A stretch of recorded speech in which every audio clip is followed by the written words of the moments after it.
This was where Patton learned how to fight a modern war, and where the war learned who Patton was. In the deserts of North Africa, long before his name became synonymous with speed and armored thrusts across Europe, George S. Patton was forced to confront a battlefield that punished illusion and rewarded clarity. The terrain was open, unforgiving, and exposed every weakness in command. There were no hedgerows to hide behind, no cities to anchor a defense, only distance, dust, and an enemy who had already proven himself dangerous. The campaign did not begin smoothly. American forces entered North Africa inexperienced, uneven, and confident in theory more than practice. Early encounters exposed painful gaps in training, coordination, and leadership. Units broke under pressure, command structures faltered, and a defeat arrived quickly and publicly. Patton was brought in not to inspire, but to impose order. He arrived with rules, discipline, and an unshakable belief that war demanded constant readiness. Appearances mattered, procedures mattered, precision mattered. Under his command, routines hardened, standards rose. Mistakes were corrected without hesitation. The army did not become gentler. It became sharper. North Africa offered no patience. Distances stretched supply lines thin. Sand destroyed engines. Heat punished men and machines alike. Armor maneuvered across vast open ground where concealment was impossible and error was fatal. Every engagement became a test of coordination between infantry, artillery, armor, and air power, a test the Americans initially struggled to pass. Patton learned quickly. He studied the enemy, and he adapted tactics. He enforced tempo. Operations became more deliberate. Reconnaissance improved. Artillery was used with increasing precision. Movement was synchronized rather than improvised. What had once been chaos began to resemble control. Against German forces hardened by years of war, Patton discovered both his limits and his strengths. He learned when aggression worked, and when restraint preserved opportunity. He absorbed setbacks without hesitation and moved forward without waiting for perfect conditions. This was not the Patton of legend yet. This was Patton in formation. North Africa became his proving ground. It taught him that speed without coordination wasted lives, that discipline created confidence, that leadership was not about personality alone, it was about preparation revealed under pressure. The lessons learned here would shape everything that followed: Sicily, France, the Ardennes. They all began in the desert. Patton's North African campaign did not deliver immediate glory. It delivered something far more valuable: a commander refined by failure, sharpened by necessity, and prepared for the scale of war still to come. It was here that Patton stopped being potential and became momentum. Before we move on, pause for a moment and notice your surroundings. What's the temperature where you are right now? Warm, cool, or somewhere in between? And what part of the day has found you listening? The North African campaign unfolded under relentless sun and endless horizon. Let this story stretch out the way the desert did, slowly, deliberately, and without rush. This is the story of Patton's North African campaign, the crucible where discipline, adaptation, and ambition combined to shape one of the war's most consequential commanders. December 2nd, 1942. Fort Myer, Virginia. A flashbulb pops in the cold morning air as photographers capture Major General George Smith Patton, Jr., standing on the steps of his quarters, his face arranged in what he imagines is the expression of confident command. He doesn't know it yet, but this is the last photograph anyone will take of him as an unknown quantity. In 72 hours, he'll receive orders that will transform him from a controversial armor theorist into something else entirely. Though whether that something is hero or scapegoat remains at this moment genuinely uncertain. The camera shutter clicks. Patton's jaw is set. His uniform immaculate, his boots polished to a mirror, shine that reflects the weak winter sun. What the photograph doesn't capture is the tension coiling in his gut, the awareness that his entire career has led to this moment, and that the War Department might be about to throw him away. The cable from London arrives that afternoon, transmitted through channels so secure that only 3 people in Washington have clearance to read it before Patton himself breaks the seal. It's from General Dwight David Eisenhower, Supreme Commander of Allied Forces in Europe, and the language is carefully neutral in a way that suggests someone edited out the emotion. Operation Torch, the Allied invasion of North Africa launched just weeks earlier in November of 1942, has achieved its strategic objectives, sort of. As American forces have secured Morocco and Algeria, they've established beachheads, they control ports and airfields. But they haven't fought the Germans yet, not really. And when that fight comes, Eisenhower's cable makes clear, American doctrine is going to be tested against the most experienced mechanized warfare force on the planet. Patton reads the orders twice. He's being given command of 2nd Corps in Tunisia, the armored formation that will spearhead American operations against Field Marshal Erwin Rommel's Africa Corps. In the margins of the cable, in Eisenhower's own handwriting, there's a note that didn't go through official channels. George, this is the job. Don't make me regret it. What that marginal note doesn't say, but what Patton understands with perfect clarity, is that powerful men in Washington have serious doubts about whether he's the right man for this assignment. 6 months earlier, in a War Department conference room that smelled of coffee and cigarette smoke, senior officers had gathered to discuss the problem of George Patton. The stenographer's notes from that meeting, declassified decades later, reveal a fascinating portrait of institutional uncertainty. Patton was brilliant. Everyone agreed on that. He understood armor doctrine better than almost anyone in the American military. He'd spent 2 decades thinking about tanks, studying mechanized warfare, writing papers that challenged conventional wisdom about how mobile forces should be deployed. But, and this was the word that kept appearing in the transcript, he was also volatile, insubordinate, prone to theatricality that made his superiors nervous. One general had put it bluntly, Patton's aggressive tactics are either going to win us battles or get a lot of men killed. I'm not sure which. Another had been even more direct. If we're going to lose North Africa, better to lose it with Patton than with someone we actually need for the invasion of Europe. That assessment, brutal in its honesty, reveals something crucial about Patton's appointment that the heroic narratives tend to gloss over. The War Department wasn't giving him command because they believed he was destined for greatness. They were giving him command because North Africa, in December of 1942, looked like a potential disaster, and they were willing to risk an officer they didn't fully trust on a campaign they weren't sure they could win. The math was coldly pragmatic. If Patton succeeded, America would have a hero and a proven commander for future operations. If he failed, well, they had already mentally written him off anyway. It was damage control disguised as opportunity, and Patton, reading between the lines of official orders and unofficial margin notes, understood exactly what was happening. His letter to his wife Beatrice, written that same evening of December 2nd, captures the mixture of excitement and anxiety perfectly. I may be the biggest fool who ever lived, but I feel that I am destined to do something extraordinary in this war. They're giving me a command that better men have refused or bungled. I intend to prove them all wrong. The unit Patton is inheriting, 2nd Corps, is in worse shape than even the pessimistic assessment suggested.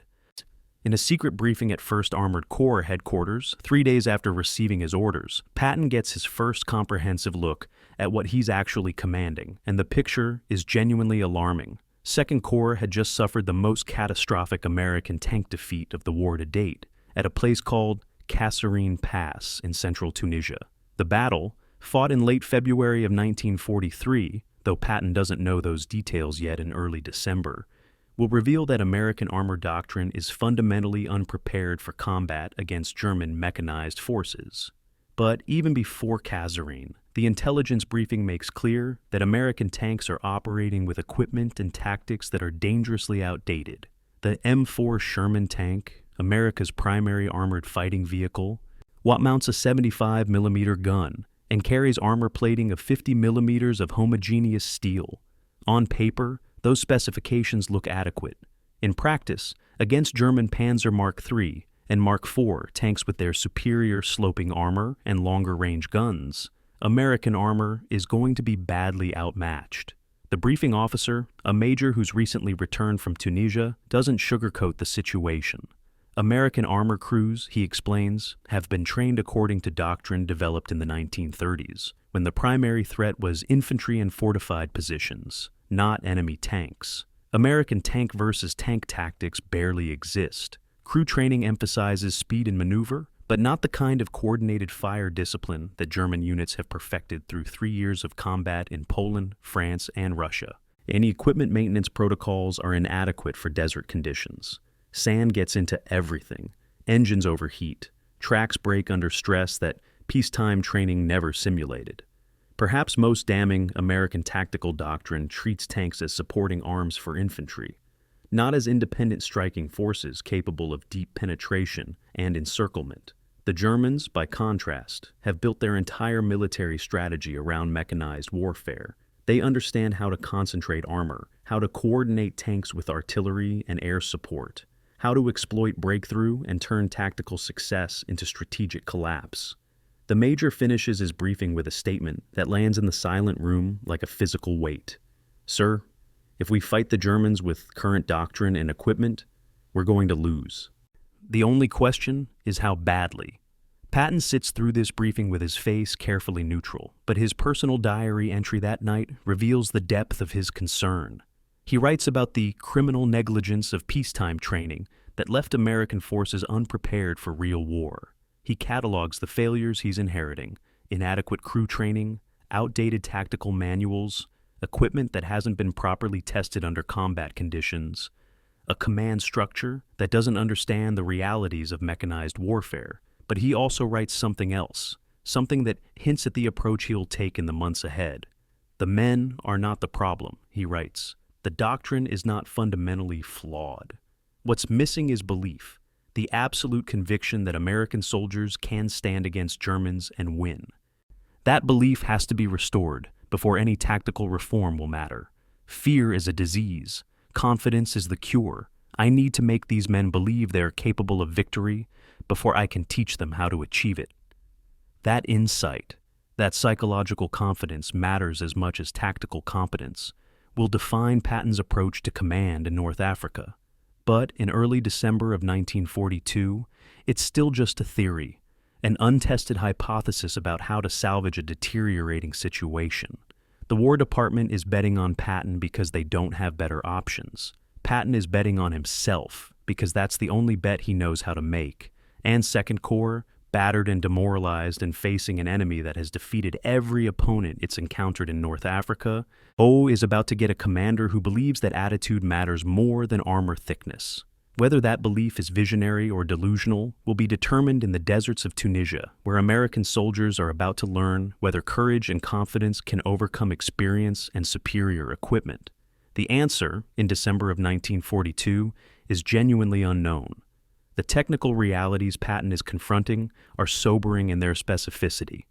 American military intelligence has detailed assessments of German armor capabilities, and the numbers tell a story of American disadvantage at almost every level. The German Panzer Mark IV tank, the backbone of Afrika Korps armor, carries a 75mm gun with effective range exceeding 2,000 yards, meaning German tanks can engage American armor from distances where American guns can't reliably penetrate German armor.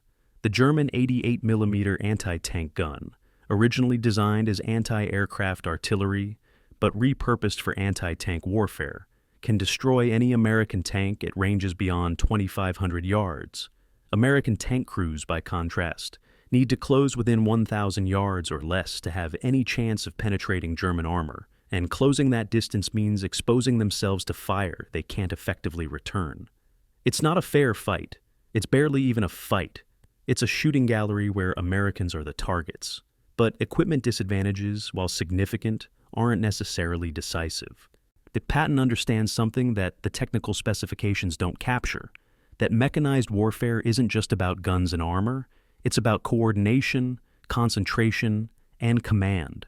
The Germans have advantages in equipment, yes, but their real advantage is doctrinal. They understand how to mass armor at decisive points, how to coordinate tank attacks with artillery barrages and airstrikes, how to exploit success and turn local victories into strategic breakthroughs. American doctrine, by contrast, disperses armor across broad fronts, treats tanks as infantry support rather than independent striking forces, and lacks the communication and coordination protocols that allow rapid response to changing battlefield conditions. These are problems that can be fixed, Patton believes, if commanders are willing to abandon peacetime assumptions and learn from combat reality. The question is whether Second Corps will have time to learn before the Germans destroy them. The question is whether Patton himself understands mechanized warfare as well as he thinks he does, or whether his confidence is just another form of the arrogance that makes his superiors nervous. December gives way to January, and Patton prepares for deployment to North Africa with characteristic intensity. He studies every available intelligence report on German tactics. He reviews after-action reports from British forces that have been fighting Rommel for 2 years. He reads translated German training manuals captured in previous campaigns. He interviews American officers who've observed British operations, extracting lessons about what works and what doesn't against Afrika Korps armor. And he thinks constantly about morale, about the psychological dimension of warfare that military bureaucracy tends to dismiss, but that Patton believes is fundamental. He knows that Second Corps has been beaten badly. He knows that American soldiers have every reason to doubt whether they can defeat German forces in open combat. His job, as he conceives it, isn't primarily tactical. It's psychological. He needs to make American soldiers believe they're capable of victory before he can teach them how to achieve it. That belief, he's convinced, is the foundation on which all tactical improvements must be built.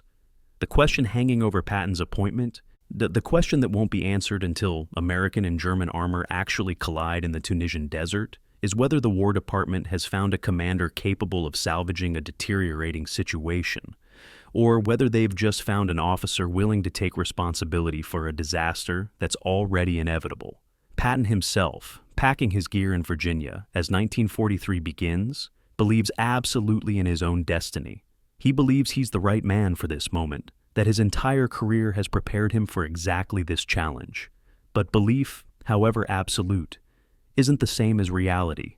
And reality, in the form of German armor and experienced commanders and tactical doctrine perfected through years of combat, is waiting for him in North Africa. The War Department has made its bet. Patton has accepted his assignment. And Second Corps, whether they know it yet or not, is about to get a commander who will demand everything they have and promise them glory in return. Whether that promise is achievable or delusional will be decided in the crucible of combat, where confidence and competence will be tested against the most professional military force on the planet. February 20th, 1943. Dawn breaks over the Kasserine Pass in central Tunisia, and for the American soldiers of 1st Armored Division, the light reveals something they've never truly seen before, their own mortality made manifest in steel and fire.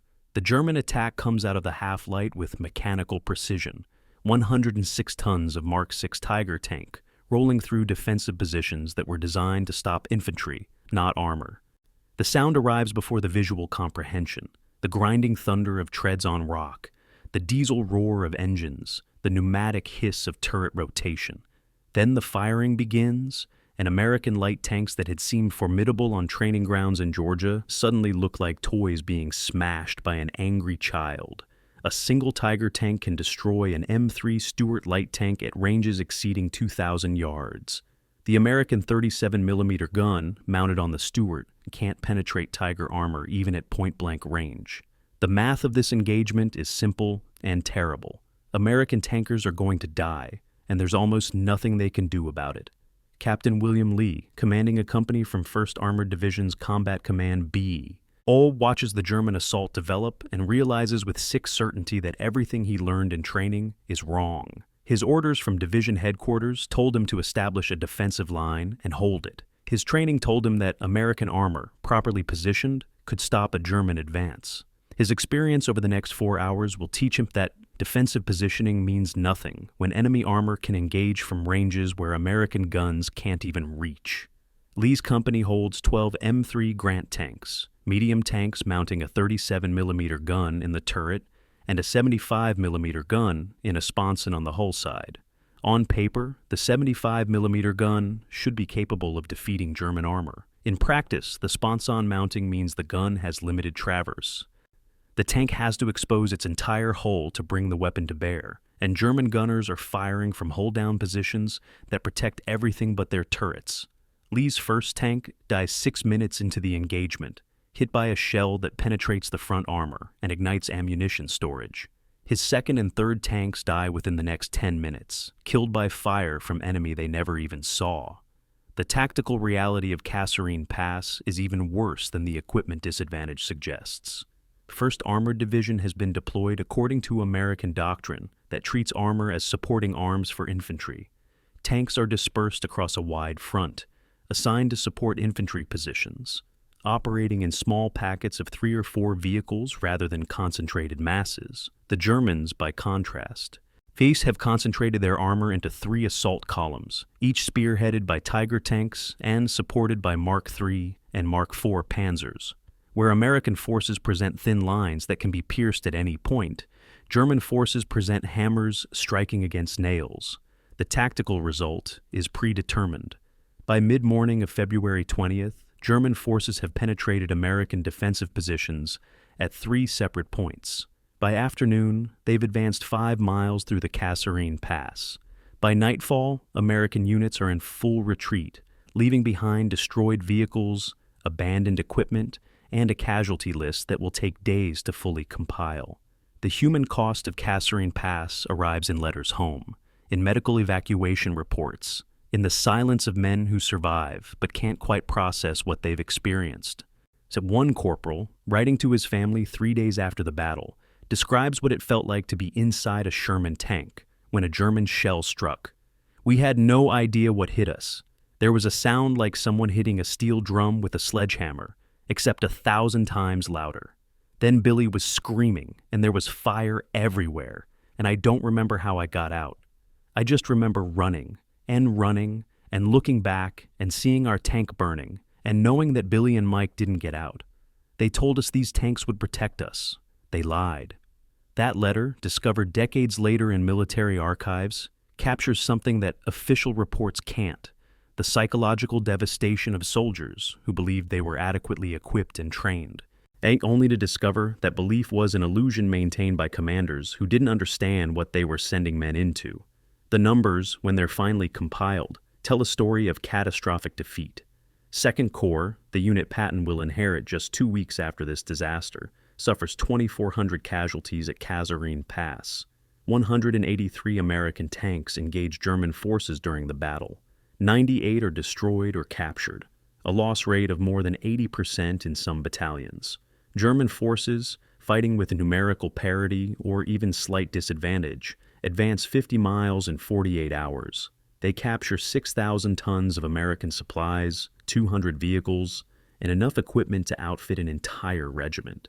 More devastating than the material losses is the psychological impact. 8 American soldiers, who'd been told they were the best equipped and best trained force in the world, have just been comprehensively beaten by an enemy that seemed to anticipate their every move and counter their every tactic. The official after-action report, compiled by 2nd Corps headquarters in early March, uses bureaucratic language to describe what amounts to institutional failure. Current doctrine proved inadequate against enemy mechanized forces employing concentrated armor tactics. Equipment capabilities were insufficient to engage enemy armor at effective ranges. Training proved inadequate for combat conditions encountered. What the official report doesn't say, but what becomes clear in the court-martial proceedings and investigation that follow, is that Kasserine Pass wasn't just a tactical defeat. It was a revelation that American military doctrine had fundamentally misjudged the nature of mechanized warfare. General Lloyd Fredendall, the 2nd Corps commander during Kasserine, had positioned American forces according to textbook defensive doctrine, establishing strong points, creating interlocking fields of fire, preparing fallback positions. All of that would have been adequate against infantry assault, or even against armor operating according to First World War doctrine. Against German combined arms tactics, armor concentrated at breakthrough points, infantry following behind to consolidate gains, artillery suppressing American defensive positions while tanks maneuvered, American doctrine simply collapsed. Fredendall's defensive positioning orders, they are reviewed in the official investigation conducted by War Department inspectors in April 1943, were technically correct according to Army doctrine, but operationally useless against the actual threat. It wasn't that Fredendall made tactical mistakes. It was that the entire doctrinal framework he was operating within was obsolete. The technical comparison of equipment capabilities reveals just how badly American forces were overmatched at Kasserine. The M3 Grant tank, 2nd Corps' primary medium armor, mounts a 75mm gun with effective anti-armor range of roughly 800 yards. The German 75mm PK anti-tank gun, deployed in battalion-strength concentrations at Kasserine, has effective range exceeding 2,300 yards. That 1,500-yard gap means German anti-tank positions can destroy American armor from distances where American guns can't reliably return fire. The Mark VI Tiger tank, which spearheaded German assault columns, mounts an 88mm gun that can penetrate any American tank's armor at any range likely to be encountered in combat. The Tiger's frontal armor, 100mm of face-hardened steel, can't be penetrated by American tank guns except at very close range, and even then, only under ideal circumstances. The technical specifications read like a systematic catalog of American disadvantage: shorter range guns, thinner armor, inferior optics, slower turret traverse, less reliable engines. In a fair fight, American tankers never had a chance. But wars aren't fought by equipment specifications alone. They're fought by soldiers operating within tactical and operational frameworks that either enable or constrain their effectiveness. The deeper failure at Kasserine Pass wasn't just equipment inadequacy. It was doctrinal confusion about how armor should be employed. American military theory in 1943 still treated tanks primarily as infantry support weapons, designed to help foot soldiers overcome fortified positions and provide mobile firepower for breakthrough operations.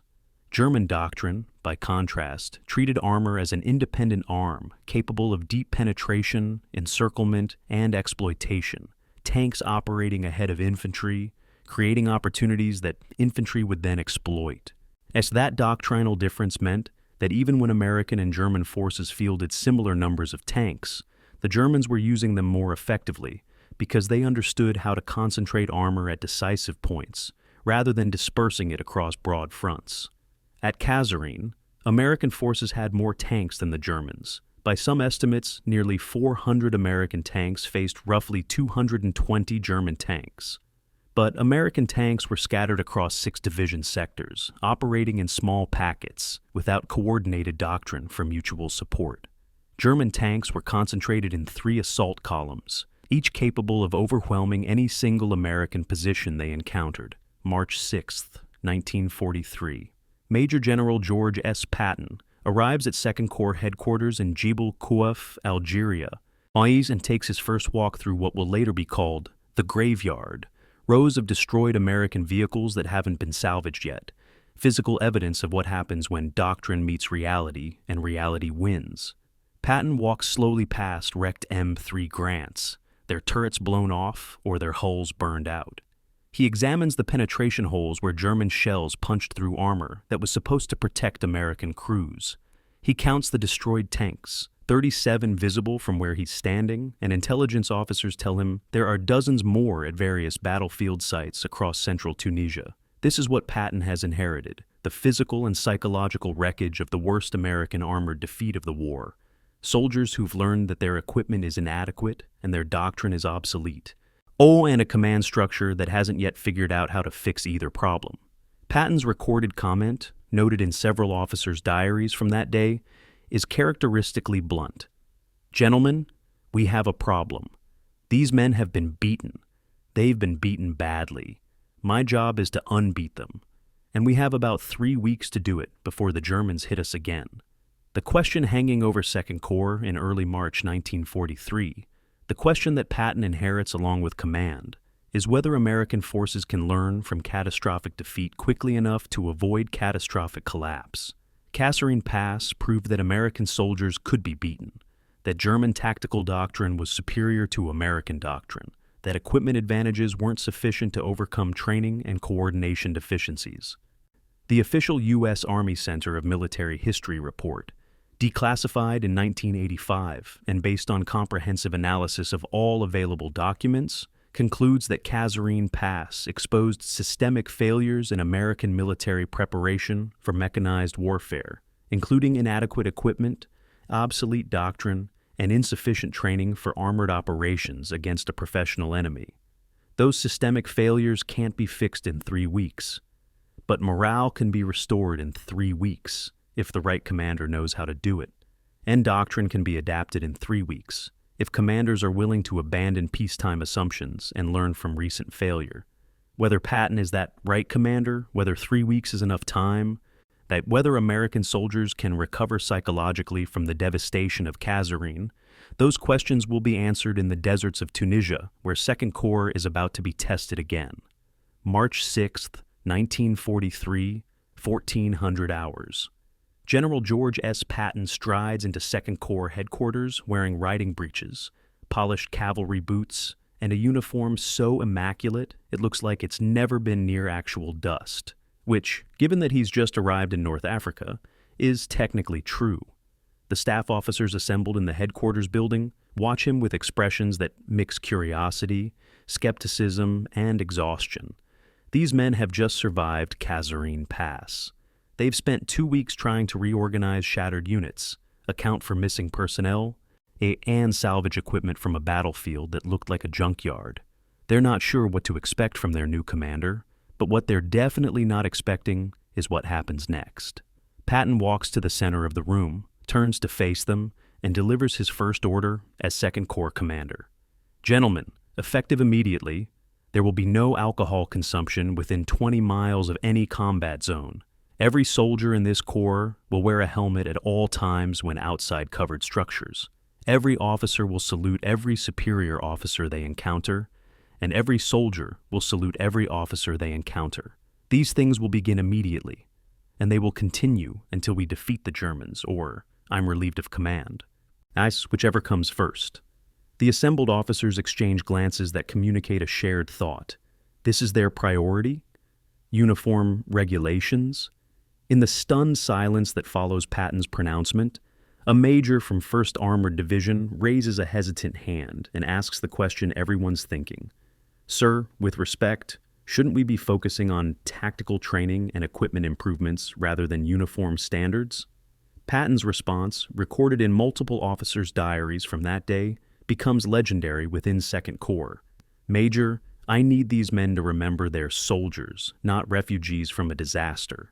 A soldier who can't maintain basic discipline can't maintain fire discipline.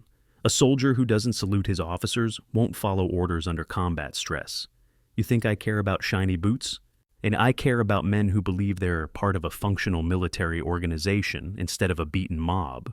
We're going to restore discipline first, and then we're going to restore fighting capability. And we're going to do both in the next 3 weeks because that's how long we have before Rommel hits us again. That exchange captures something essential about Patton's approach to command that's often misunderstood in popular accounts.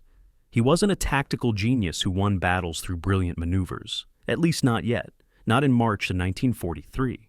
What he understood, with an instinct that his superiors sometimes dismissed as theatrical, but that proved remarkably effective, was that morale and discipline were prerequisites for tactical effectiveness.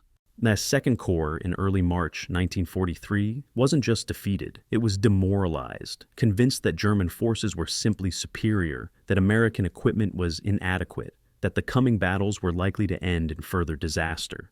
Patton couldn't fix the equipment problems in 3 weeks. He couldn't rewrite tactical doctrine in 3 weeks.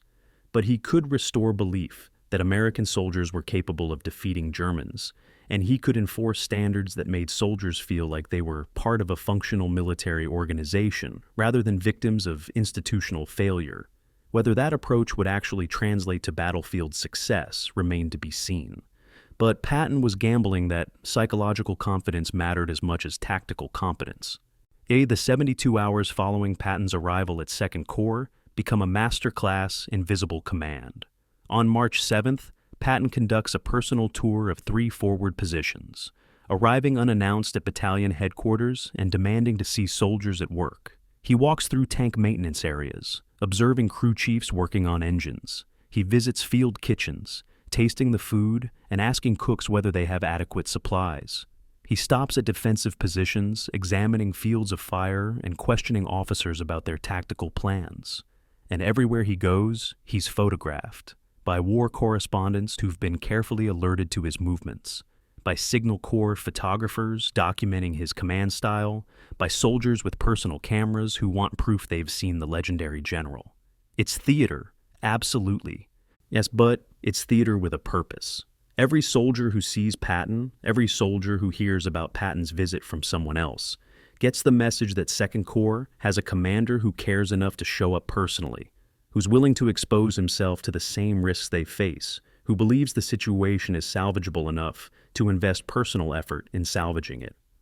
On March 8th, Patton issues his first comprehensive tactical directive to Second Corps, and the document reveals how carefully he's thought about the actual problems facing American forces. Standing orders now require officers to personally inspect every tank crew's ammunition, storage, and targeting systems daily, not because Patton thinks officers don't trust their crews, but because personal inspection forces officers to interact with enlisted men.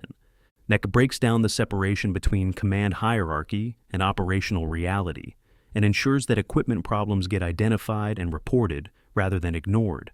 New doctrine emphasizes fire discipline. Tanks are ordered to hold fire until they have clear targets at ranges where their guns are actually effective, rather than expending ammunition on speculative shots that reveal their positions without achieving kills. Reconnaissance protocols get completely rewritten. Every advance must be preceded by scout elements. Every engagement must include flanking elements. Every position must maintain contact with adjacent units. These aren't revolutionary tactical innovations. They're a basic combined arms doctrine that the Army should have been teaching all along, but somehow failed to emphasize. If Patton is essentially rebuilding Second Corps' tactical competence from first principles, treating experienced officers and soldiers like they're going through basic training again, and betting that enforced fundamentals will overcome the bad habits and doctrinal confusion that led to Kasserine. The resistance to Patton's methods is immediate and comes from unexpected quarters. Senior officers, men who've commanded units through Kasserine and feel like they did their best under impossible circumstances, resent being told they need to relearn basics. One lieutenant colonel, writing to a colleague at 1st Army Headquarters in March 1943, expresses the frustration many officers feel. Patton's running this corps like a parade ground. We need tactical innovation, and he's giving us uniform inspections. We need better equipment, and he's demanding that we salute more often. Is this leadership or is this theater? I genuinely can't tell. That letter, preserved in archives, captures the skepticism that Patton's theatrical approach generates among professional officers who think leadership should focus on tactics and logistics rather than morale and visibility. But Patton understands something these skeptics don't, that soldiers who've been beaten need to believe in themselves before any tactical doctrine will work. And that belief comes from external validation, from a commander who acts like victory is possible even when recent evidence suggests otherwise. The technical reforms Patton implements alongside his theatrical leadership are more substantive than his critics acknowledge. As 1st Armored Division gets reorganized into 50 tank battalions instead of the previous 70 tank structure, a change that makes units more manageable, improves communication and coordination, and reduces the likelihood that tanks will get dispersed across broad fronts without mutual support. New standing orders require tank crews to practice coordination drills daily, one tank providing covering fire while another maneuvers, both tanks communicating through newly standardized radio protocols that replace the improvised systems units had been using. Artillery coordination gets completely revamped. Forward observers now accompany every tank platoon. Fire missions get prioritized based on threat assessment rather than seniority of requesting officer. Bore and response times for fire support get monitored, and units get ranked on how quickly they can deliver accurate suppressing fire. These changes don't require new equipment or revolutionary tactical thinking. They just require enforcing discipline and coordination that somehow got neglected during the rushed deployment and chaotic early combat experiences. Perhaps most importantly, Patton introduces British tactical lessons that American forces had somehow failed to learn, despite months of British combat experience against Rommel. The British 8th Army, fighting Rommel across Libya and Egypt, had developed doctrine for engaging German armor that emphasized positioning and coordination over firepower. British units had learned to use hull-down positions, tanks positioned behind terrain features that protected their hulls while allowing their guns to engage enemy armor. British units had learned to concentrate fire from multiple tanks on single targets rather than having each tank engage independently. British units had learned that German armor could be defeated through superior positioning and coordination, even when German tanks had technical advantages in firepower and armor protection. All of this doctrine was available to American forces through liaison with British units, but somehow, Second Corps had failed to incorporate these lessons before Kasserine. Patton makes British tactical doctrine mandatory study for all Second Corps officers, brings in British liaison officers to conduct training sessions, and essentially grafts British combat experience onto American institutional structure. It's not glamorous innovation, it's pragmatic adoption of what's already proven to work. The statistical results of Patton's first 2 weeks in command are striking. Training hours per unit increased by 340%, from an average of 4 hours per week to over 17 hours per week. Tank maintenance completion rates improve from 72% to 91%. More tanks are combat ready because crews are actually fixing problems instead of hoping they'll resolve themselves. Desertion rates drop from 12 cases per week to 2 cases per week across all Second Corps units. Soldiers who'd been tempted to run away apparently decide they'd rather stay and fight under a commander who acts like he believes in them. As in combat readiness assessments conducted by independent inspectors from 1st Army headquarters, rate Second Corps units as significantly improved compared to assessments conducted immediately after Kasserine. Whether these improvements will actually translate to battlefield. Success remains unknown, but Second Corps in late March 1943 is demonstrably different from Second Corps in early March. More disciplined, better trained, and most importantly, more confident that they might actually be capable of defeating German forces in their next encounter. The question Patton can't answer in March 1943, the question that will only be answered when American and German armor actually clash again, is whether restoring morale is actually a path to military victory, or whether his theatrical approach is just disguising systemic problems that can't be solved through discipline and confidence. His critics think he's applying band-aids to gunshot wounds, treating psychological symptoms while ignoring underlying tactical and equipment inadequacies. His supporters think he's identified the actual problem, that Kasserine Pass destroyed Second Corps' belief in themselves, and that restoring that belief is the prerequisite for everything else. The truth, as is often the case, probably lies somewhere between those extremes.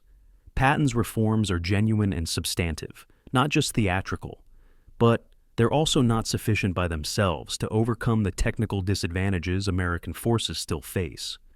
What Patton has done in 3 weeks is create conditions where American soldiers believe they can win. Whether they actually can win will depend on whether that belief translates to effective action when German armor appears on the horizon again. January 1943, Tunis. A German staff officer stands before a wall-sized map of Tunisia, pointing at American positions with a wooden stick, while Field Marshal Erwin Rommel watches with the patient expression of a teacher observing a promising student who hasn't quite grasped the lesson. The staff officer is describing American defensive dispositions around Kasserine Pass, noting the dispersal of American armor across wide frontages, the separation of tank units from infantry support, the absence of concentrated reserves. Rommel listens for 3 minutes, and then interrupts with a question that will define the coming battle. Where is their Schwerpunkt? The staff officer looks confused. The German word means center of gravity, or focus of main effort, the point where force gets concentrated for maximum effect. The staff officer reviews his briefing notes, examines the intelligence maps, and finally admits what Rommel already knows. Sir, they don't appear to have one. American forces are dispersed evenly across the defensive line. Rommel's response, recorded in the meeting minutes kept by his operations officer, is delivered in the tone of someone who's solved a puzzle. Then we will create their Schwerpunkt for them by attacking where they're weakest. And they will have no reserves to counterattack because their reserves are committed everywhere, and therefore nowhere.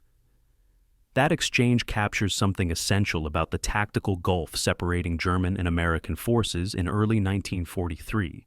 Not just a gap in equipment or training, but a fundamental difference in how both sides understood mechanized warfare. American military doctrine treated armor as supporting arms for infantry, with tanks dispersed to provide firepower wherever infantry needed it.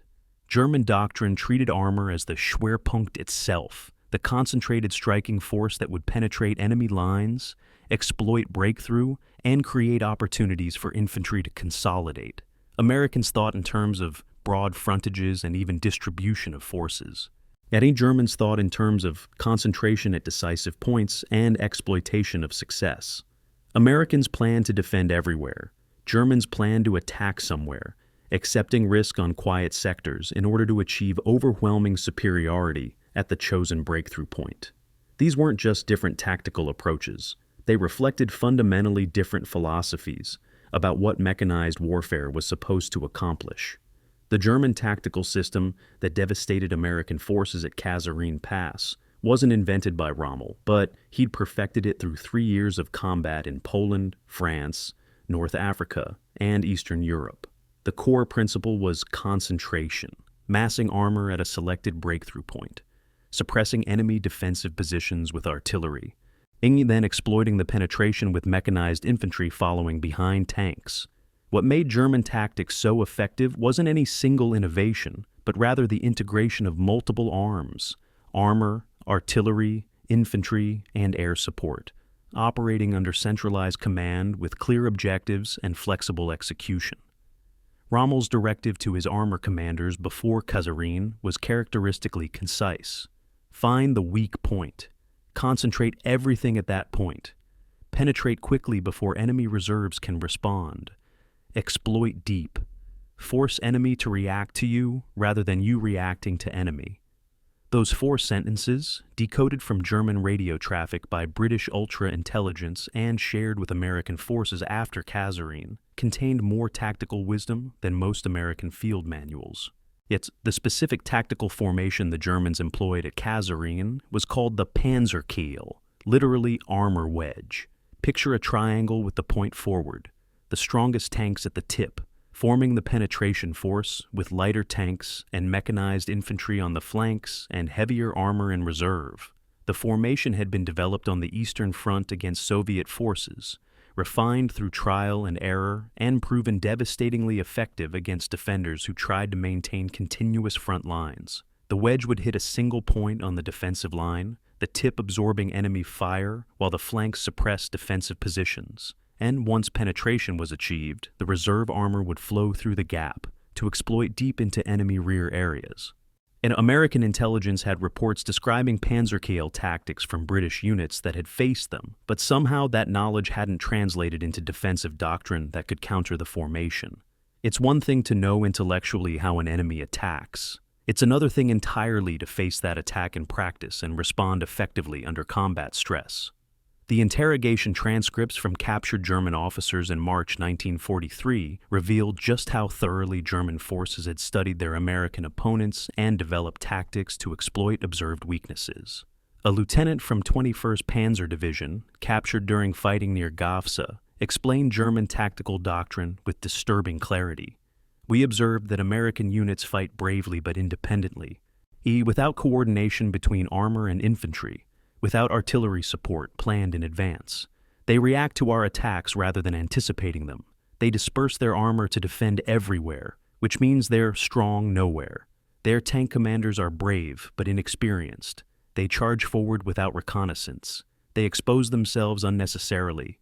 They fail to coordinate mutual support. Once we identify their positions, we mass artillery fire to suppress them, then advance with armor and concentrated formations that overwhelm individual American positions before adjacent positions can provide support. It's not that American soldiers are cowardly. They fight quite hard, actually. It's that their doctrine gives them no chance to employ their courage effectively. That assessment, delivered by an enemy officer, was more accurate than most American commanders wanted to admit. The problem facing American forces in early 1943 wasn't morale or courage. It was doctrine, training, and coordination.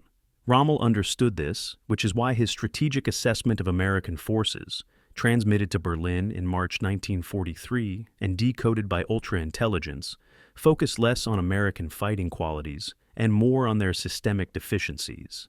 American forces possess adequate equipment and motivated personnel, but lack collective responsibility and coordination. They have not learned to operate as unified force under centralized command. Individual units fight well, but Army as whole fails to concentrate strength against weakness. If they correct these deficiencies, they will become formidable opponents. Until they correct them, they remain vulnerable to concentrated attack at selected points. That assessment proved prophetic. American forces at Kasserine fought courageously as individual units, but failed catastrophically as a coordinated force, which is exactly what Rommel had predicted. The technical superiority of German equipment, while significant, was less decisive than popular accounts sometimes suggest. Yes, German tanks had longer-range guns and better armor protection than many American tanks. Yes, German 88mm anti-tank guns could destroy American armor at ranges where American guns couldn't respond.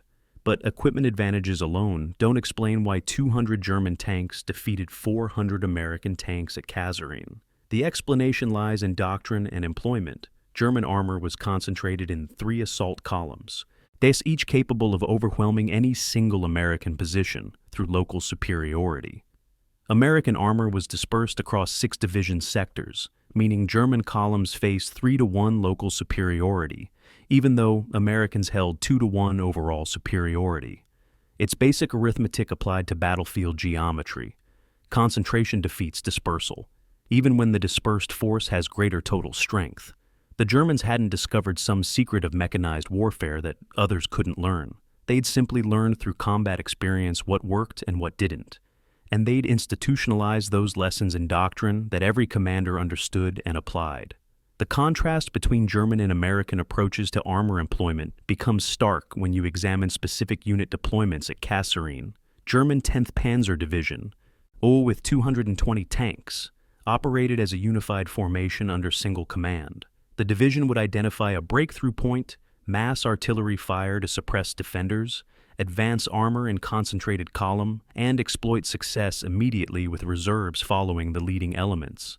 American 2nd Corps, with over 400 tanks, dispersed armor across 1st Armored Division, 1st Infantry Division, 34th Infantry Division, and attached units, none operating under unified tactical control, each fighting essentially independent battles. No mechanism for shifting reserves from quiet sectors to threatened sectors in time to matter. The result was predictable.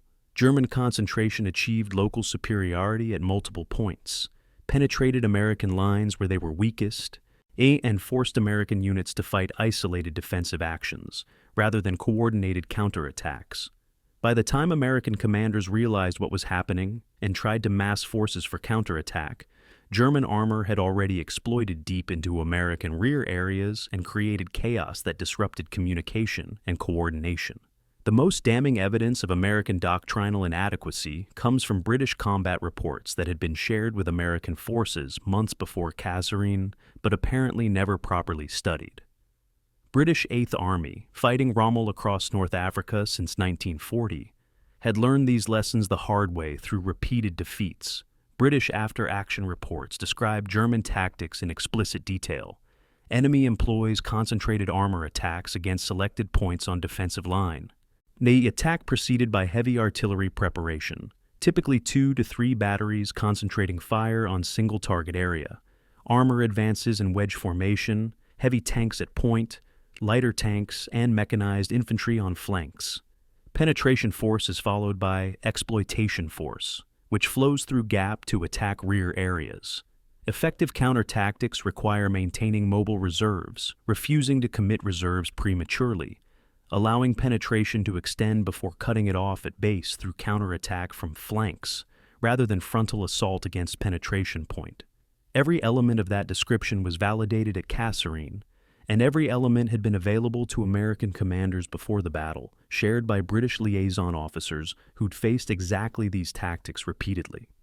The question that haunted American officers after Kasserine, the question that Patton inherited when he took command of 2nd Corps, was why available intelligence about German tactics hadn't translated into effective defensive doctrine.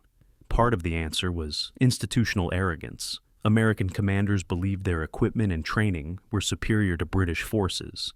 So, why should they learn from British failures? Part was doctrinal rigidity.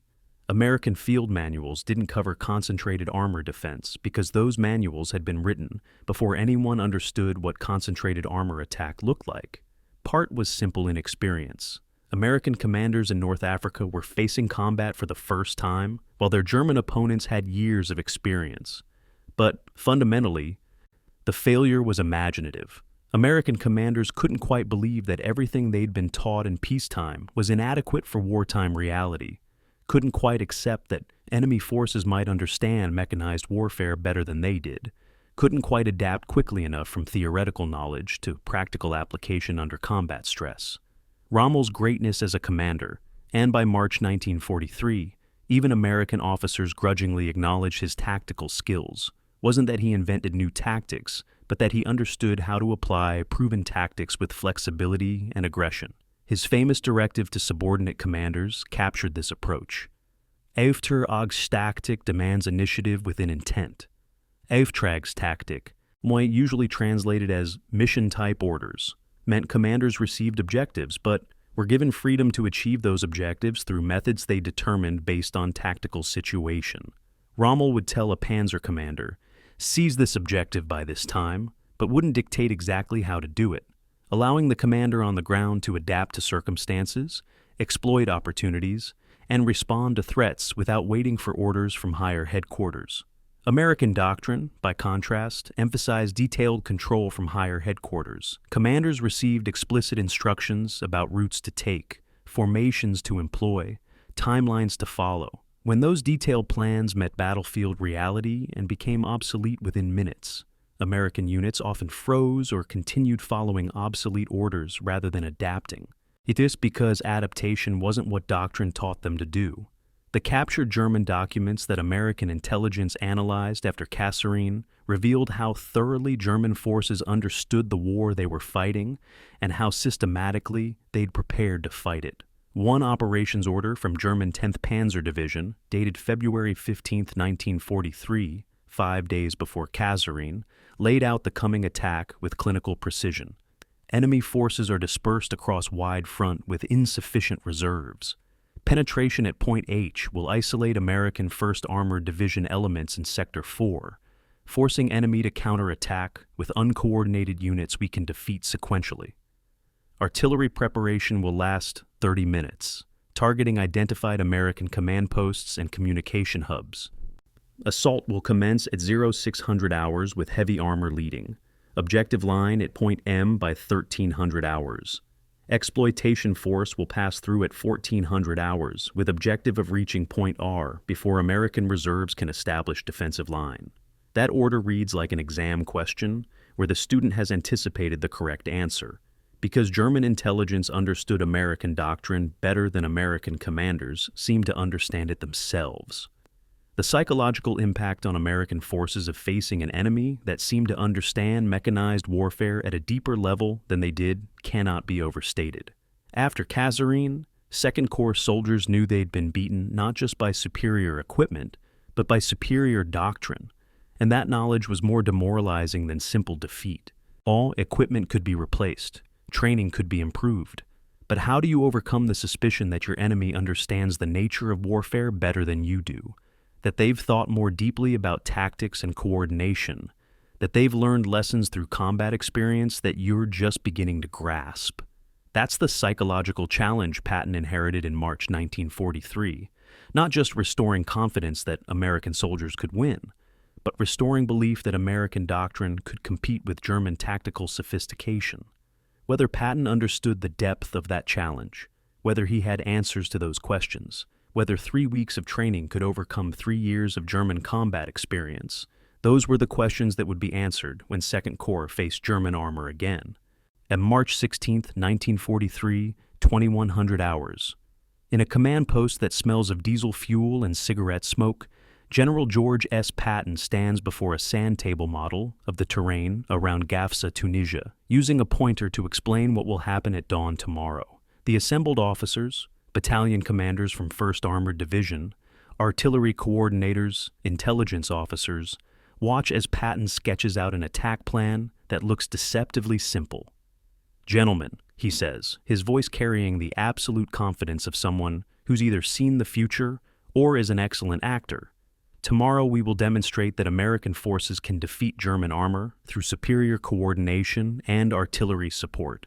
The Germans expect us to attack with dispersed forces, the way we fought at Kasserine. Instead, we will concentrate 3 tank battalions on a single axis, support them with the heaviest artillery preparation we've ever attempted in this theater, and we will demonstrate that Americans can execute combined arms doctrine as well as anyone." One major, a veteran of Kasserine, raises a tentative objection. "Sir, the Germans have defensive positions prepared around Gafsa. If we concentrate on a single axis, won't we be vulnerable to flanking fire?" Patton's response is immediate. "Absolutely, we'll be vulnerable. That's why we're going to suppress their flanking positions with artillery before we commit armor. That's why we're coordinating every movement through radio communication. That's why we've rehearsed these maneuvers for 2 weeks. The Germans won't be expecting Americans to actually coordinate. We're going to shock them." The Battle of Gafsa, which begins at dawn on March 17, 1943, is the first test of whether Patton's reforms have actually improved Second Corps' combat effectiveness, or whether they're just theatrical gestures that will collapse under enemy fire. The plan Patton has developed is textbook combined arms doctrine, the kind of warfare the Germans have been executing effectively, but that American forces have failed to master. The attack will begin with an artillery barrage coordinated through new radio protocols that Second Corps has spent 2 weeks perfecting. 560 guns, everything Second Corps can mass within range of the target, will fire a 30-minute suppression mission targeting identified German defensive positions. The barrage won't destroy those positions, but it will force German soldiers to take cover, disrupt their communications, and create a window for American armor to advance without immediately facing coordinated defensive fire. Following the barrage, 3 tank battalions from 1st Armored Division, 13th Armored Regiment forming the main attack, supporting elements on flanks, will advance in coordinated columns, maintaining communication through radios, with artillery observers accompanying the lead elements ready to call for suppressing fire if German positions respond. The execution of Gafsa reveals how much Second Corps has actually learned in Patton's 3 weeks of command. At 0530 hours, American artillery opens fire with intensity that veterans will later describe as unprecedented for American forces in North Africa. The sound is overwhelming, 560 guns firing as close to simultaneously as artillery coordination allows, shells screaming across kilometers of desert and impacting on German positions with systematic precision. Forward observers have identified German command posts, ammunition dumps, communication trenches, anti-tank gun positions. Every target gets assigned to specific batteries. Every battery knows exactly when to fire and when to shift targets. The 30-minute barrage doesn't destroy German defenses, but it achieves what it's meant to achieve. German soldiers take cover, German communications get disrupted, and for the critical first minutes after the barrage lifts, German defensive positions are unable to respond with coordinated fire. It's not perfect execution. Some batteries fire late. Some targeting coordinates prove inaccurate. Some shells land short or long. But it's competent combined arms coordination. And it's nothing like the disjointed artillery support Second Corps provided at Kasserine. Lieutenant Colonel John P. Waters, commanding 13th Armored Regiment's assault element, watches German 21st Panzer Division's defensive line through binoculars as American artillery pounds German positions. Waters is George Patton's son-in-law, a professional officer who's spent his career studying mechanized warfare, and he's acutely aware that this battle will determine whether American tactical reforms are genuine or illusory. When the artillery barrage lifts at 0600 hours, Waters gives the order to advance, and 3 tank battalions begin moving forward in formations they have rehearsed dozens of times over the previous 2 weeks. The tanks don't charge recklessly forward the way they did at Kasserine. They advance in bounds, lead elements moving, while support elements provide covering fire, each bound coordinated through radio communication, a forward observers calling for artillery fire whenever German positions reveal themselves. It's methodical, disciplined, and remarkably effective. German defensive positions, still recovering from the artillery barrage, can't establish coordinated fire quickly enough to stop the American advance. The critical moment comes at 1000 hours, 3 hours into the battle, when German 21st Panzer Division commits its armor reserve in a counterattack designed to halt American momentum. This is the test Patton has prepared Second Corps for, the moment when disciplined doctrine meets enemy response and either holds or collapses under pressure. German Panzer, Mark IV tanks, advancing in their characteristic wedge formation, appear on American forces' right flank, threatening to roll up the exposed American column.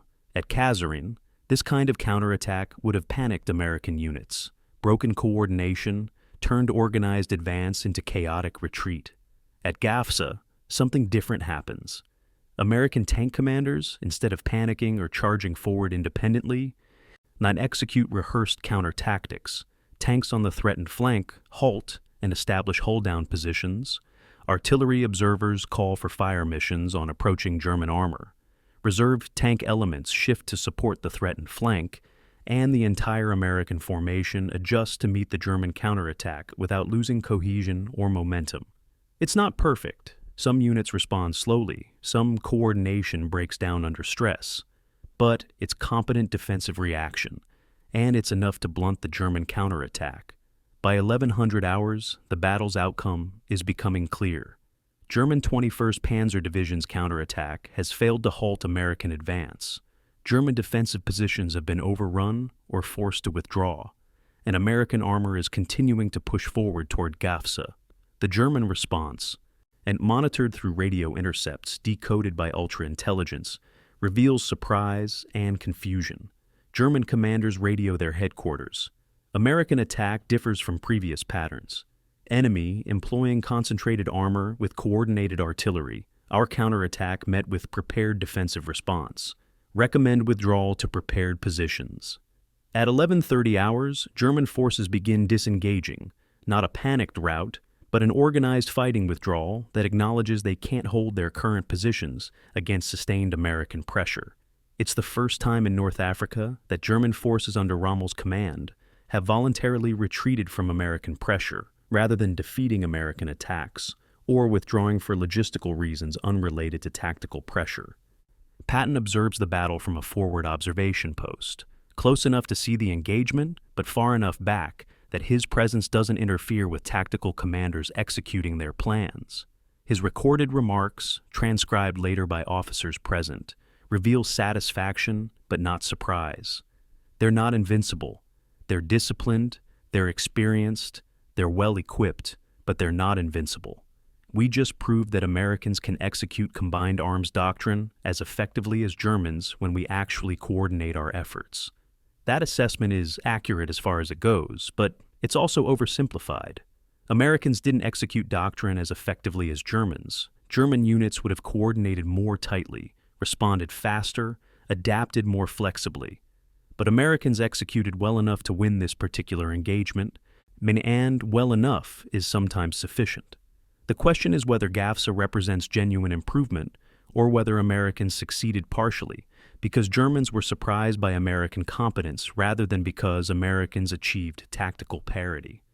The technical aspects of American success at Guettar reveal both improvement and continuing limitations. American artillery coordination, the reduction of targeting adjustment time from 45 minutes to 8 minutes through improved radio protocols, proves decisive in suppressing German defensive positions quickly enough to enable armor advance. American tank tactics, hold-down positioning, coordinated mutual support, reserve positioning, prove adequate to counter German armor tactics that had devastated American forces at Kasserine. But American equipment limitations remain unchanged. Sherman tanks still can't penetrate German armor at ranges where German guns can penetrate Sherman armor. American armor is still thinner than German armor. American guns still have shorter effective range than German guns. The difference at GAFSA is that Americans compensate for equipment disadvantages through superior positioning and coordination, exactly what British forces had learned to do through years of combat against Rommel. Patton hasn't invented new tactics. He's taught Second Corps to execute established tactics competently.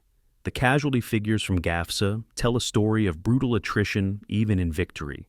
American forces suffer 296 killed and wounded. Not catastrophic, but not negligible either. German forces suffer an estimated 1,200 casualties, including captured personnel, a kill ratio that favors Americans, but reflects the difficulty of attacking prepared positions, even with tactical advantages. The American advantage at GAFSA isn't that they suffer fewer casualties per tank engaged. It's that they achieve their objectives despite casualties, maintain formation despite losses, continue advancing despite resistance. The psychological impact on Second Corps of actually winning a battle against German forces, actually forcing German withdrawal, actually demonstrating that their tactical reforms translate to battlefield success, cannot be measured in casualty statistics, but matters enormously for future operations. Soldiers who've beaten Germans once believe they can beat Germans again. That belief, and more than any tactical improvement, is what Patton has been working to restore. War Department communiques announcing American victory at GAFSA emphasize the strategic implications. American forces under General Patton's command have demonstrated ability to defeat German armor through coordinated application of combined arms doctrine. That phrasing is carefully chosen. It acknowledges Patton's command while giving credit to doctrine and coordination rather than individual brilliance. The communique reflects institutional relief that American forces have finally proven capable of defeating Germans in open combat, but it also reflects continuing uncertainty about whether GAFSA represents sustainable improvement or anomalous success that benefited from German complacency or lucky circumstances. Yet the questions facing Second Corps and American command in late March 1943 remain uncomfortably open. Was GAFSA a genuine turning point, or was it an isolated success that Germans allowed through careless positioning? How will Rommel respond to being outmaneuvered for the first time by American forces? Can Second Corps sustain this level of coordination and tactical discipline through extended operations, or will they revert to bad habits under sustained pressure? The most important thing GAFSA proves isn't that Americans have achieved tactical parity with Germans. They haven't, not yet. What GAFSA proves is that American soldiers, properly trained and confidently led, can execute combined arms doctrine well enough to defeat German forces that aren't perfectly positioned or numerically superior. That's not revolutionary. But it's a massive improvement over Kasserine, where American forces couldn't execute doctrine at all under German pressure. Patton's 3 weeks of training and morale restoration have moved Second Corps from catastrophic incompetence to adequate competence, from guaranteed defeat to possible victory if circumstances favor them. Whether that improvement is sufficient for the battles ahead, whether Rommel will adapt his tactics to counter American improvements, whether Second Corps can maintain discipline and coordination through extended campaign, those questions will be answered in the weeks ahead, when American and German forces meet again under circumstances that might not favor American strengths as neatly as GAFSA did. March 20th, 1943, 0800 hours. BAE Captain Robert Heinrich stands in a fuel depot at Tabessa, Algeria, staring at a logistics report that tells him something nobody wants to hear. Second Corps is about to run out of gas. The numbers are brutally simple. American armor advancing from GAFSA toward El Guettar is consuming 180,000 gallons of 85-octane gasoline per day. The logistics plan, developed before anyone anticipated such rapid advance, allocated 120,000 gallons per day. The deficit, 60,000 gallons daily, doesn't sound catastrophic until you multiply it across 5 days of continuous operations and realize that Second Corps has burned through 300,000 gallons more fuel than supply convoys have delivered. Heinrich does the arithmetic twice, hoping he's made an error. But the numbers don't change. At current consumption rates, Second Corps has 48 hours of fuel remaining. After that, Patton's tanks will be immobile, regardless of tactical success or German resistance. Heinrich picks up the field telephone to call Corps headquarters with news that no logistics officer wants to deliver. Victory is running out of gas.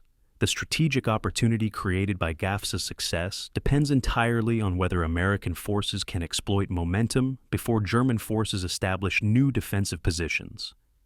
In the 5 days following GAFSA, March 20th through March 25th, Second Corps advances 90 miles across central Tunisia, covering ground at rates unprecedented for American armor operations in this theater. 1st Armored Division leads the advance, pushing northeast toward El Guettar, maintaining pressure on withdrawing German forces, denying them time to consolidate defensive lines. The operational concept is sound. Keep Germans off balance, maintain initiative, force them to react to American movements rather than dictating the battle's tempo themselves.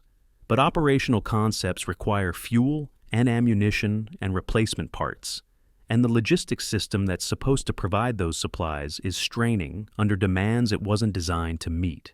Every mile Second Corps advances stretches supply lines another mile longer, increases fuel consumption for trucks hauling supplies forward, adds time between when units request support and when that support arrives. The technical realities of mechanized warfare's logistical demands become painfully clear during Second Corps' advance toward El Guettar.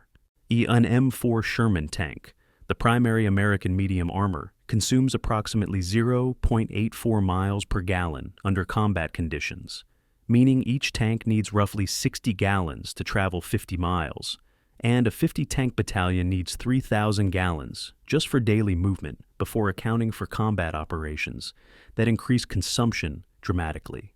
1st Armored Division operates roughly 200 tanks during the advance from GAFSA, meaning the division consumes over 12,000 gallons daily, just keeping tanks moving before accounting for other vehicles, trucks, half-tracks, command vehicles, artillery prime movers. Add those supporting vehicles, and 1st Armored Division alone consumes nearly 30,000 gallons daily. Multiply across Second Corps' multiple divisions, and the 180,000-gallon daily consumption that alarms Captain Heinrich starts looking conservative rather than excessive. The contrast between American and German logistics during this period illuminates why American forces ultimately win North Africa despite German tactical advantages. German Panzer Mark III tanks consume approximately 0.6 miles per gallon, worse fuel economy than American tanks, meaning German armor actually requires more fuel for equivalent operations. But German forces in Tunisia by March 1943 are operating on supply lines that stretch across the Mediterranean from Italy, subject to Allied air and naval interdiction, delivering fuel and ammunition at rates far below what German units require for sustained operations. American supply lines, by contrast, stretch back through Morocco and Algeria to Atlantic ports that receive convoys from American industrial production. Americans waste fuel through inefficient logistics and rapid advances. Germans simply don't have fuel to waste. The arithmetic of this supply asymmetry means Americans can sustain operations that would be impossible for Germans, even when Americans execute logistics poorly by absolute standards. Major General Elwood Pete Quesada, serving as air liaison officer coordinating fighter-bomber support for Second Corps' advance, provides a crucial force multiplier that partially offsets American logistical limitations. Quesada has organized systematic air support that's unprecedented in American operations. Squadrons of P-40 Warhawk fighters and a 20 Havoc light bombers assigned to support Second Corps' advance. It flying pre-planned missions against German defensive positions and responsive missions against targets of opportunity identified by forward observers. The air support provides two critical advantages. It forces German forces to disperse and take cover, rather than concentrating for defense, and it interdicts German supply convoys attempting to deliver fuel and ammunition to forward positions. Each German truck destroyed by air attack represents supplies that won't reach German defensive positions, widening the logistical gap between American abundance and German shortage. Quesada's coordination between air and ground forces isn't perfect. Communication delays mean air strikes sometimes hit hours after targets were identified. But it's substantially better than anything Second Corps achieved at Kasserine. The advance toward El Guettar reveals both improved American tactical competence and continuing coordination challenges. Units maintain better formation than they did before Patton's reforms. Battalions advance in coordinated bounds, maintain radio contact, establish defensive positions when they halt, rather than simply stopping wherever momentum ends. But coordination breaks down under the stress of rapid movement and fatigue. Some units advance too quickly and lose contact with supporting elements. Some units halt to refuel and create gaps in the advance that adjacent units don't fill. Some units encounter German delaying positions and become fixed in place, while other units continue advancing, creating a ragged front line that violates doctrine about maintaining continuous contact. Second Corps, in late March 1943, is demonstrably better than Second Corps in early March, but they're not yet executing doctrine with the precision that extended operations require. They're adequate, which is a massive improvement over incompetent, but adequate isn't the same as professional. Patton's command decisions during the advance toward El Guettar demonstrate both his understanding of psychological warfare and his willingness to take logistical risks that more cautious commanders would reject. On March 23rd, when Captain Heinrich's fuel report reaches Corps headquarters, Patton's response is immediate and characteristically aggressive. Tell Heinrich to requisition every truck in Algeria if necessary. Tell him to prioritize fuel delivery over ammunition, over rations, over everything except medical supplies. Tell him we're not stopping this advance because accountants in the rear area calculated wrong. We're going to maintain pressure on the Germans until they break or until our tanks literally run out of fuel, whichever comes first. That order is tactically sound. Maintaining pressure prevents Germans from establishing strong defensive positions. But it's logistically reckless, betting that supplies can be delivered fast enough to prevent operational collapse. Patton is gambling that boldness will overcome planning failures, that aggressive pursuit matters more than careful logistics. Whether that gamble succeeds depends on whether truck convoys can actually deliver fuel faster than tanks consume it. The race between consumption and delivery becomes the defining challenge of Second Corps' advance. Truck convoys race northward from supply depots, drivers pushing vehicles at speeds that increase breakdown rates and accident rates, but deliver supplies hours faster than planned. Fuel trucks get priority on roads, forcing other traffic to wait, creating bottlenecks, but ensuring that gasoline reaches forward units before they run dry. Some convoys travel through night, despite blackout conditions and navigation challenges, accepting increased risk of accidents because halting overnight means units run out of fuel by dawn. The system is inefficient, wasteful, and occasionally chaotic, but it works, barely. Supply officers who'd carefully calculated sustainable delivery rates watch in horrified fascination as their systems get overloaded by demands that exceed planning assumptions by 50% or more. Yet somehow, the supplies keep flowing forward and tanks keep advancing. It's not sustainable long-term, but short-term, it achieves what Patton demands: momentum maintained despite logistical stress. Forward observation posts on March 25th report something that changes the operational calculation. German forces are establishing defensive positions near El Guettar, preparing to make a stand rather than continuing their withdrawal. Intelligence officers analyzing the reports identify elements of German 10th Panzer Division, one of Rommel's premier formations, along with supporting infantry and anti-tank gun positions. The German defensive line appears formidable: prepared positions with interlocking fields of fire, anti-tank guns positioned to cover approach routes, armor held in reserve for counterattack. This isn't a delaying position meant to slow American advance temporarily. This is a defensive line meant to stop American advance permanently. The strategic implications are clear. German forces have decided El Guettar is where they'll make their stand, where they'll test whether American tactical improvements at Gafsa were genuine or anomalous. Second Corps' momentum is about to collide with German determination to hold ground. War correspondents traveling with Second Corps file reports that begin appearing in American newspapers in late March. describing the advance toward El Guettar with enthusiasm that borders on triumphalism. One correspondent writes, "American armor is proving that Kasserine Pass was an aberration, not a prophecy. Under General Patton's aggressive leadership, our forces are demonstrating that American soldiers can defeat German veterans through superior coordination and determination. The reports aren't entirely wrong. Second Corps has improved dramatically, but they oversimplify the tactical reality.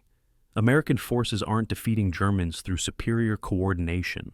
They're defeating Germans who are withdrawing due to logistical constraints while fighting delaying actions rather than committed defense.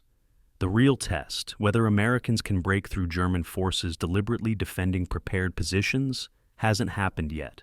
That test awaits at El Guettar, where momentum will meet resistance and one side's doctrine will prove superior to the others. The contrast between Patton's aggressive pursuit doctrine and British Field Marshal Bernard Montgomery's more methodical approach becomes a source of tension within Allied command during this period. Montgomery's Eighth Army, advancing from the east through Libya, moves slowly, carefully, establishing supply lines before advancing, refusing to outrun logistical support. Montgomery's approach is professionally sound. He doesn't suffer the fuel crises that plague Patton's advance. But it's also slower, allowing German forces to withdraw in good order rather than facing pursuit that might shatter their cohesion. Letters between Montgomery and British Field Commander Harold Alexander reveal Montgomery's skepticism about American methods.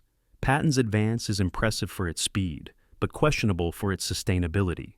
He's advancing faster than his supplies can support, which will force him to halt eventually. Better to advance sustainably than to advance rapidly and then stall. That critique is accurate, but it misses something Patton understands. That psychological momentum matters. That keeping Germans off balance matters. That demonstrating American aggressiveness matters even if it creates logistical stress. The statistical reality of Second Corps' advance toward El Guettar reveals both achievement and limitation.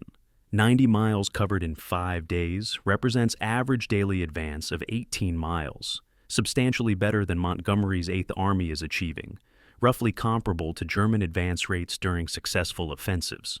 American casualty rates remain moderate, approximately 400 killed and wounded during the advance, less than 3% of engaged forces. Equipment losses are significant but sustainable, 43 tanks destroyed or disabled, mostly through mechanical breakdowns rather than enemy action, representing roughly 20% of engaged armor, but within replacement capacity. The advance demonstrates that Second Corps can sustain operations over extended periods, can maintain formation during movement, can handle basic logistics challenges even when supply plans prove inadequate. These are fundamental competencies that Second Corps lacked at Kasserine, and achieving them represents genuine progress. But whether these competencies translate to success in sustained combat against determined German defense remains unknown. The question facing Second Corps as they approach El Guettar in late March 1943 is whether momentum can overcome entrenchment, whether aggressive pursuit can transition to successful assault, whether logistics can support the kind of sustained combat that breaking German defensive lines will require. Patton believes absolutely that Second Corps is ready, that American soldiers have learned enough and trained enough to defeat German defenses through combined arms coordination and superior firepower. His division commanders, more cautious after experiencing German defensive capabilities at Kasserine, aren't entirely convinced, but trust Patton's judgment and their own improvements enough to believe success is possible. And Second Corps soldiers, who've advanced 90 miles and forced German withdrawal and begun believing they might actually be capable of defeating the legendary Africa Corps, are about to discover whether that belief can survive contact with German forces that have decided to stop retreating and start fighting.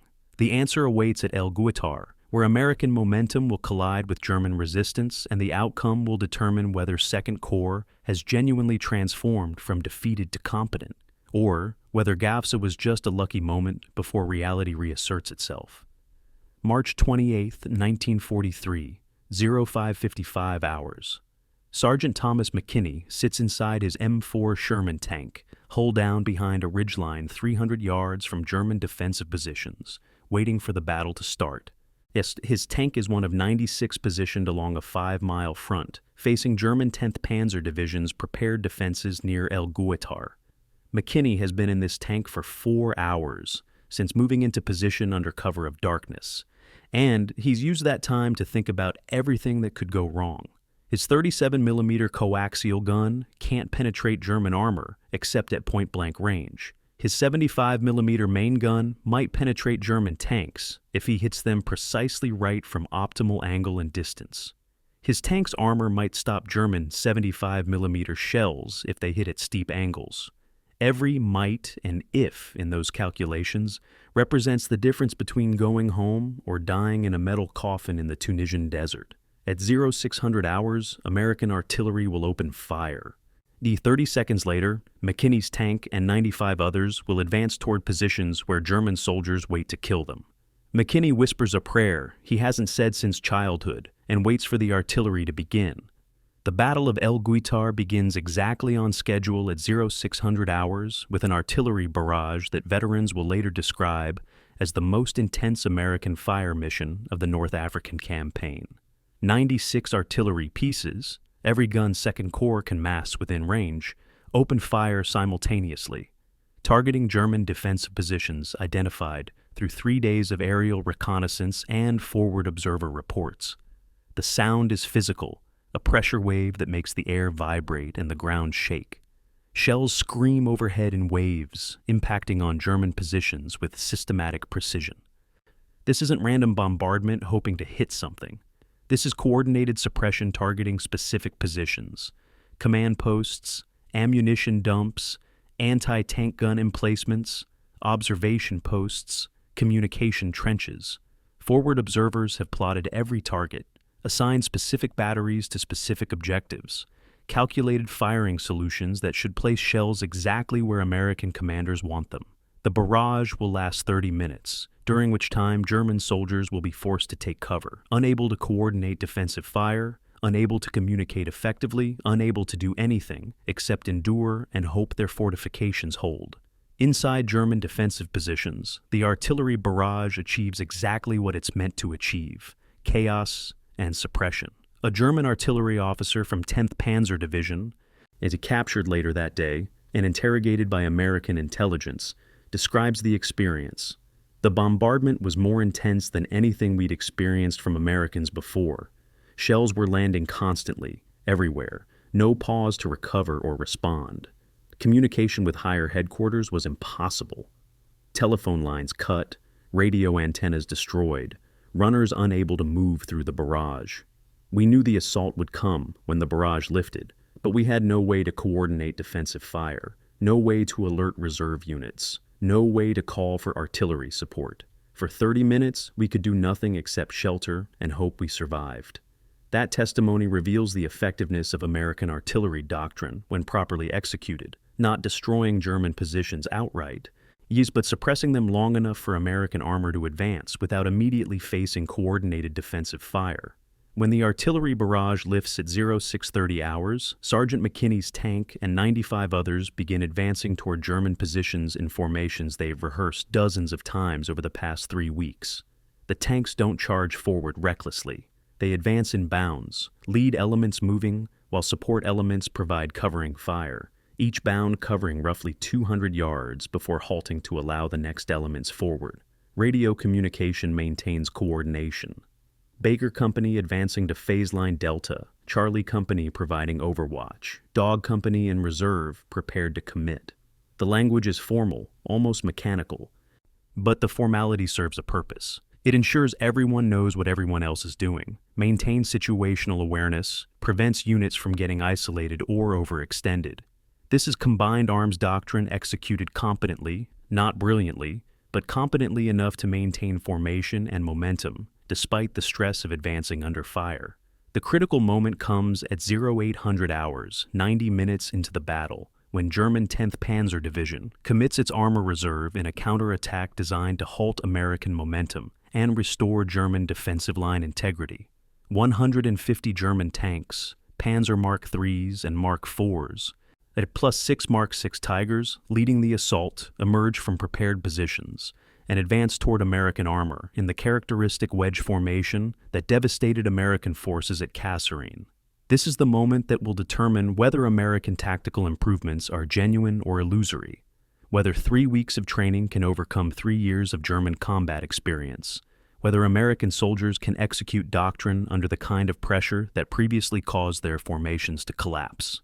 Sergeant McKinney sees the German armor appear on the horizon and feels his stomach drop, feels the same terror that American tankers felt at Kasserine when they realized they were facing an enemy that understood warfare better than they did. But something different happens at Guettar than happened at Kasserine. And American tank commanders, instead of panicking or charging forward independently, execute the defensive doctrine they have rehearsed. Tanks halt and establish hold-down positions, turrets oriented toward advancing German armor, main guns loaded with armor-piercing rounds.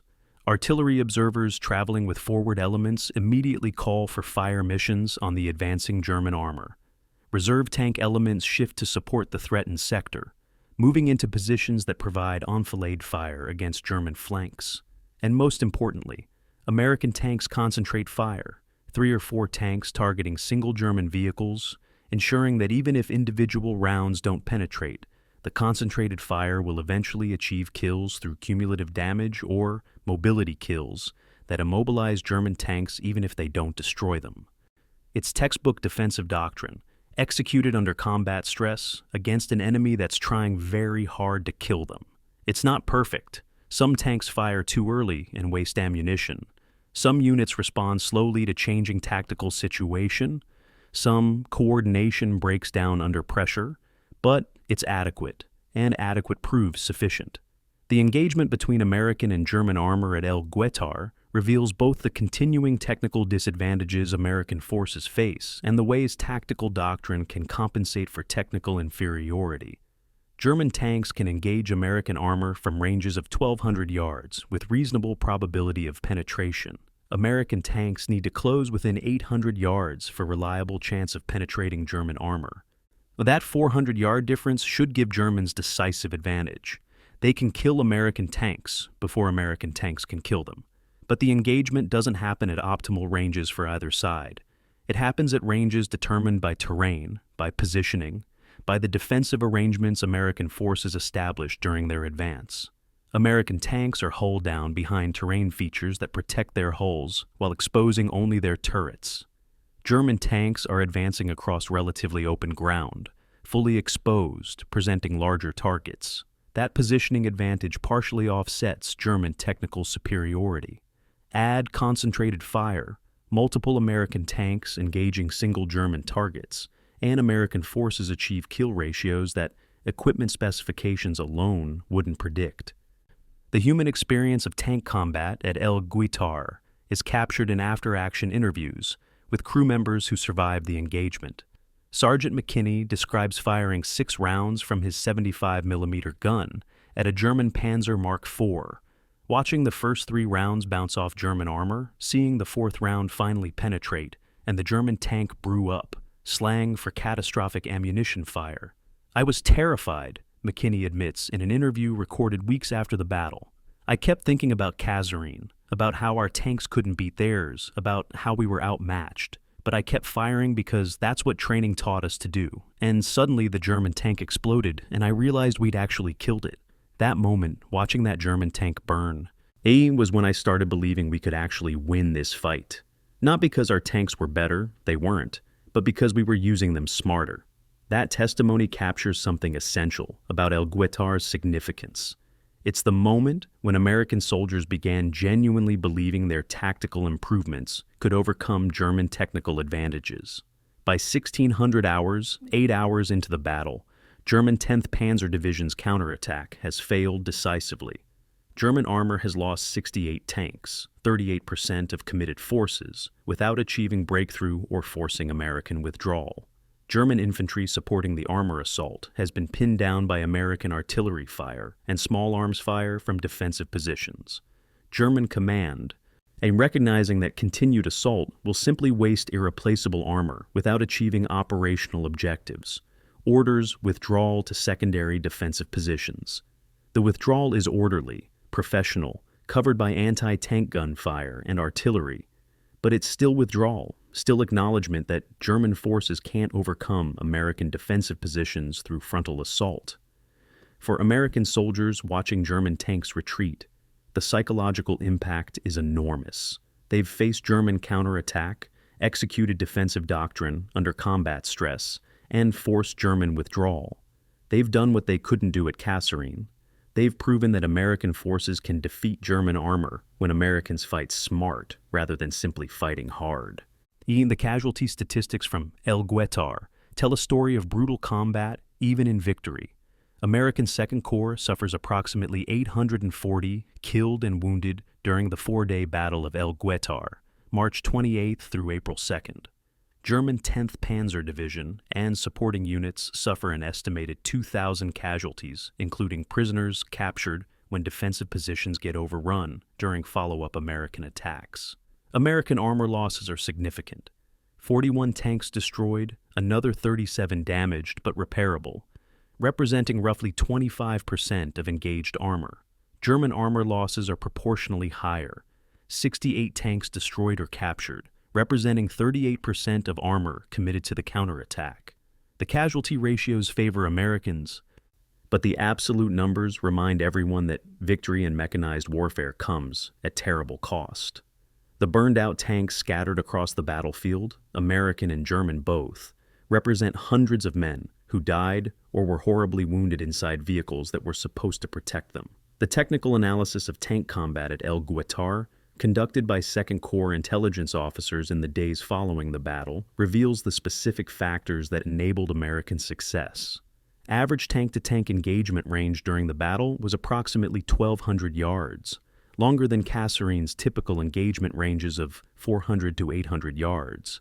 That longer range resulted from American defensive positioning that forced German armor to advance across open ground, while American tanks engaged from prepared positions. At 1,200-yard ranges, German technical advantages in armor and gun performance matter less than at closer ranges, and American numerical advantage, roughly 2 American tanks for every German tank engaged, matters more. Additionally, American artillery fired 6,800 rounds during the 96-hour battle, compared to fewer than 2,000 rounds during comparable periods at Kasserine. That artillery superiority suppressed German defensive positions, disrupted German communications, and forced German units to operate independently rather than with coordinated support. The technical assessment concludes that American victory at Guettar resulted from superior coordination, artillery dominance, and effective defensive positioning that exploited terrain and forced enemy to accept engagement at ranges favorable to American forces. The captured German after-action report from 10th Panzer Division, translated by American intelligence and circulated to Second Corps commanders, provides the enemy's assessment of what went wrong. The report acknowledges that American forces demonstrated significantly improved coordination compared to previous engagements. It notes that American artillery achieved unprecedented effectiveness through concentrated fire and responsive targeting. It admits that German counterattack failed to achieve breakthrough due to effective American defensive doctrine and superior positioning. But most significantly, the report identifies that American forces no longer display tactical hesitation or coordination failures observed at Kasserine Pass. Enemy has learned combined arms doctrine and executes it adequately. Continued operations will require revised tactics acknowledging improved American capabilities. That assessment, from professional German officers evaluating their opponents honestly, represents the ultimate validation of Patton's 3-week transformation of Second Corps. The Germans, who'd beaten Americans easily at Kasserine, now acknowledge that Americans have learned how to fight.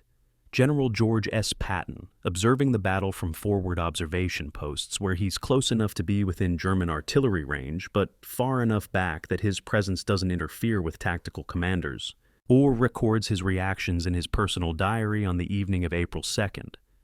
Today we prove that American soldiers, properly trained and confidently led, can stand against German armor and win. The victory isn't about tactical genius. It's about fundamentals executed under pressure. Artillery coordination, defensive positioning, concentrated fire, reserve management, All basics that we should have been doing from the start. But basics matter, perhaps more than brilliance. The Germans are professional, experienced, well-equipped, but they're not invincible. They can be beaten by soldiers who believe in themselves and execute doctrine competently. That belief, that confidence, is what we've restored over these past weeks. The rest is just applying what military science has always taught, that discipline, coordination, and determination overcome individual tactical advantages. The question that haunts Second Corps commanders, even in victory at El Guettar, is whether this success is sustainable or whether Americans succeeded partially because circumstances favored their strengths. German forces at El Guettar were attacking, which forced them to cross open ground and accept engagement at ranges that favored American defensive positions. What happens when Americans have to attack, when they were the ones crossing open ground against German defensive positions? German forces at El Guettar were operating with constrained supplies and limited reserves, which meant they couldn't sustain extended combat. What happens when Germans have adequate supplies and can maintain pressure? American forces at El Guettar had overwhelming artillery support, in which suppressed German positions and disrupted German coordination. What happens in battles where artillery support is constrained or unavailable? These aren't hypothetical questions. They are the operational realities that Second Corps will face in coming operations as the North African campaign moves toward its conclusion. But for American soldiers celebrating victory on April 2, 1943, those future questions matter less than present reality. They've faced German armor in major engagement and won decisively. They've proven that Kasserine Pass was the result of inadequate preparation and poor doctrine, not some inherent German superiority. They've demonstrated that American forces can learn quickly, can adapt doctrine, can execute combined arms warfare competently enough to defeat professional German units. The psychological transformation that Patton worked to achieve over 3 weeks, restoring Second Corps' belief in themselves, has been validated by battlefield success. Whether that transformation will hold up through extended campaign, whether American tactical competence will continue improving or plateau, whether Rommel will adapt tactics to counter American improvements, all that remains unknown. What's known, what Second Corps can see with their own eyes as they count destroyed German tanks and German prisoners, is that Americans can win. And that knowledge, that absolute certainty that victory is possible, changes everything. April 2nd, 1943, 2200 hours. Field Marshal Erwin Rommel sits in a command bunker 50 miles north of El Guettar, and I'm reading casualty reports from German 10th Panzer Division that tell him something he's been trying to warn Berlin about for months. The North African campaign is lost. The numbers are stark. 68 tanks destroyed in a single counterattack, representing nearly 40% of the division's armor strength. 2,000 casualties that can't be replaced, because replacement troops aren't arriving in sufficient numbers. Ammunition expenditure that exceeds supply deliveries by 300%. Fuel consumption that's draining reserves faster than convoys can replenish them. These aren't tactical defeats that better planning might have prevented. These are systemic failures that result from fighting a war with inadequate logistics against enemies who have resources Germany simply can't match. And Rommel composes a radio message to Oberkommando der Wehrmacht, German Armed Forces High Command, in Berlin, knowing even as he writes it that the message will be ignored. American forces at El Guettar demonstrated coordinated combined arms capability that indicates fundamental improvement in tactical doctrine. Continued operations in Tunisia are unsustainable given current supply situation. Recommend strategic withdrawal from North Africa to preserve forces for defense of Europe. He sends the message, already knowing that Hitler will refuse, that German forces will be ordered to fight to the last man, that professional military assessment will be overruled by political delusion. The decoded German radio communications intercepted by ultra-intelligence during the days following El Guettar reveal the depth of German logistical crisis in Tunisia. On April 1st, Rommel's chief supply officer transmits inventory reports to Berlin that read like a catalog of systemic collapse. Fuel reserves sufficient for 12 days at current consumption rates. Ammunition stocks at 40% of operational requirement. Replacement vehicles, 15 per week delivered versus 80 per week losses. Food supplies adequate for 30 days, but medical supplies critically short. Artillery ammunition nearly exhausted for all calibers above 75 millimeter. Each line represents a logistical category where German supply capacity can't meet operational demands, where the mathematics of consumption versus delivery makes sustained combat impossible, regardless of tactical skill or equipment quality. The Ultra Intercepts reveal something else. German commanders in Tunisia understand their situation is hopeless, but they're receiving orders from Berlin to maintain maximum resistance regardless of military reality. Professional assessment is being overruled by political necessity, and German soldiers are going to die because Hitler refuses to acknowledge that North Africa can't be held. The strategic context of Guettar's importance becomes clear when you examine the broader logistics supporting German operations in North Africa compared to Allied logistics. At a German supply lines stretch across the Mediterranean from Italian ports to Tunisia, roughly 300 miles of ocean transit vulnerable to Allied air and naval interdiction.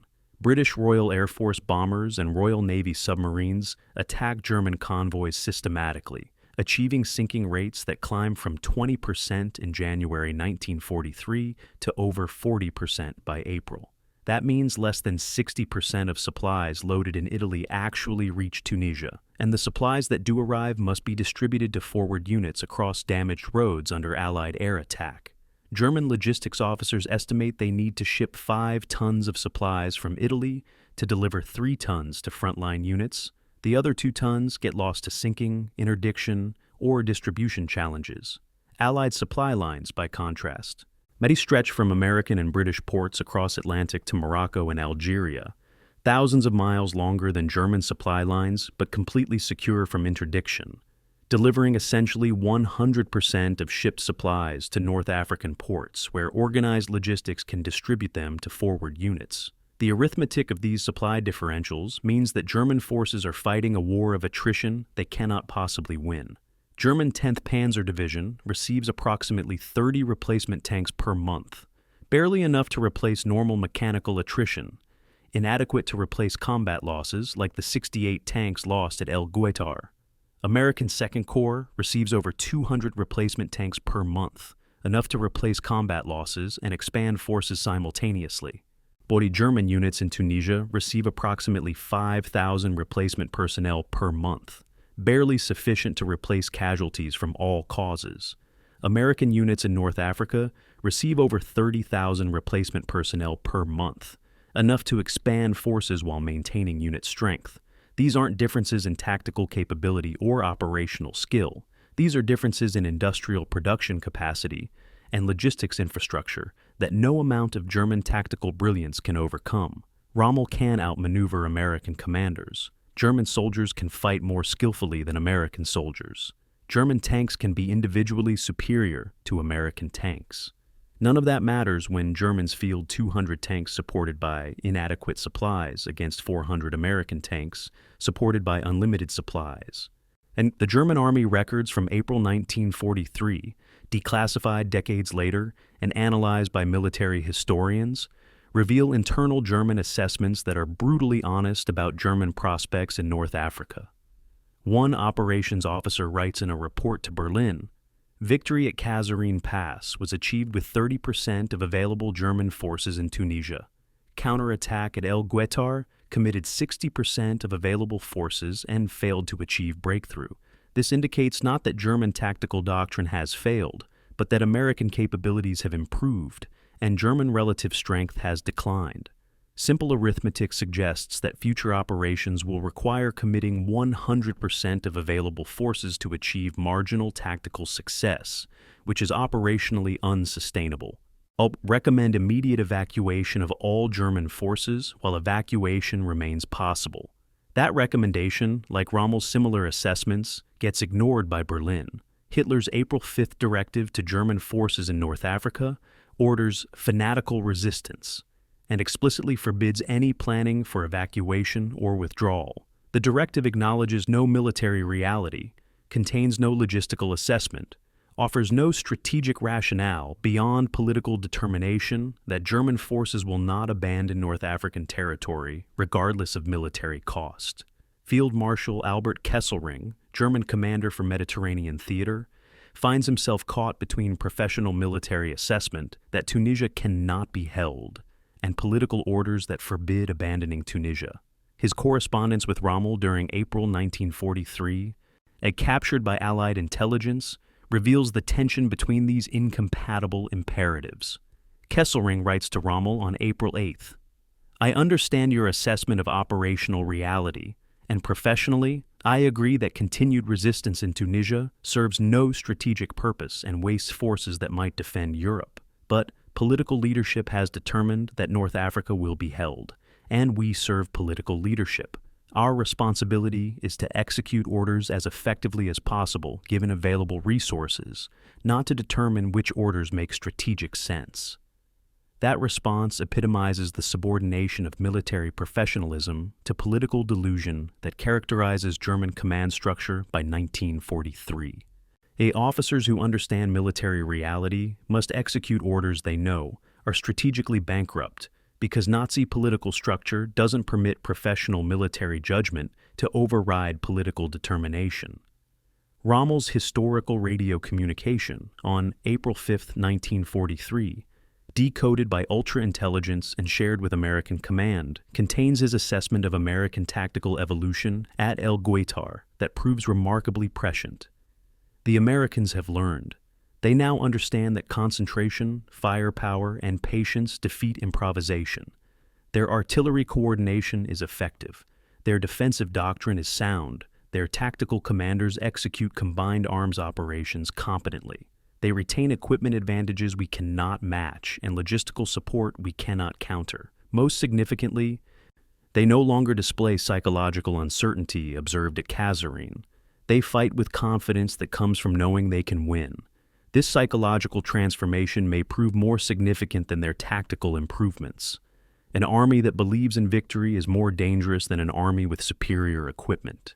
That assessment, from Germany's most respected armor commander evaluating his opponents after defeat, represents the ultimate acknowledgement that American tactical transformation under Patton's command was genuine and significant.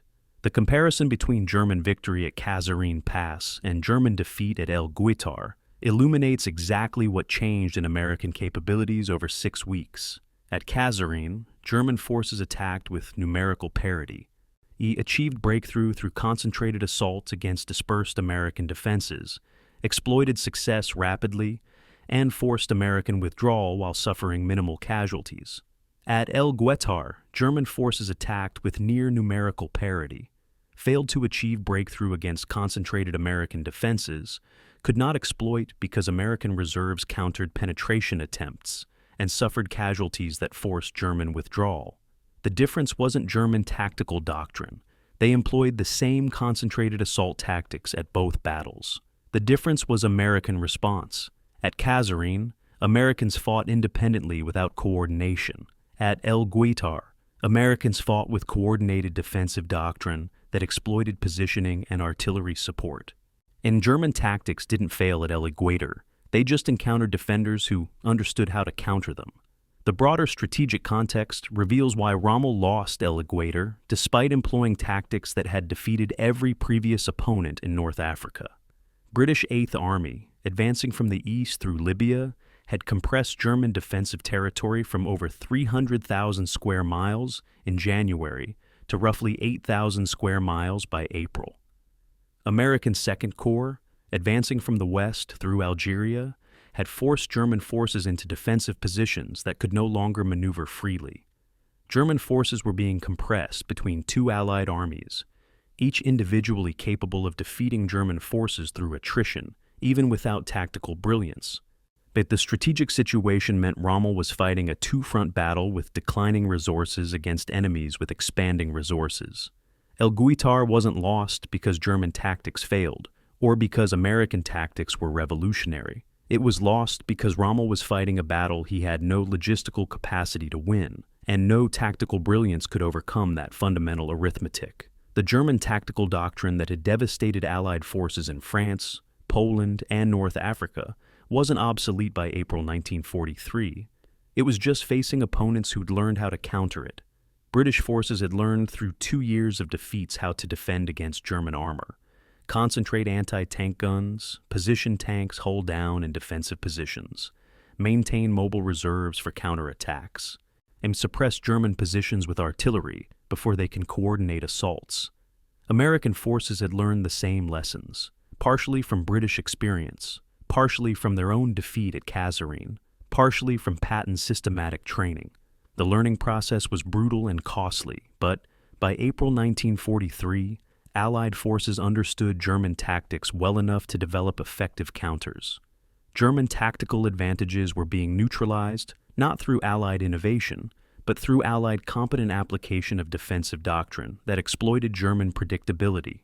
Rommel could still win battles through superior positioning or opponent mistakes, but he could no longer win battles simply by employing tactics that Allied forces didn't know how to counter. The most damning evidence of German logistical collapse comes from German naval records documenting supply convoy losses during April 1943. Axis convoys attempting to deliver supplies from Italy to Tunisia suffer over 60% losses during the first 2 weeks of April, meaning only 4 of every 10 tons shipped actually reaches Tunisian ports. The ships that do reach Tunisia often can't unload effectively because Allied air attacks damage port facilities and sink ships in harbors. Of supplies that successfully unload, an estimated 30% gets destroyed or captured during distribution to forward units through territory, subject to Allied air interdiction. The compound effect of these losses means that German forces in Tunisia by mid-April are operating on roughly 25% of their logistical requirement. They're rationing fuel, restricting artillery fire to preserve ammunition, cannibalizing damaged vehicles to repair others because replacement parts aren't arriving. This isn't an army that can sustain offensive operations or defend territory indefinitely. It's an army in the terminal stages of logistical collapse, fighting with whatever resources they have left, until those resources run out and organized resistance becomes impossible. Rommel's final assessment of the North African situation, written in his personal diary on April 10, 1943, 3 days before, he's recalled to Europe on medical leave, that's really political exile, and he captures his understanding of why Germany has lost this campaign. We are not being defeated by superior enemy tactics or invincible enemy courage.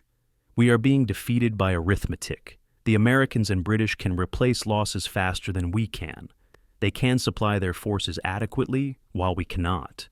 They can sustain attrition warfare indefinitely, while we exhaust our capacity within weeks. I have warned Berlin repeatedly that North Africa cannot be held without adequate supplies, that fighting without supplies wastes forces we need for defense of Europe, that political determination cannot overcome logistical reality. These warnings are ignored. We will lose North Africa. We will lose the men fighting there. And we will have accomplished nothing except satisfying political vanity that forbids acknowledging military reality.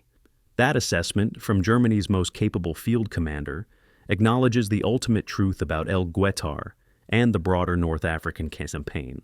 Germany lost not because their soldiers fought poorly or their tactics were inferior, but because they were fighting a logistics war they had no capacity to win. The question facing German command in mid-April 1943 is not whether they'll lose North Africa. That outcome is inevitable given logistics realities. The question is whether they'll evacuate forces while evacuation remains possible, preserving those forces for defense of Europe, or whether they'll fight to destruction in Tunisia, satisfying political requirements but wasting military resources. Rommel advocates evacuation. Kasserine advocates evacuation. Every professional military officer who understands logistical arithmetic advocates evacuation. Hitler refuses. German forces will remain in Tunisia, will continue fighting despite inadequate supplies, will be destroyed or captured when Allied forces finally overrun their remaining defensive positions. And historians decades later will debate whether German defeat in North Africa resulted from Allied tactical superiority or from political decisions that forced professional military to execute strategically bankrupt orders.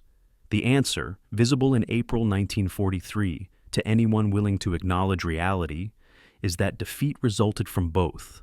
Allied forces learned how to fight effectively against German tactics, and German forces were denied the logistical support necessary to sustain operations against competent opponents.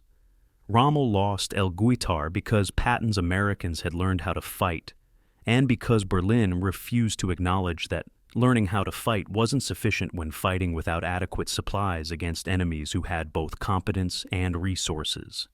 April 5, 1943, 1100 hours. General Dwight D. Eisenhower sits in his headquarters in Algiers, reading newspaper reports from American journalists who are treating George S. Patton like the second coming of Ulysses S. Grant. The headlines are uniformly enthusiastic. Patton's armor smashes Germans at Guettar. American general defeats legendary Rommel. Bold leadership turns tide in Tunisia. Eisenhower reads these reports with mixed emotions. He's genuinely pleased that American forces have finally demonstrated they can defeat German armor, genuinely proud that his decision to give Patton command has been validated by battlefield success. But he's also concerned, deeply concerned, that Patton's growing media profile and increasingly independent command style are creating problems that will outlast the immediate tactical victories. Eisenhower picks up his telephone and places a call to his chief of staff, Major General Walter Bedell Smith, with a question that reveals his anxiety. Beadle asks, how do I acknowledge Patton's success while ensuring he understands he's part of a unified Allied command, not an independent operator who can do whatever he wants because he's winning battles? Smith's response, recorded in Eisenhower's personal notes, is diplomatically cautious. Sir, you might consider that solving problems created by successful generals is preferable to solving problems created by unsuccessful ones. The strategic dilemma facing Eisenhower in early April 1943 is managing the tension between encouraging aggressive American commanders and maintaining the unified Allied command structure that's essential for coordinating British and American operations. Patton's tactical successes at Gafsa and Guettar have made him a media hero and restored American soldier confidence, both of which are valuable. But Patton's command style, aggressive to the point of recklessness, willing to take logistics risks that more cautious commanders would reject, impatient with coordination requirements that slow operations, threatens the careful balance Eisenhower is trying to maintain between British and American forces. British Field Commander Harold Alexander expects American units to coordinate advances with British 8th Army, avoiding situations where American operations create gaps that Germans can exploit or where American advances leave British forces unsupported. Patton views those coordination requirements as bureaucratic obstacles that prevent him from exploiting tactical opportunities. The result is friction that Eisenhower must manage carefully, balancing Patton's undeniable tactical effectiveness against the political and strategic requirements of Allied unity. The press conference on April 7th, where Patton responds to questions from war correspondents, illustrates exactly what worries Eisenhower. Patton, standing before assembled journalists wearing his immaculate uniform and carrying his pearl-handled revolvers, fields questions about Second Corps' recent victories with characteristic confidence that crosses the line into hubris. When asked how American forces defeated German armor at Guettar, Patton responds, "We beat them because American soldiers, when properly led and properly trained, are simply better than German soldiers." The mythology around Rommel was always overstated. Good tactician, certainly, but not invincible. We proved that at Gafsa and Guettar. We'll prove it again at every subsequent engagement. The Germans have been fighting tired opponents for 3 years. Now they're fighting Americans, and they're discovering that Americans fight differently. The correspondents love this. It's quotable, confident, exactly the kind of aggressive leadership American public wants to hear about. But Eisenhower, reading transcripts of the press conference, sees multiple problems. Patton is taking sole credit for victories that resulted from broader Allied strategy. He's dismissing British contributions that enabled American success. He's setting expectations that American forces will continue winning regardless of circumstances, which creates pressure for continued aggressive operations, even when those operations might not make strategic sense. The letter from General George C. Marshall, an Army Chief of Staff in Washington, arrives at Eisenhower's headquarters on April 10th and crystallizes the political complications that Patton's success is creating. Marshall writes with characteristic directness, Eisenhower, Patton's victories are exactly what we needed to restore American confidence after Kasserine, and you deserve credit for giving him command despite institutional skepticism. However, Patton's increasing media profile and his apparent independence from Allied command coordination are creating concerns in Washington. Some observers worry that Patton is becoming bigger than his command, that his success will embolden other American commanders to operate independently rather than coordinating with British forces. Please ensure that Patton understands his tactical victories serve strategic objectives determined by Allied command, not his personal judgment of where opportunities exist. We need aggressive commanders, but we also need commanders who understand they operate within larger framework.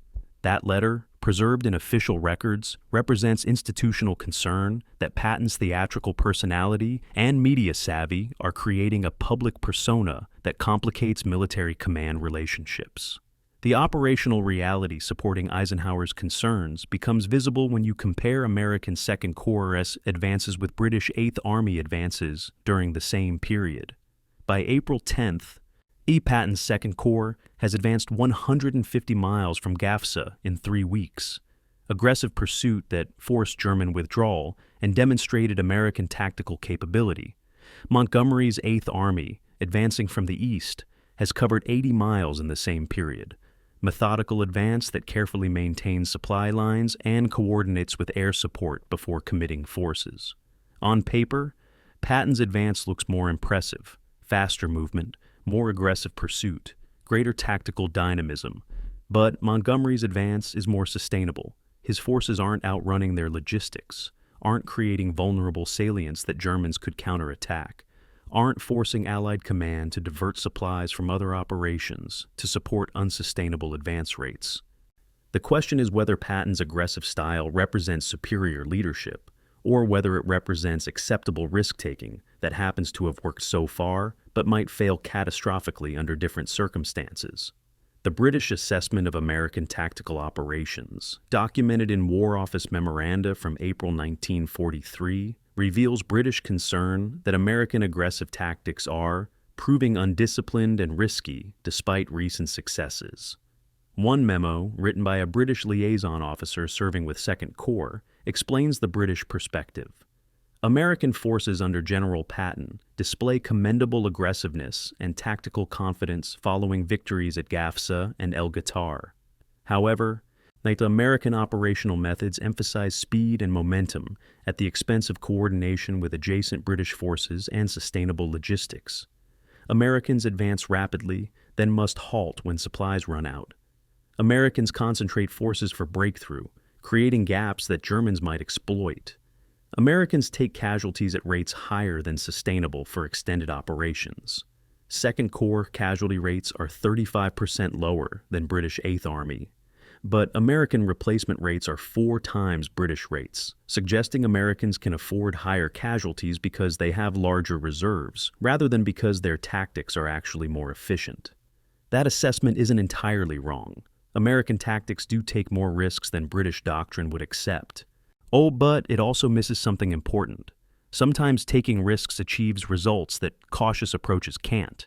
And American industrial capacity means Americans can sustain higher casualty rates than British forces. The specific incident that brings these tensions to a head occurs on April 12th, when Patton issues orders for Second Corps to advance toward Magnassi without coordinating the advance with British forces operating to the north.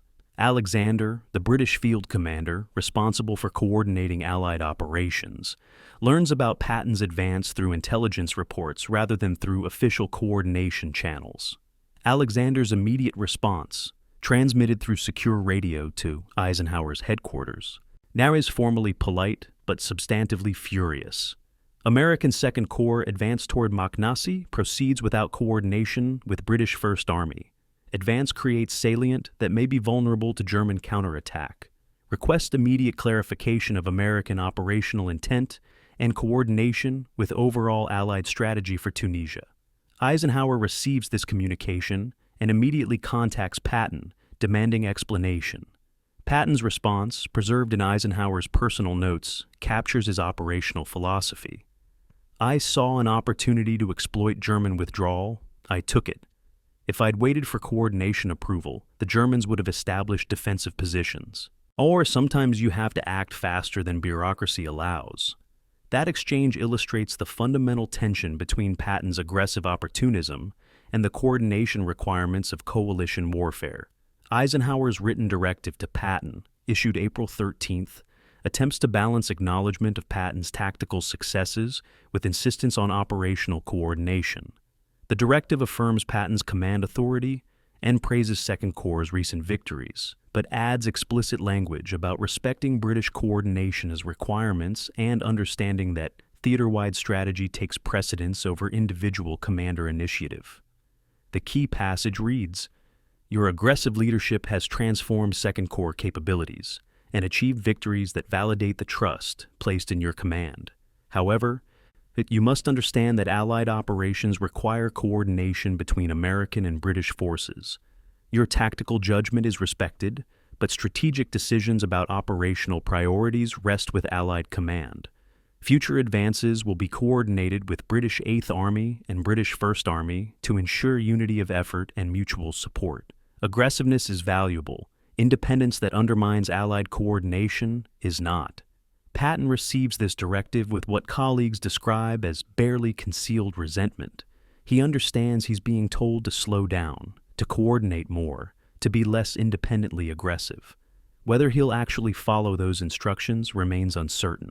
The statistical comparison of Second Corps performance under Patton versus British 8th Army performance under Montgomery provides ammunition for both sides of the argument about optimal operational tempo. By early April, Patton's Second Corps has advanced 150 miles in 3 weeks, forced multiple German withdrawals, and inflicted estimated 5,000 casualties while suffering approximately 1,200 casualties, a kill ratio of over 4-to-1 that suggests effective operations. Montgomery's 8th Army has advanced 80 miles in 3 weeks, forced German withdrawal through systematic pressure, and inflicted estimated 3,000 casualties while suffering approximately 800 casualties, a kill ratio of nearly 4-to-1 that's comparable to American performance. American casualties represent 8.2% of engaged forces. British casualties represent 6.3% of engaged forces. The numbers suggest British operations are more efficient by pure casualties per mile advanced calculation. But American operations achieve faster operational tempo that might create strategic advantages offsetting higher casualty rates. Who's right depends on whether you value speed or sustainability, whether you prioritize rapid exploitation or methodical advance, whether you accept higher casualties to achieve faster results. The British War Office memo expressing concern about American tactics reveals British suspicion that American operational methods reflect inadequate professional military training rather than deliberate doctrinal choice. The memo, drafted by staff officers analyzing North African operations, argues, American operational tempo appears driven by General Patton's personal aggressiveness rather than systematic doctrinal analysis of optimal advance rates. Americans advance until logistics force halt, then resupply and advance again. Approach that works when enemy withdraws, but will fail catastrophically when enemy establishes strong defensive line. British doctrine emphasizes sustainable advance rates coordinated with logistics capabilities, accepting slower tempo to ensure operations can continue indefinitely without logistical crisis. The American approach achieves impressive short-term results, but may prove unsustainable during extended campaigns requiring months of continuous operations. That critique contains truth. American logistics during the advance to El Guettar did nearly collapse multiple times, but it also reflects British institutional bias toward methodical operations that might miss opportunities for exploitation that aggressive operations could achieve. The political dimension of Eisenhower's dilemma becomes visible when you consider how Patton's media profile affects American public opinion and political pressure on military leadership. Now, the American newspapers in April 1943 portray Patton as the embodiment of aggressive American leadership that defeats cautious European approach, narrative that plays well with American public, tired of hearing about British military competence and eager for American heroes. Political leaders in Washington, recognizing the propaganda value of Patton's victories, encourage continued media coverage that presents Patton as exemplar of American military capability. This creates pressure on Eisenhower to allow Patton maximum operational freedom because restraining successful commander generates negative publicity. But Eisenhower also faces pressure from British political leadership to ensure American forces coordinate with British forces, don't create risks through independent operations, and operate as part of unified Allied command, rather than as independent American force pursuing American objectives. Managing these competing political pressures while conducting actual military operations requires diplomatic skills that aren't typically taught at military academies. The fundamental question facing Eisenhower in mid-April 1943, the question that will recur throughout the remainder of the war as American forces conduct operations in Sicily, Italy, and France, is whether aggressive American commanders like Patton should be given maximum operational freedom to exploit opportunities even when that freedom creates coordination challenges, or whether unified Allied command requires constraining American aggressiveness to ensure British and American operations remain synchronized. There's no obviously correct answer. Both approaches have merits and risks. Patton's aggressive operations at Gafsa and El Guettar achieved tactical victories that methodical approach might not have achieved, but they also created logistics crises and coordination challenges that might have proven catastrophic under different circumstances. Montgomery's methodical operations are sustainable and coordinated, but might miss opportunities that exist temporarily before enemy forces can respond. Eisenhower's challenge is balancing these approaches, encouraging aggressiveness while ensuring coordination, allowing tactical initiative while maintaining strategic unity. It's command challenge that transcends military doctrine and enters realm of political judgment about competing values and acceptable risks. The resolution, if it can be called resolution, is pragmatic compromise that satisfies no one completely but allows operations to continue. Patton remains in command of Second Corps, but operates under explicit instructions to coordinate advances with British forces. His tactical freedom is constrained by operational directives that specify coordination requirements before major advances. His media access gets managed more carefully to reduce independent pronouncements that complicate Allied unity messaging. He's still aggressive, still pushing operational tempo faster than cautious commanders would prefer, but he's operating within a framework that acknowledges Allied command structure rather than independent American operation. Whether this compromise represents optimal solution or merely acceptable temporary accommodation depends on perspective. What's certain is that Patton's success has created problems that wouldn't exist if he'd failed, and that managing successful aggressive commanders proves as challenging as managing unsuccessful cautious ones. Eisenhower's comment to his staff in late April captures this ambiguity. Patton wins battles, which is ultimately what we need commanders to do. But he also creates complications that force me to spend time managing personalities rather than managing strategy. I suppose that's the price of having commanders with enough confidence to win battles. They also have enough confidence to question whether they need to follow rules designed for less capable commanders. That statement acknowledges both Patton's value and the complications his success creates. April 15, 1943, Allied Headquarters, Algiers. A British intelligence officer stands before a wall-sized map of Tunisia, using colored pins to mark Allied and Axis positions. The map tells a story that requires no explanation. Axis forces are being compressed into an ever-shrinking pocket of territory that will eventually become their graveyard. Blue pins representing Allied forces advance from three directions: American Second Corps from the southwest, British Eighth Army from the southeast, British First Army from the northwest. Red pins representing Axis forces cluster in northeastern Tunisia, holding roughly 8,000 square miles of territory, compared to the 350,000 square miles they controlled in January. The intelligence officer traces supply routes with his pointer, showing how every Axis supply line runs through ports within range of Allied air and naval attack, how every kilometer of Axis-held territory is vulnerable to Allied interdiction. The assessment he delivers to assembled Allied commanders is clinically precise. Gentlemen, The Axis forces in Tunisia are operationally encircled. They cannot be reinforced adequately. They cannot be supplied sustainably. They cannot withdraw. The only question is how long they choose to resist before mathematics forces surrender. The strategic encirclement of Axis forces in Tunisia results from 6 months of systematic Allied pressure that's been tightening incrementally since Operation Torch launched in November 1942. Understanding this encirclement requires examining the operational situation from multiple perspectives simultaneously.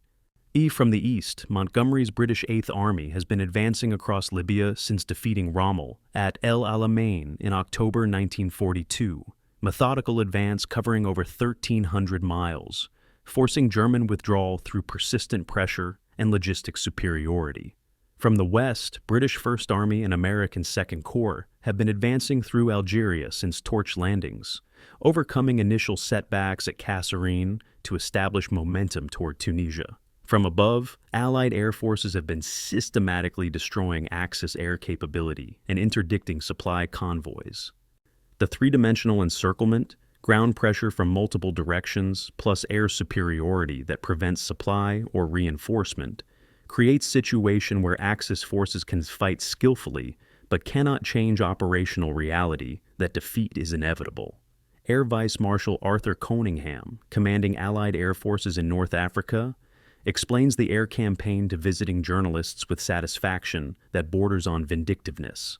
His operations briefing describes systematic destruction of Axis logistics. We fly approximately 1,800 sorties per week, targeting Axis convoys, port facilities, supply dumps, and transportation infrastructure. Our fighters sweep Axis airspace daily, engaging any Axis aircraft that attempt to provide cover for convoys or ground forces. Our bombers strike ports in Sicily and Italy where Axis supplies originate. The cumulative effect is that Axis forces in Tunisia operate under constant air attack, unable to move supplies during daylight without accepting catastrophic losses. By April, we've achieved effective air superiority at 3-to-1 numerical advantage. We maintain approximately 1,100 operational aircraft compared to Axis force of roughly 290 aircraft and declining weekly.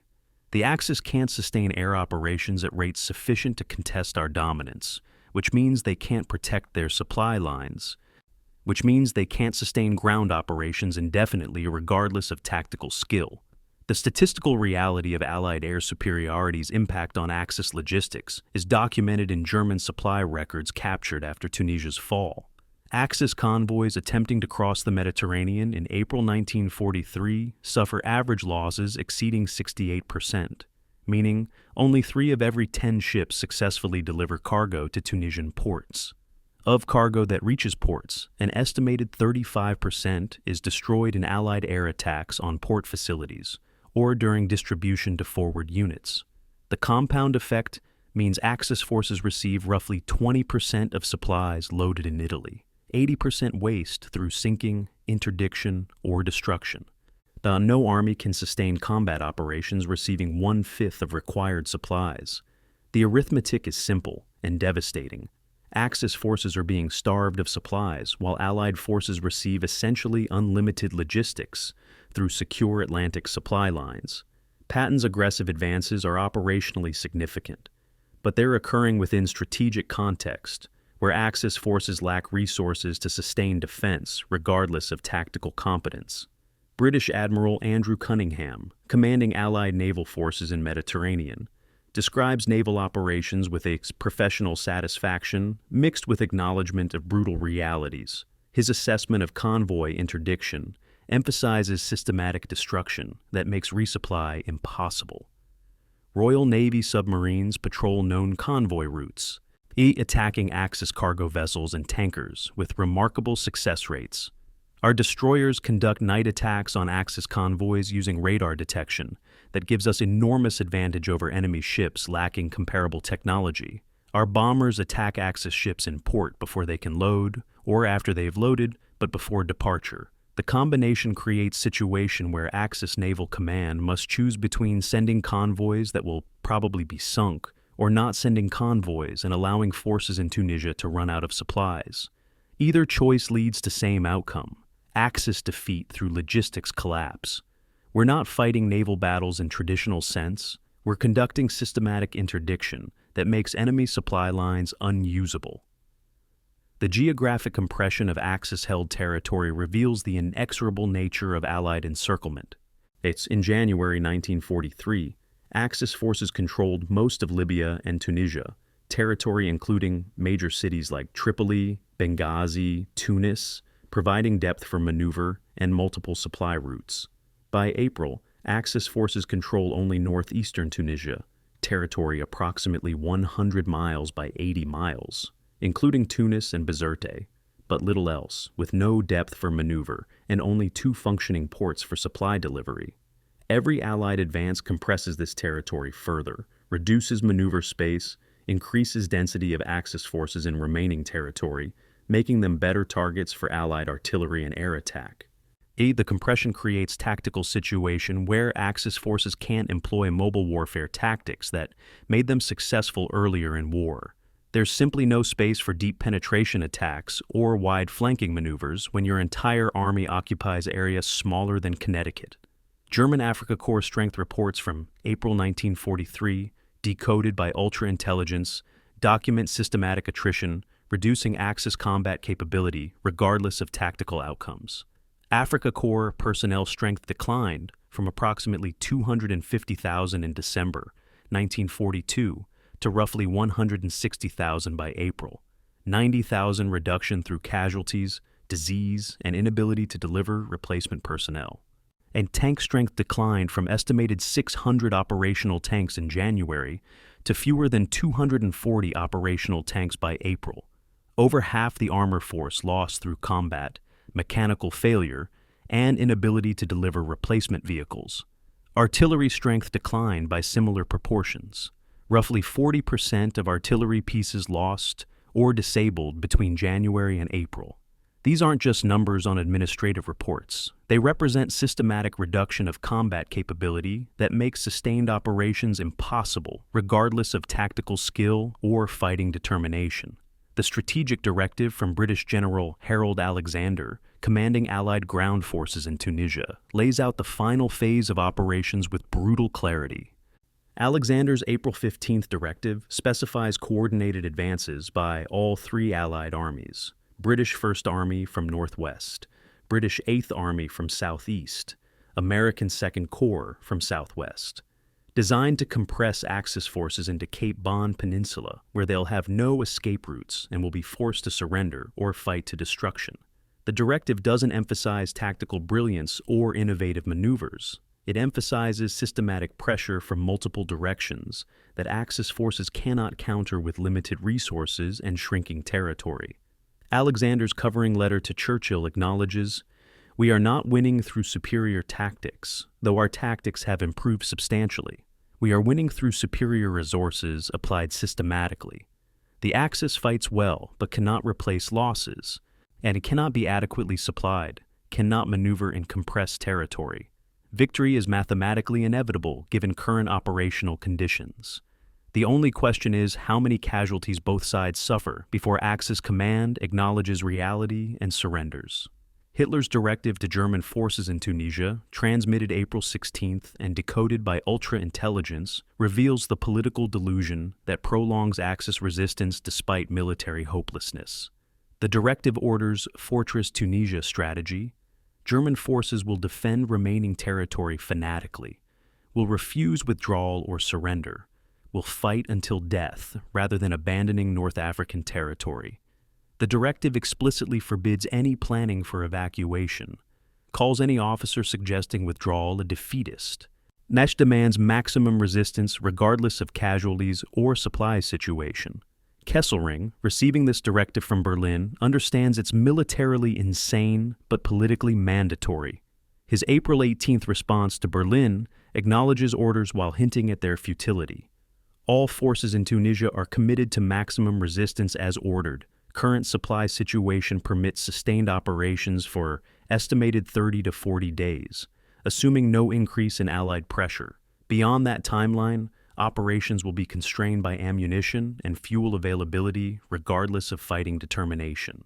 That carefully worded response tells Berlin that Fortress Tunisia strategy has expiration date measured in weeks, but political leadership refuses to acknowledge mathematical reality.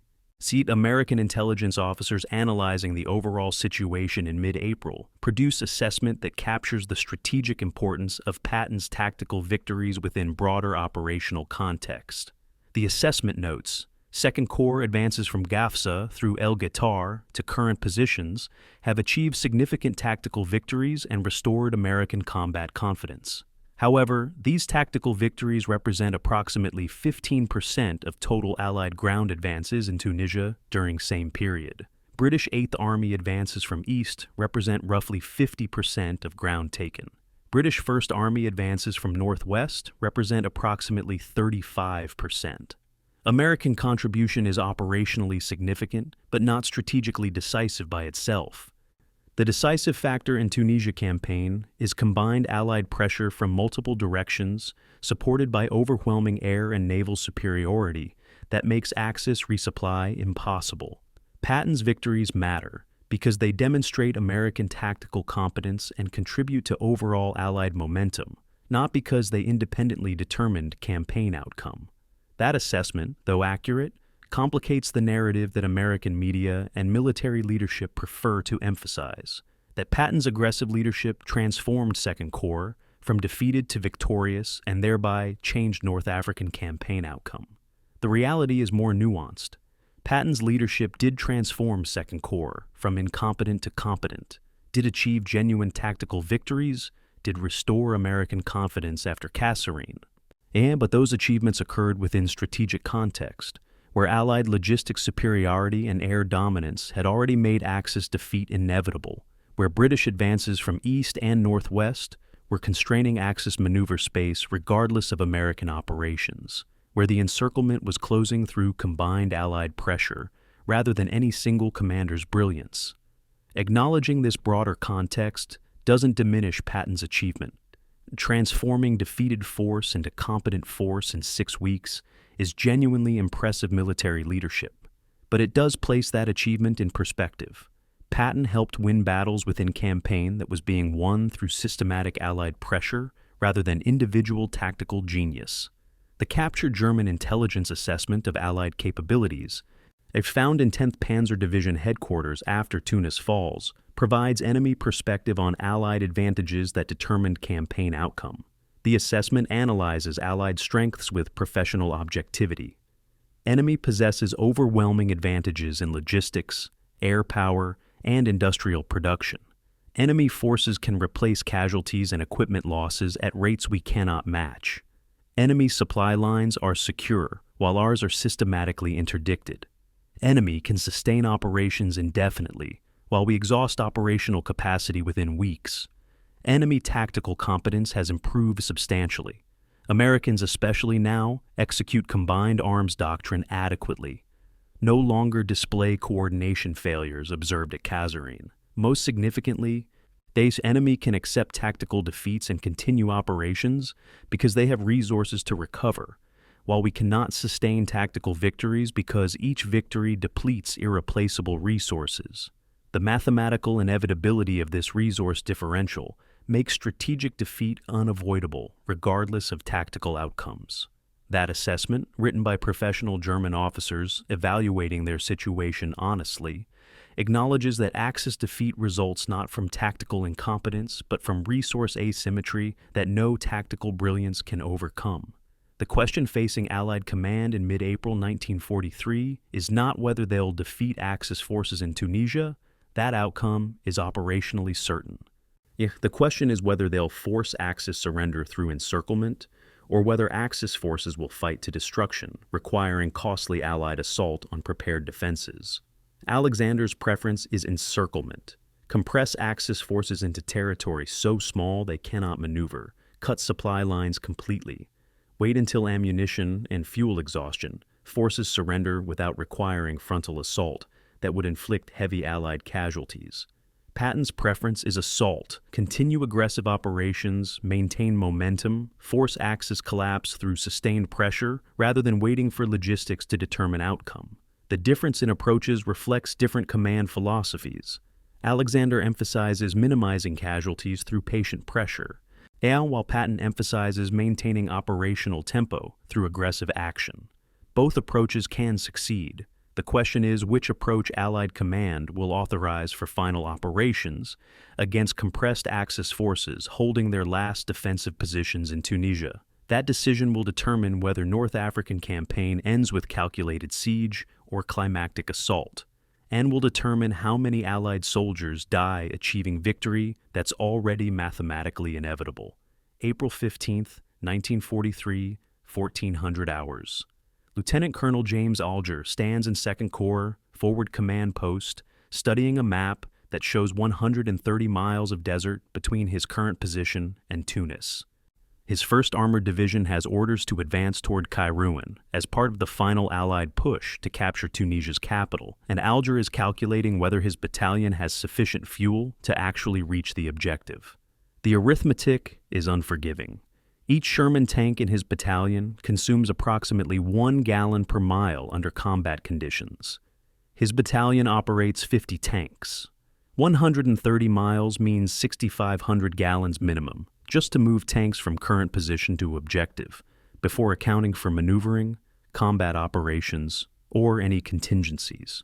His current fuel allocation is 8,000 gallons, theoretically sufficient, but only if nothing goes wrong. If they encounter no resistance requiring extended maneuvering, and if no tanks break down, requiring recovery vehicles that consume additional fuel. Alger picks up the field telephone to request additional fuel allocation and receives the response he's expecting.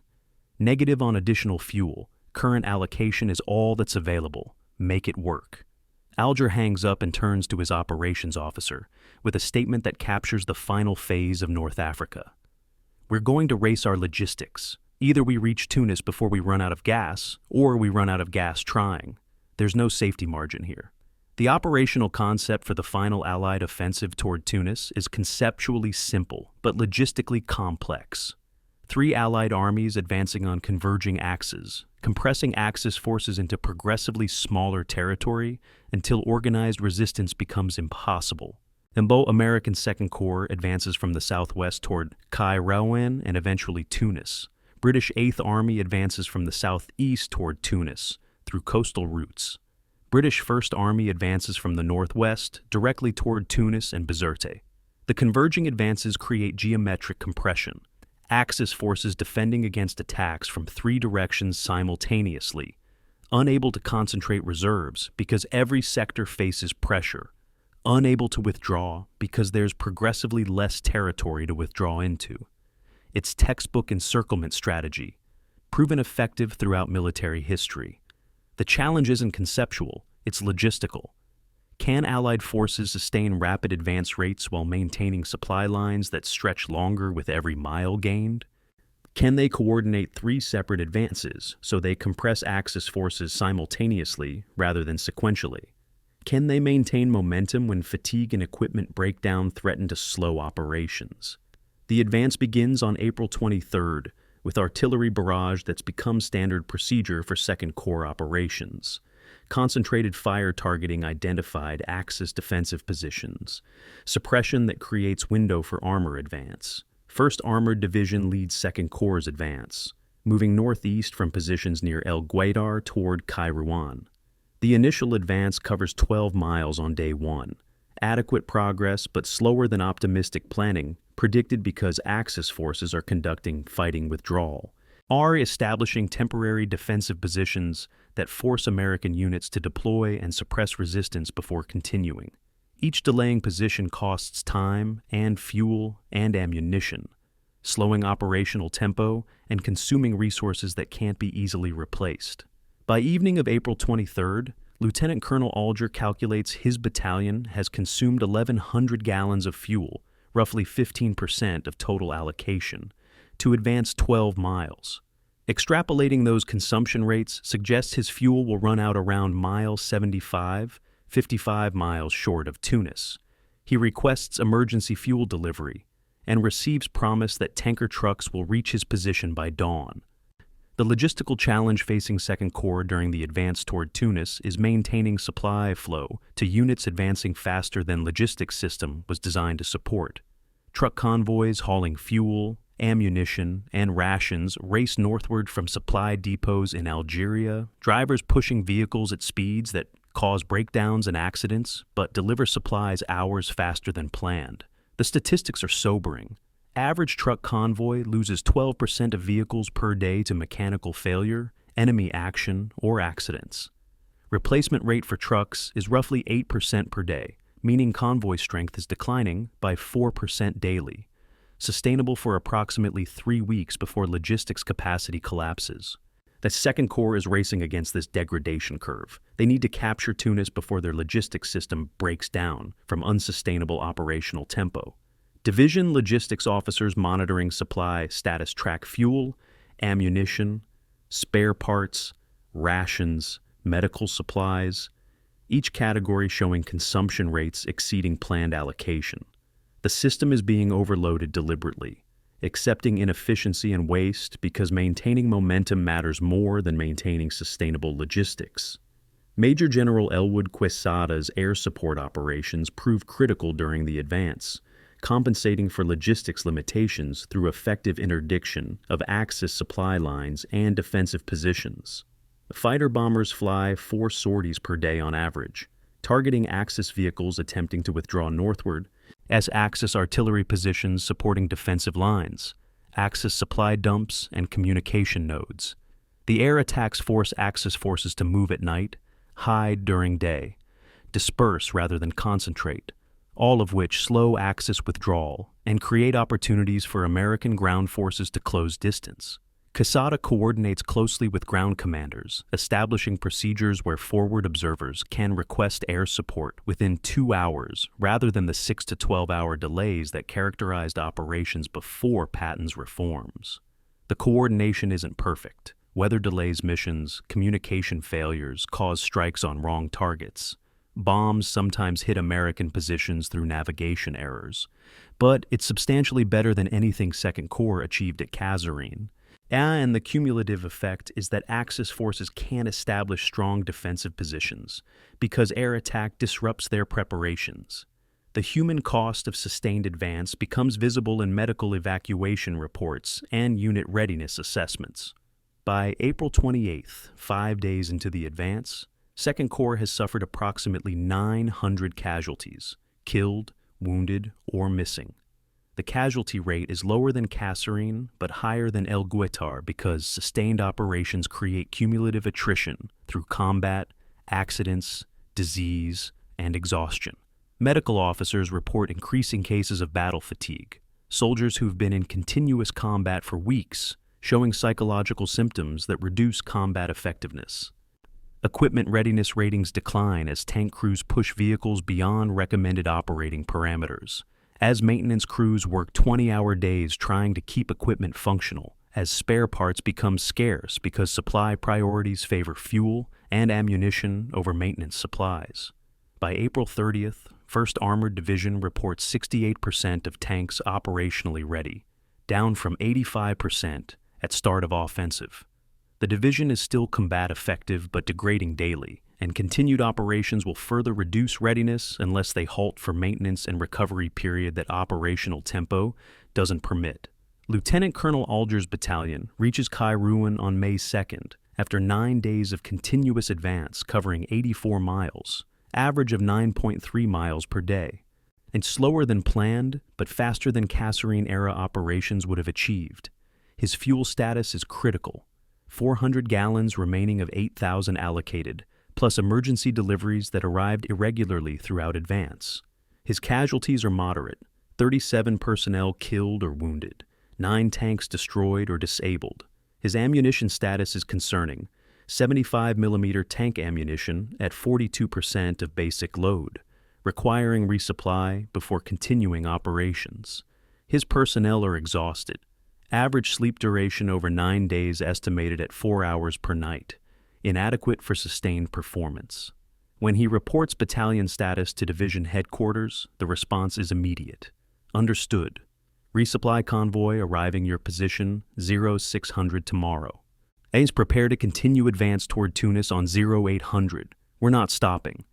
Alger acknowledges orders and turns to his operations officer with gallows humor. Tell the men they can rest when they're dead. Right now, we're racing to Tunis.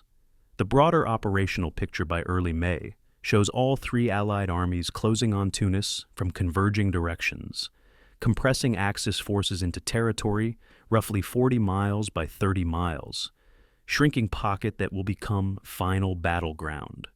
British 8th Army has advanced to within 20 miles of Tunis from southeast, maintaining characteristic methodical pace that prioritizes sustainable operations over rapid advance. British 1st Army has advanced to within 15 miles of Tunis from northwest, all pushing Axis forces back through mountainous terrain that favors defenders but offers limited depth for prolonged resistance. American 2nd Corps has advanced to within 40 miles of Tunis from southwest, covering more ground than either British Army, but consuming supplies at rates that concern logistics planners. The three-army encirclement is working exactly as planned conceptually, but the logistics strain threatens to slow or halt operations before encirclement completes. Allied command faces choice: continue aggressive pursuit, accepting logistics risk, or pause to consolidate supply lines, accepting operational delay that might allow Axis forces to strengthen defenses. Patton's command decision on May 3rd reflects his characteristic aggressiveness and his understanding of psychological warfare's importance. He issues orders for 2nd Corps to continue advance toward Tunis without pausing for logistics consolidation, accepting risk that units might outrun supplies in exchange for maintaining pressure on withdrawing Axis forces. His operations order justifies the decision. The enemy is withdrawing under pressure. If we pause to consolidate logistics, we allow enemy time to establish defensive positions that will cost casualties to overcome. If we maintain pressure, we force enemy to continue withdrawing until withdrawal becomes rout. We will advance until we capture Tunis, or until our tanks literally stop moving for lack of fuel. The former outcome achieves operational objectives. The latter outcome still achieves strategic objective of forcing maximum enemy withdrawal before defensive line solidifies. That order is operationally risky. It bets that aggressive pursuit matters more than sustainable logistics, that Axis forces will collapse before American logistics collapse. Whether that bet succeeds depends on whether Axis resistance crumbles or hardens during final approaches to Tunis. The statistical reality of 2nd Corps' advance from April 23rd through May 7th reveals both achievement and cost. 180 miles covered in 14 days represents average of nearly 13 miles per day, substantially better than early war American performance, comparable to German advance rates during successful operations. And American casualties during this period total approximately 2,100 killed, wounded, or missing, roughly 7% of engaged forces, sustainable but not trivial. Equipment losses include 63 tanks destroyed or disabled, 114 other vehicles lost, ammunition consumption exceeding allocation by 38%, requiring emergency resupply convoys.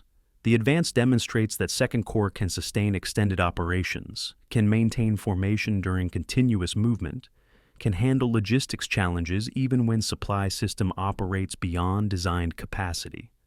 These capabilities represent dramatic improvement over Kasserine-era performance when 2nd Corps couldn't sustain operations for even few days without collapse.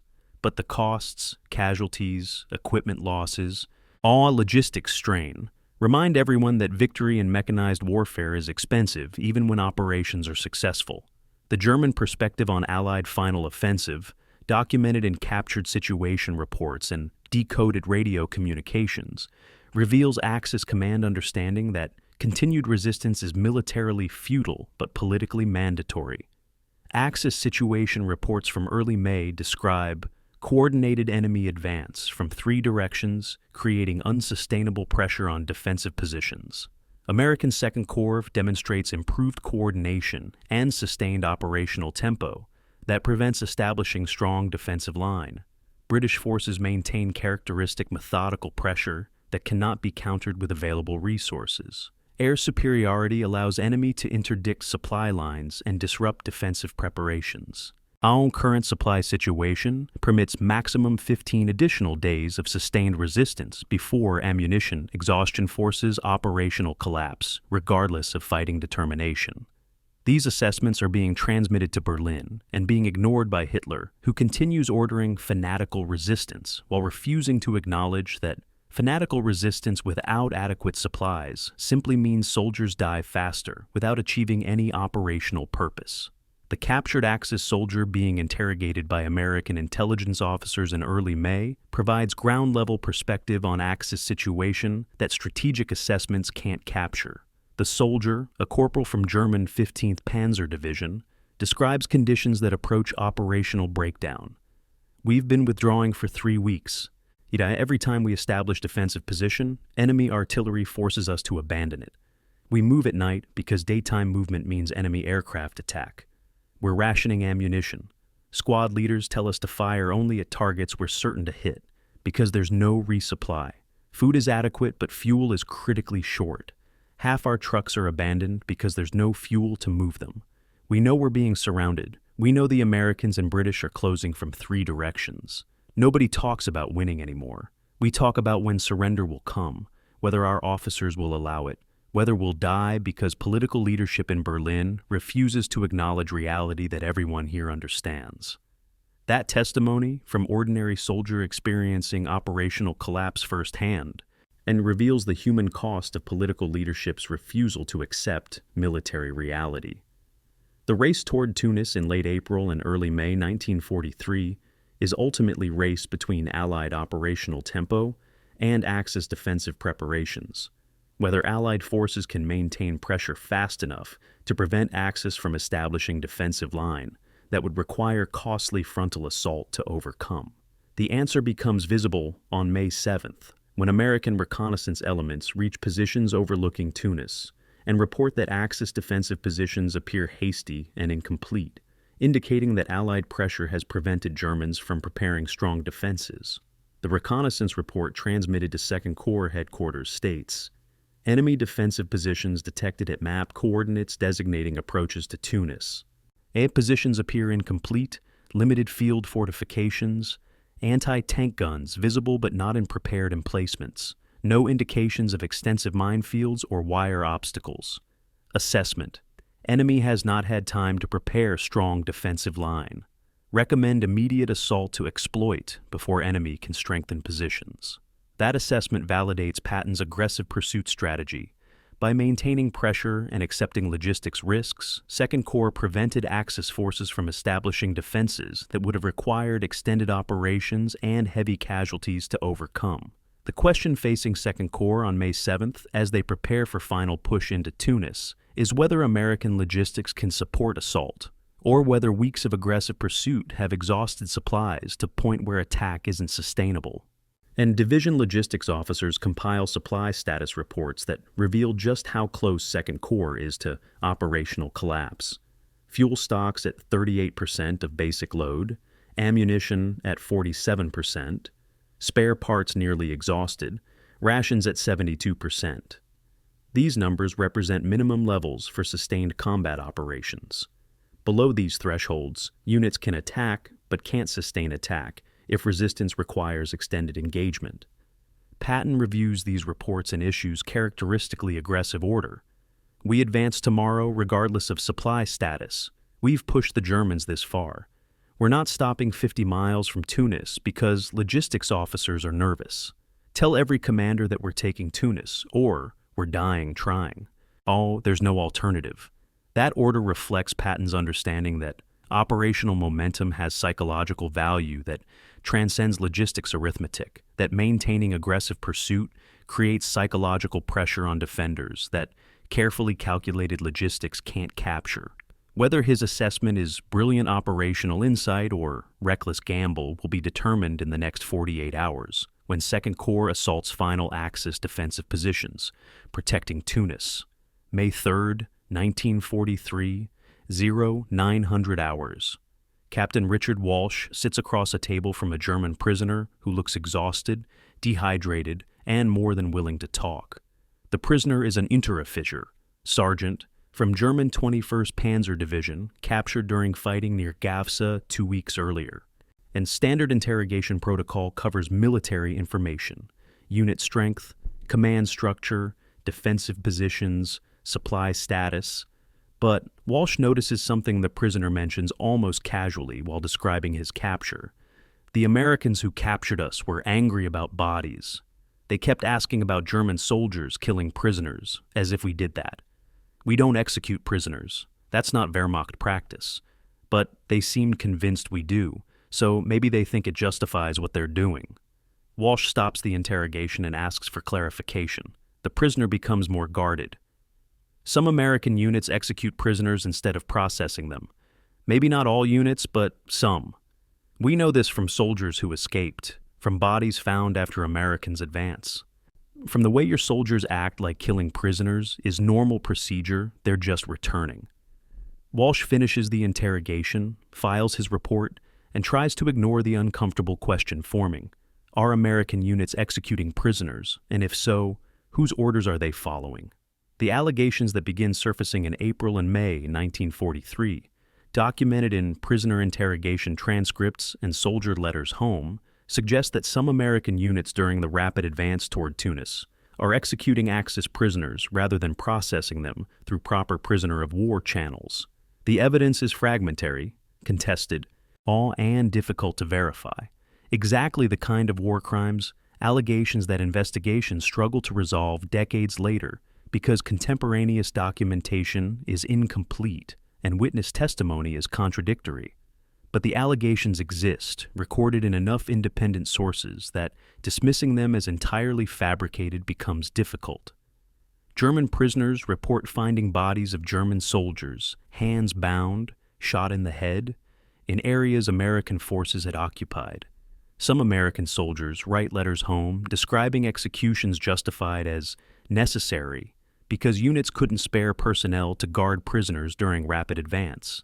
Some officers' diaries contain cryptic references to difficult decisions about prisoners that suggest knowledge of incidents command would prefer not to formally acknowledge. The specific incident near Gafsa in mid-April, documented in war crimes investigation files compiled after the war, involves estimated 40 to 70 German soldiers from 21st Panzer Division who surrendered to American forces and were subsequently executed. The evidence for this incident comes from multiple sources: German soldiers who witnessed early stages before escaping, American soldiers who participated or observed and later testified during investigations, physical evidence discovered by British forces who occupied area after Americans advanced, and intelligence reports from both sides acknowledging incident occurred. The war crimes investigation, conducted between 1946 and 1950, by Allied authorities examining allegations against both Axis and Allied personnel, concludes that incident probably occurred as alleged, but finds insufficient evidence to determine individual responsibility or prosecute specific personnel. That conclusion, acknowledging probable crime while declining to assign responsibility, reflects the evidentiary difficulties inherent in investigating wartime conduct years after events when witnesses are deceased, dispersed, or unreliable. The organizational context that might explain prisoner executions, though not justify them, relates to logistics realities facing American units during rapid advance toward Tunis. Second Corps wasn't configured to handle large numbers of prisoners during mobile operations. Prisoner of war procedures assumed that captured enemy personnel would be processed at collection points, transported to rear areas, and held in established camps. But rapid advances in April and May created situations where American units captured hundreds of prisoners in forward areas, had no transportation available to move them rearward, couldn't spare personnel to guard them, and faced tactical pressure to continue advancing rather than halting to process prisoners. Some units addressed this problem by assigning minimal guards and accepting that prisoners might escape. Some units held prisoners temporarily until transportation could be arranged. Some units apparently decided that killing prisoners was more expedient than guarding them, decision that violates Geneva Convention, violates Army regulations, constitutes war crime, but might have seemed pragmatically necessary to commanders facing pressure to maintain operational tempo regardless of complications. Yeah, Patton's role in prisoner treatment during Second Corps operations remains disputed and will never be definitively resolved. Multiple officers' accounts recorded in post-war interviews claim Patton issued verbal order, never committed to writing, that prisoners should be eliminated if they threatened to slow advance. Other officers, including General Omar Bradley, who served under Patton in Tunisia, explicitly deny Patton ever issued such order and suggest allegations result from misunderstanding Patton's aggressive rhetoric. Patton's personal diary entry from May 8, 1943, contains cryptic passage, "Difficult decisions must be made about prisoners and military necessity. The rules written for peacetime don't always apply, when maintaining operational tempo means difference between victory and stalemate. I trust my commanders to make appropriate decisions, and I don't require them to burden me with details that might constrain future flexibility." That passage is ambiguous enough that prosecution and defense could both cite it as supporting their interpretations. Either Patton was condoning war crimes while maintaining plausible deniability, or he was simply expressing trust in subordinates' judgment without knowing some were committing crimes. The war crimes investigation that examines Patton's conduct concludes in 1950 that insufficient evidence exists to determine whether General Patton ordered, authorized, or knew about prisoner executions during Tunisia operations. Testimony is contradictory, documentary evidence is minimal, and many witnesses are deceased or unreachable. Some testimony suggests Patton's rhetoric about aggressive warfare and maintaining tempo created command climate where subordinates believed prisoner executions were acceptable. Other testimony suggests individual commanders made unauthorized decisions that Patton would have condemned had he known. Investigation cannot determine ground truth with sufficient certainty to support prosecution. That conclusion frustrates those seeking clear accountability. It acknowledges something wrong happened, but can't establish who bears responsibility. The investigation files remain classified until 1993, when declassification reveals the ambiguity and evidentiary gaps that prevented conclusions.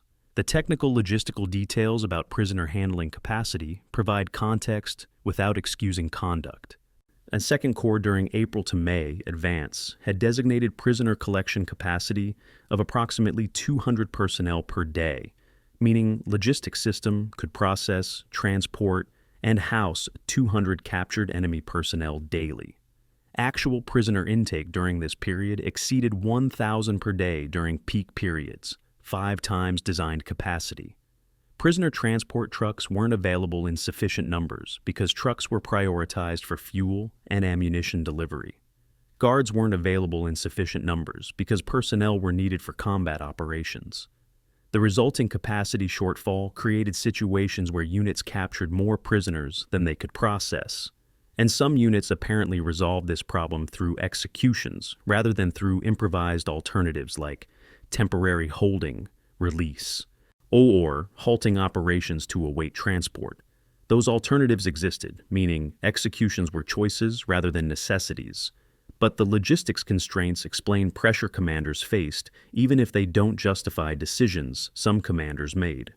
American soldier letters home from April to May 1943 contain references that suggest some soldiers witnessed or participated in prisoner executions and believe such conduct was acceptable or necessary. One corporal writes, "We captured about 50 Germans yesterday. The lieutenant said we couldn't spare men to guard them and couldn't spare trucks to move them. He said we couldn't let them go because they'd report our positions. So we did what needed doing. I'm not proud of it, but I understand why." War isn't clean like movies suggest. Another soldier writes, "The Germans don't play by rules, so why should we? They executed prisoners at Kasserine. We're just returning the favor. Maybe that makes me as bad as them, but at least I'll come home and they won't." These letters, discovered in family collections and military archives decades later, provide ground-level perspective on how ordinary soldiers justified conduct that violated both law and morality, through claims of military necessity or reciprocal justice that investigations found unsupported by evidence. General Omar Bradley's post-war testimony about Patton's command climate in Tunisia explicitly denies that Patton authorized prisoner executions, but acknowledges Patton's aggressive rhetoric sometimes created ambiguity about acceptable conduct. Bradley states in 1975 interview, George Patton's leadership style emphasized aggressiveness, speed, and maintaining momentum regardless of obstacles. His rhetoric sometimes suggested that rules could be bent or ignored when they conflicted with operational objectives. I questioned some of George's methods during Tunisia, but I never saw direct evidence he ordered war crimes or condoned them. If individual commanders interpreted his rhetoric as license to commit crimes, that reflects their moral failures rather than George's intent. But I acknowledge that command climate matters, and aggressive commanders have responsibility to ensure subordinates understand that aggressiveness doesn't mean lawlessness. That testimony attempts to separate Patton's aggressive leadership from subordinate criminal conduct, but it also acknowledges that leadership style creates climate that influences subordinate behavior. The German prisoners' accounts, documented in interrogation transcripts from April to May 1943 and in post-war interviews, describe witnessing executions and fearing execution upon capture. One German officer, interrogated May 10th, describes, "When we surrender to Americans, we don't know if we'll be processed as prisoners or shot. Some of my men were captured 3 days ago. We found their bodies yesterday, hands tied, shot in back of head. American soldiers who captured them apparently decided guarding prisoners wasn't worth effort. This isn't universal American practice. Many prisoners are treated correctly according to Geneva Convention. But it happens enough that soldiers fear surrender almost as much as fighting." That testimony describes execution methodology consistent with other accounts. Prisoners bound and shot execution style rather than killed during combat, suggesting deliberate decisions rather than ambiguous combat situations where determining who was surrendering might be difficult. The moral ambiguity that makes this chapter difficult to write, and that made post-war investigations difficult to conclude, is that prisoner executions during rapid mobile operations represent clear crimes under laws of war, but occurred within operational context that created genuine dilemmas for tactical commanders. Are executions ever militarily necessary? No. Could alternatives always be found? Yes, with sufficient creativity and willingness to accept operational delays. But did commanders facing pressure to maintain tempo, lacking resources to process prisoners properly, dealing with fatigue and stress that impaired judgment, sometimes make decisions they wouldn't have made under peacetime circumstances? Apparently yes, based on evidence suggesting incidents occurred. Does understanding the pressure excuse the conduct? No. Does it provide context for understanding how professional military personnel sometimes commit crimes during war? Unfortunately, yes. That's the uncomfortable truth about war crimes. They're often committed not by monsters, but by ordinary people making terrible choices under extraordinary pressure in circumstances where usual moral constraints have eroded. The contrast between American treatment of prisoners during static operations versus mobile operations suggests that operational tempo influenced conduct in ways that ethics alone didn't constrain. During El Guettar battle, when American forces held defensive positions, prisoner processing proceeded according to regulations. Captured Axis personnel were collected, registered, transported to rear areas, held in established camps. Post-battle inspections found no evidence of improper treatment. But during rapid advances in late April and early May, when American units were moving continuously and capturing prisoners in fluid situations, allegations of executions emerge. And the difference suggests that commanders felt constrained by regulations, when operations allowed time for proper procedures, but felt justified in improvising, sometimes criminally, when operational tempos seemed to preclude following regulations. That pattern indicates command climate where maintaining tempo was prioritized over following rules, which is exactly the climate Bradley's testimony acknowledges Patton's rhetoric created, even if Patton didn't explicitly authorize crimes. The long-term impact of unresolved prisoner execution allegations on Patton's legacy and on American military culture is difficult to assess. The war crimes investigation files remained classified for decades, meaning public discourse about Patton's Tunisia command didn't include serious examination of these allegations until 1990s. By then, Patton was dead 50 years, Most witnesses were deceased or elderly, and public image of Patton as aggressive but honorable commander was well established. Revelations about possible war crimes complicated but didn't fundamentally change Patton's popular reputation because evidence remained ambiguous enough that defenders could dispute allegations and prosecution was impossible. But within military professional ethics discussions, Tunisia prisoner executions became case study about command responsibility. Whether commanders bear responsibility for subordinate crimes, even without direct orders, whether aggressive command climate creates conditions enabling crimes, whether operational success mitigates ethical failures or compounds them by suggesting ends justify means. The final question this chapter must address but cannot definitively answer is, did Patton order prisoners executed during Tunisia operations? The honest answer based on available evidence is, we don't know and will never know with certainty. Evidence suggests prisoner executions probably occurred. Evidence suggests some officers believed Patton's rhetoric authorized or condoned such conduct. Evidence suggests Patton's diary entries show awareness that something ethically problematic was happening regarding prisoners. But no evidence proves Patton explicitly ordered executions, and substantial testimony from officers who served under him denies he would have authorized such conduct. The most defensible conclusion is that Patton created command climate emphasizing operational tempo over procedural compliance, that some subordinates interpreted that climate as license to cut corners, including through war crimes, and Patton either didn't know about crimes or chose not to investigate too closely because doing so might have complicated operations he believed were militarily necessary. That conclusion satisfies no one. It doesn't exonerate Patton, doesn't prove his guilt, doesn't provide clear moral judgment history prefers. But it reflects the ambiguous evidence and the reality that command responsibility in wartime is often murky territory, where legal standards, moral judgment, and operational necessity intersect uncomfortably. May 7th, 1943, 1400 hours. Private First Class. David Morton crouches behind a low stone wall 300 yards from Tunis city limits, watching American artillery pound Axis defensive positions for the 30th consecutive minute. He's been fighting almost continuously for 2 weeks, advancing from Kairouan toward Tunis, through a series of skirmishes and short firefights as Axis forces conducted fighting withdrawal. Now, the withdrawal has stopped. The defensive positions ahead represent Axis determination to defend Tunisia's capital or destroy it fighting. Morton's rifle company has orders to assault those positions at 14:30 hours, immediately following artillery barrage. He checks his M1 Garand rifle for perhaps the 20th time this hour, ensuring the clip is seated properly, that the chamber holds a round, that the safety is positioned where his muscle memory expects it. Around him, other soldiers perform similar rituals, checking equipment, smoking last cigarettes, making jokes that aren't funny, but serve the psychological purpose of pretending they're not terrified.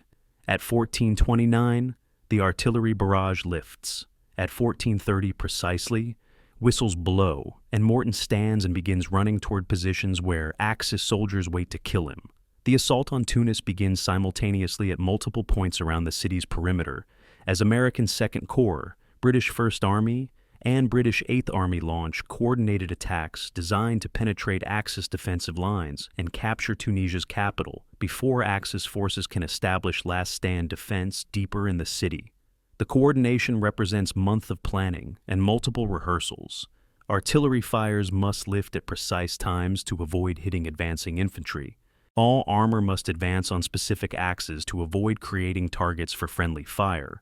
Infantry must maintain contact with adjacent units to prevent gaps Axis forces could exploit. The complexity of coordinating three armies' attacks while maintaining separate command structures and different tactical doctrines would be impressive in peacetime exercises. That it's being executed during combat operations against professional enemy forces demonstrates how far Allied coordination has evolved since Kasserine Pass, when American units couldn't coordinate with themselves, let alone with British forces. Lieutenant Colonel James Alger's tank battalion advances toward Tunis through terrain that's more urban than any they've fought in during North African campaign. buildings provide cover and concealment for Axis anti-tank positions. And narrow streets channel armor into killing zones, where a single anti-tank gun can disable multiple tanks before being destroyed. Rubble from Allied artillery bombardment blocks routes and requires infantry to clear passages for armor. The urban warfare challenges demand different tactics than open desert combat that characterized earlier operations. Tanks must advance slowly with infantry support, must suppress buildings before passing them, must accept that some Axis positions will be bypassed and dealt with by follow-on forces rather than cleared immediately. Alger's battalion covers less than 1 mile during first hour of assault, losing 3 tanks to anti-tank fire and 1 to mine before reaching preliminary objective, where they halt to allow infantry to clear bypassed positions. The advance is working, but it's expensive and slow, in consuming ammunition and time at rates that make logistics officers nervous. The German surrender ceremony occurs not through formal capitulation, but through gradual collapse of organized resistance as Axis units run out of ammunition, fuel, and ability to coordinate defense. On May 8th, reconnaissance elements from British First Army enter Tunis city center and report Axis forces withdrawing toward harbor. By May 9th, British forces occupy most of Tunis proper, while American forces occupy approaches from west, and British 8th Army occupies approaches from east. By May 10th, Axis resistance has fragmented into isolated pockets, holding individual buildings or defensive positions. Fighting until they're killed, or until ammunition runs out and surrender becomes only alternative to death. The formal German surrender doesn't occur until May 13th, when General Hans-Jürgen von Arnim, Rommel's replacement as Axis commander in Tunisia, surrenders to British forces along with entire remaining German 5th Panzer Army. But effective resistance ends days earlier when organized Axis forces cease functioning as coherent military organization and become scattered groups holding untenable positions. The harbor scene on May 9th captures the scale of Axis equipment losses that make continued resistance impossible. Allied forces advancing into Tunis harbor discover approximately 1,000 abandoned Axis vehicles, trucks, tanks, armored cars, artillery pieces, support vehicles, all disabled or out of fuel, left behind by forces that had no way to evacuate them and no ability to operate them. Nay, American and British soldiers walk among this vehicle graveyard, photographing destroyed equipment, reading German unit markings, climbing into tanks to see what German crews experienced. The abandoned equipment represents not just material losses, but logistical collapse. These vehicles weren't destroyed in combat. They were abandoned because Axis forces lacked fuel to move them, lacked spare parts to repair them, lacked ability to evacuate them across Mediterranean, where Allied air and naval forces controlled all sea routes. The vehicle graveyard is physical evidence that Axis defeat resulted from logistics failure rather than tactical inadequacy. These were functional military vehicles rendered useless by supply chain collapse. Eisenhower's official report to Washington on May 10th characterizes the North African campaign's success as a result of coordinated effort of all commanders and unity of Allied command, achieving strategic objectives through systematic pressure and resource advantages. The phrasing is diplomatic, allocating credit broadly rather than singling out individual commanders, acknowledging British contributions equally with American, emphasizing systematic approach over heroic narrative. The report notes that Axis losses include an estimated 620,000 casualties, killed, wounded, or captured, compared to Allied losses of approximately 220,000. Those figures represent catastrophic Axis defeat, entire armies destroyed or captured, equipment losses that cannot be replaced. It's personnel losses that deplete Germany's military manpower. The report concludes that North African campaign achieved all strategic objectives, denying Axis control of North African coast, securing Mediterranean sea lanes for Allied shipping, creating launching point for future invasion of Sicily and Italy, demonstrating Anglo-American ability to coordinate operations and defeat professional German forces. Patton's personal diary entry on May 13th reveals satisfaction mixed with introspection that's uncharacteristic for his usual confident rhetoric. He writes, "The victory seems hollow somehow. Did we win because we were better or because we had more? The Germans fought well until they ran out of supplies. Our soldiers fought adequately once we taught them proper doctrine.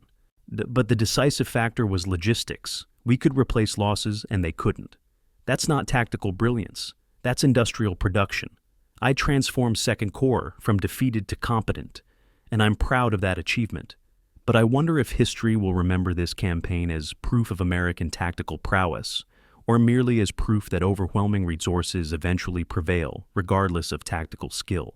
I suppose both can be true simultaneously. We needed tactical competence to exploit resource advantages. But resource advantages made victory inevitable, regardless of tactics. That reflection demonstrates intellectual honesty rare in commanders who've achieved visible success. Patton understands his contribution mattered, but also understands it mattered within context that limited how much individual leadership could influence ultimate outcome. The statistical assessment of Second Corps' contribution to North African campaign's conclusion reveals both achievement and limitation. Second Corps was responsible for approximately 35 to 40% of American ground advances during final month of operations, but only 20% of overall Allied advances when British contributions are included.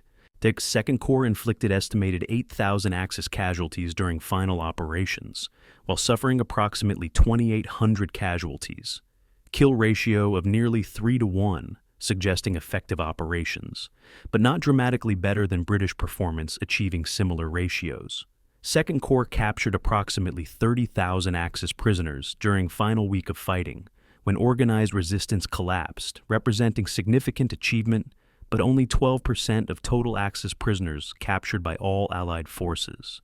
These statistics support conclusion that Patton's leadership transformed Second Corps from incompetent to competent, achieved genuine tactical successes, contributed meaningfully to overall Allied victory, but didn't independently determine campaign outcome, and which resulted from combined Allied pressure and overwhelming resource advantages that no Axis tactical brilliance could counter. The total Axis casualties during North African campaign, over 600,000 personnel lost through death, wounding, or capture, represent catastrophic German and Italian defeat that eliminates entire armies from Germany's order of battle. German 5th Panzer Army surrenders approximately 50,000 personnel. Italian 1st Army surrenders approximately 85,000 personnel. Additional Axis forces totaling nearly 200,000 have been killed or captured during earlier fighting. These losses deplete both German and Italian military manpower significantly, removing trained soldiers and experienced officers who cannot be easily replaced. Equipment losses compound personnel losses. Approximately 250,000 Axis vehicles captured or destroyed, including trucks, tanks, artillery, and support equipment, representing months of industrial production. Germany in May 1943 must absorb these losses while simultaneously sustaining operations on Eastern Front against Soviet Union, preparing defenses in France and Italy against anticipated Allied invasions, and maintaining occupation forces across conquered territories. The arithmetic is unsustainable. Germany cannot replace North African losses while meeting all other military commitments, meaning every loss in Tunisia represents permanent reduction in German military capability. The British assessment of American performance during Tunisia operations, documented in War Office analysis completed June 1943, acknowledges American improvement while noting continuing limitations. The assessment states, American forces under General Patton demonstrated significant tactical improvement compared to Kasserine Pass performance. American coordination between armor, infantry, and artillery improved substantially. American operational tempo exceeded British rates, demonstrating aggressive pursuit doctrine. However, American logistics remained problematic, with supply crises occurring regularly during rapid advances. American casualty rates remained higher than British rates for equivalent operations, suggesting tactical doctrine still developing. American tendency toward independent operations occasionally created coordination challenges requiring Allied command intervention. This overall assessment, American forces evolved from inadequate to adequate during Tunisia campaign, demonstrating capacity for continued improvement given additional combat experience. That assessment is professionally respectful. While noting American forces haven't yet achieved operational excellence, they are competent but not yet professional by British standards that reflect more years of combat experience. German General Hans-Jürgen von Arnim's assessment of American capabilities, provided during post-surrender interrogation, acknowledges American improvement with professional objectivity. Von Arnim states, American forces in final Tunisia operations demonstrated improved tactical competence compared to earlier encounters. Their artillery coordination was effective. Their infantry armor coordination showed professional understanding of combined arms doctrine. Their operational tempo prevented us from establishing strong defensive lines.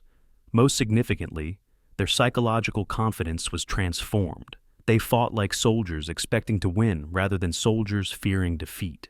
This transformation occurred rapidly, within approximately 6 weeks between Kasserine and Guettar, suggesting effective leadership and training programs.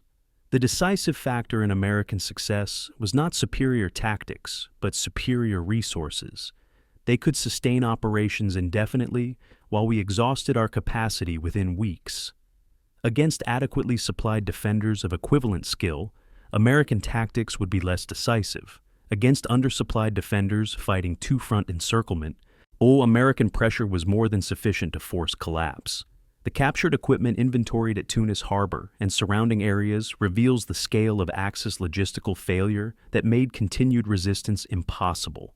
Allied inventory teams catalog approximately 1,000 vehicles abandoned in various states of operation or disrepair, 200 tanks left without fuel or disabled by mechanical failures that couldn't be repaired for lack of spare parts, 300 artillery pieces abandoned when ammunition ran out and no resupply was available, 500 trucks and support vehicles disabled and cannibalized for parts to keep other vehicles running temporarily. Thousands of small arms and crew-served weapons abandoned when units surrendered or were overrun.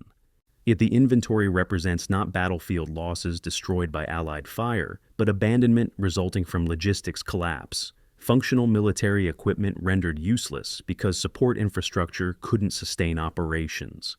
The inventory team's reports note that much of the abandoned equipment was relatively new, recently delivered, properly maintained, but useless without fuel and ammunition that couldn't be delivered across Allied interdicted supply lines. The question historians will debate for decades, whether North African campaign was won primarily through Patton's tactical brilliance or through Allied logistical superiority and overwhelming resources, cannot be definitively answered because both factors contributed, and separating their relative importance requires counterfactual speculation. What can be stated with confidence is that Patton's leadership transformed Second Corps from force that was defeated catastrophically at Kasserine to force that contributed meaningfully to Tunis capture, that American tactical competence improved dramatically during 6-week period under Patton's command, that psychological confidence matters in warfare, and Patton successfully restored that confidence. What can also be stated with confidence is that tactical improvements occurred within strategic context, where Axis forces were being systematically starved of supplies, encircled by numerically superior forces, fighting two-front battle with declining resources, making defeat inevitable regardless of tactical outcomes in individual engagements. Both statements are true. Patton mattered. Resources mattered more. The American soldiers fought better under Patton's leadership. German soldiers would have lost regardless because logistics arithmetic made continued resistance unsustainable. The final image of North African campaign, American and British soldiers meeting in Tunis streets, shaking hands, celebrating victory, represents genuine military achievement while also representing beginning rather than culmination of learning process. Allied forces have proven they can defeat German forces when circumstances favor them. Overwhelming resource advantages, air superiority, numerical superiority, defensive positioning. They haven't yet proven they can defeat German forces in circumstances Germany chooses. Prepared defenses in mountainous Italian terrain, fortified Atlantic Wall positions in France, urban warfare in German cities. Those challenges await in campaigns ahead. Sicily, Italy, Normandy, Germany itself. Tunisia proved Allied forces could learn and improve. Future campaigns will test whether improvement was sufficient for challenges ahead, whether tactical competence demonstrated in Tunisia translates to operational excellence required for liberating Europe, whether Patton's aggressive leadership style that worked well during pursuit operations in North Africa will work equally well during assault operations against prepared defenses in Europe. Those questions remain unanswered as soldiers celebrate in Tunis streets in May 1943, but they'll be answered in blood and sacrifice during campaigns that follow. June 1950, Washington, D.C., a conference room in the U.S. Army Center of Military History. Building houses 3 historians examining documents from North African campaign, trying to assess what actually happened versus what official accounts and popular memory claim happened. Dr. Robert Palmer, senior military historian, spreads battle maps across the table and explains to his colleagues what 7 years of documentary analysis reveals. Patton's North African campaign, stripped of mythology and examined through operational records, reveals competent execution of established doctrine rather than revolutionary tactical innovation. Approximately 80% of Second Corps' tactical successes can be traced to Standard Army Combined Arms doctrine, applied correctly after failures at Kasserine, demonstrated consequences of incorrect application. The remaining 20% represents innovations in coordination and tempo that exceeded peacetime training standards but remained within normal doctrinal parameters. Patton's primary contribution was psychological, restoring soldier confidence and enforcing doctrinal standards, rather than tactical innovation. The other historians nod, reviewing the same documents, recognizing that honest historical assessment often contradicts popular narratives that prefer heroes and genius over competent application of established principles. The U.S. Army Historical Analysis, published in 1950, based on comprehensive review of operational records, after-action reports, and commander assessments, reaches conclusions that complicate the heroic narrative surrounding Patton's Tunisia command. The analysis documents that Patton's tactical reforms at Gafsa and El Guettar replicated standard infantry armor coordination doctrine that had been taught at Fort Knox and other training centers, but had been improperly executed during Kasserine. Patton didn't invent hull-down positioning, concentrated artillery fire, reserve management, reconnaissance protocols. He enforced existing doctrine that previous commanders had failed to implement. The analysis notes, General Patton's achievement was restoring disciplined execution of established combined arms doctrine rather than introducing novel tactical approaches. His methods were aggressive but orthodox, emphasizing fundamentals over innovation. That his success resulted from effective leadership and training that corrected deficiencies rather than from the tactical genius that transcended existing doctrine. Oral history interview, conducted in 1967, captures General Omar Bradley's assessment of Patton's North African performance with perspective that 24 years provides. Bradley, by then retired and speaking candidly about former colleagues, states, "George Patton was aggressive when aggressiveness was appropriate, but he was following my overall strategy, not creating his own independent approach. I gave him operational objectives and allowed him tactical freedom in achieving them, which George interpreted as license to take risks I wouldn't have authorized if I'd known about them in advance."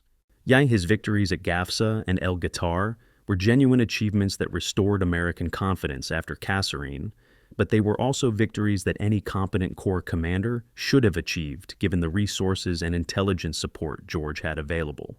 The mythology around George portrays him as tactical genius who won through revolutionary approaches. The reality is, he was competent aggressive commander who executed established doctrine well and benefited from circumstances, German logistics failures, Allied air superiority, overwhelming resource advantages, that would have enabled victory regardless of tactical approach.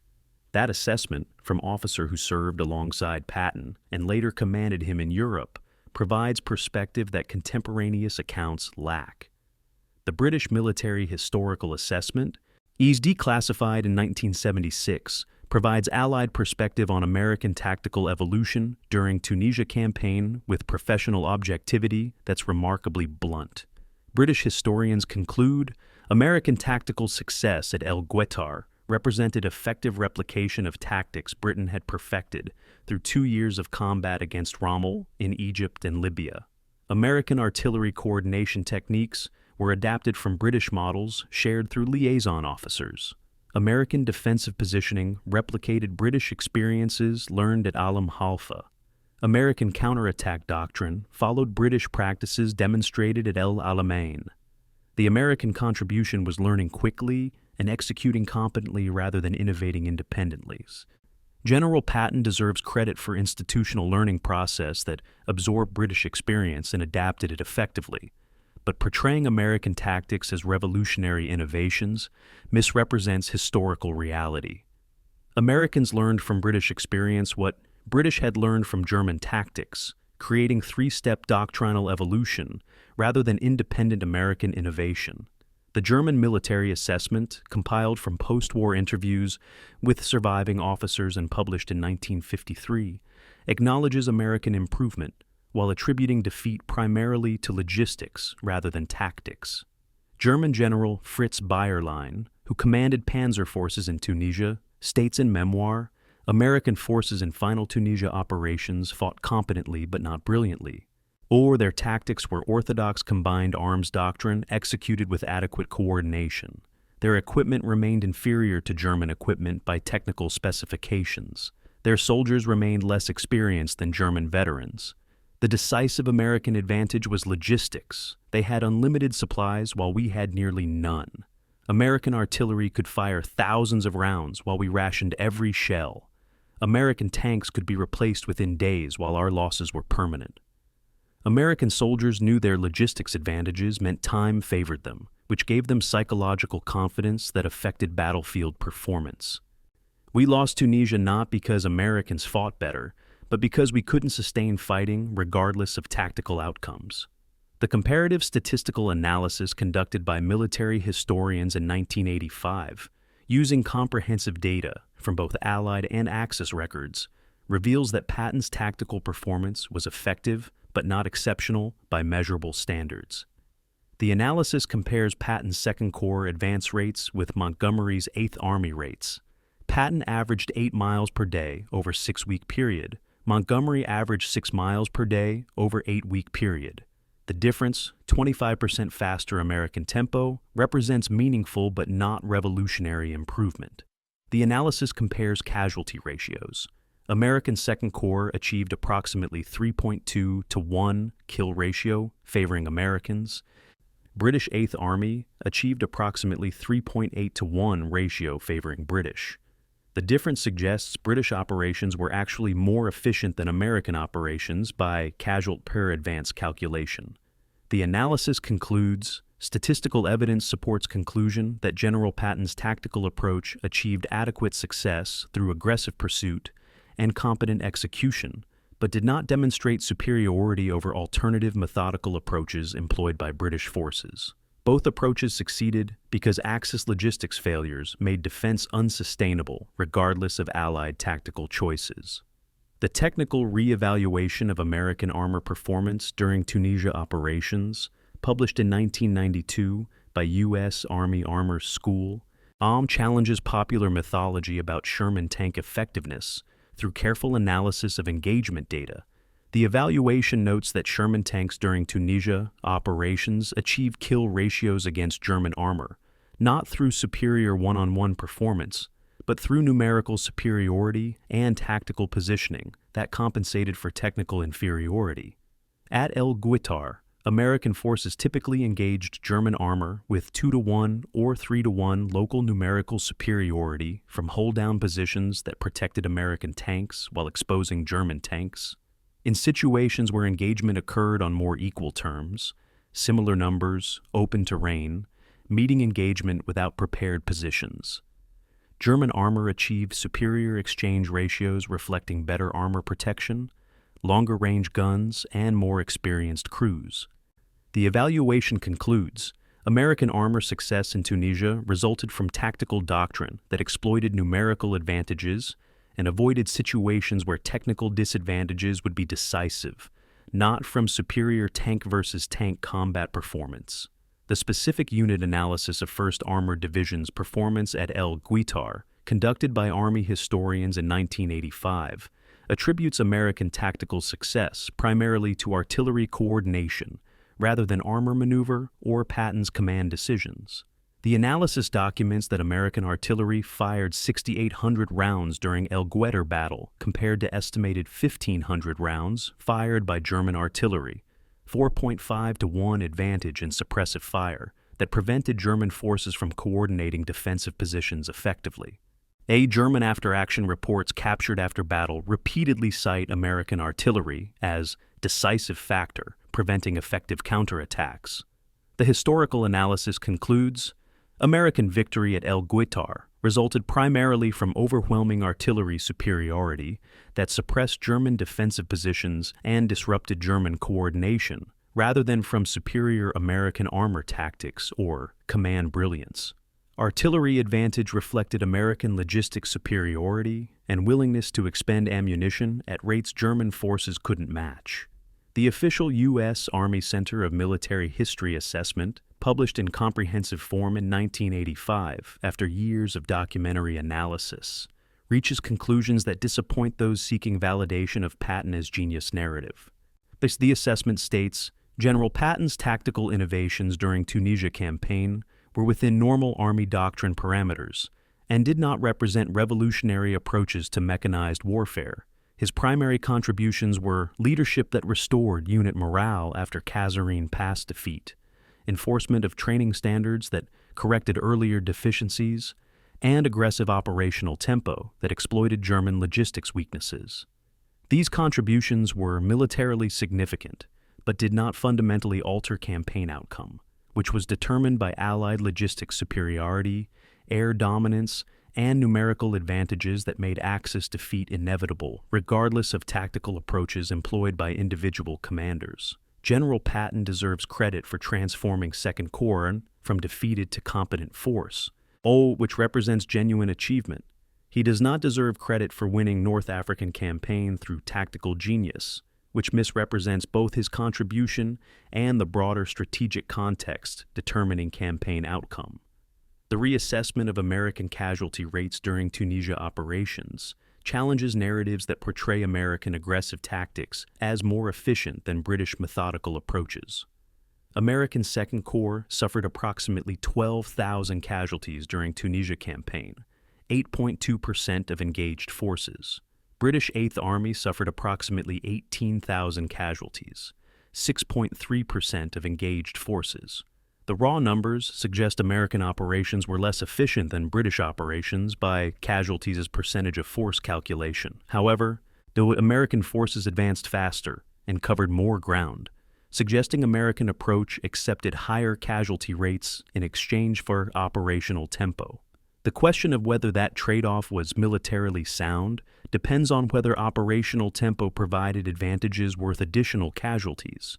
Question that cannot be definitively answered because both approaches succeeded against enemy that was collapsing from logistics failure regardless of Allied tactical choices. What's clear is that American aggressive approach wasn't objectively superior to British methodical approach by measurable efficiency standards. It was different approach reflecting different command philosophies and achieving similar ultimate success through different paths. The psychological dimension of Patton's contribution, restoring American soldier confidence after Kasserine defeat, represents his most significant achievement according to multiple historical assessments. Soldier confidence surveys conducted in March and May 1943 show dramatic improvement. Second Corps soldiers in March rated confidence in officer leadership at 42%. By May, that rating increased to 78%. Soldiers rating themselves as confident in ability to defeat Germans increased from 31% in March to 73% in May. These psychological improvements mattered operationally because confident soldiers execute tactics more effectively, maintain cohesion under stress better, and recover from setbacks faster than demoralized soldiers.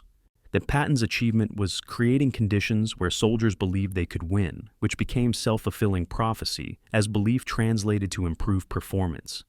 That achievement, while not tactically revolutionary, was psychologically decisive for American military culture. The U.S. Army learned from Patton that psychological leadership matters as much as tactical competence, lesson that influenced command selection and leadership training throughout remainder of war. The British officers' private assessments of Patton's command style, documented in correspondence and diaries declassified decades later, reveal mixture of respect for effectiveness and concern about sustainability. In our British field commander, Harold Alexander, writes in private letter to Montgomery in May 1943, Patton achieves results through force of personality and aggressive pursuit that exhausts both enemy and his own forces. His methods work when pursuing defeated enemy with limited resources. I question whether his approach would succeed against enemy with adequate supplies defending prepared positions. He takes casualties Americans can afford because of large replacement pools.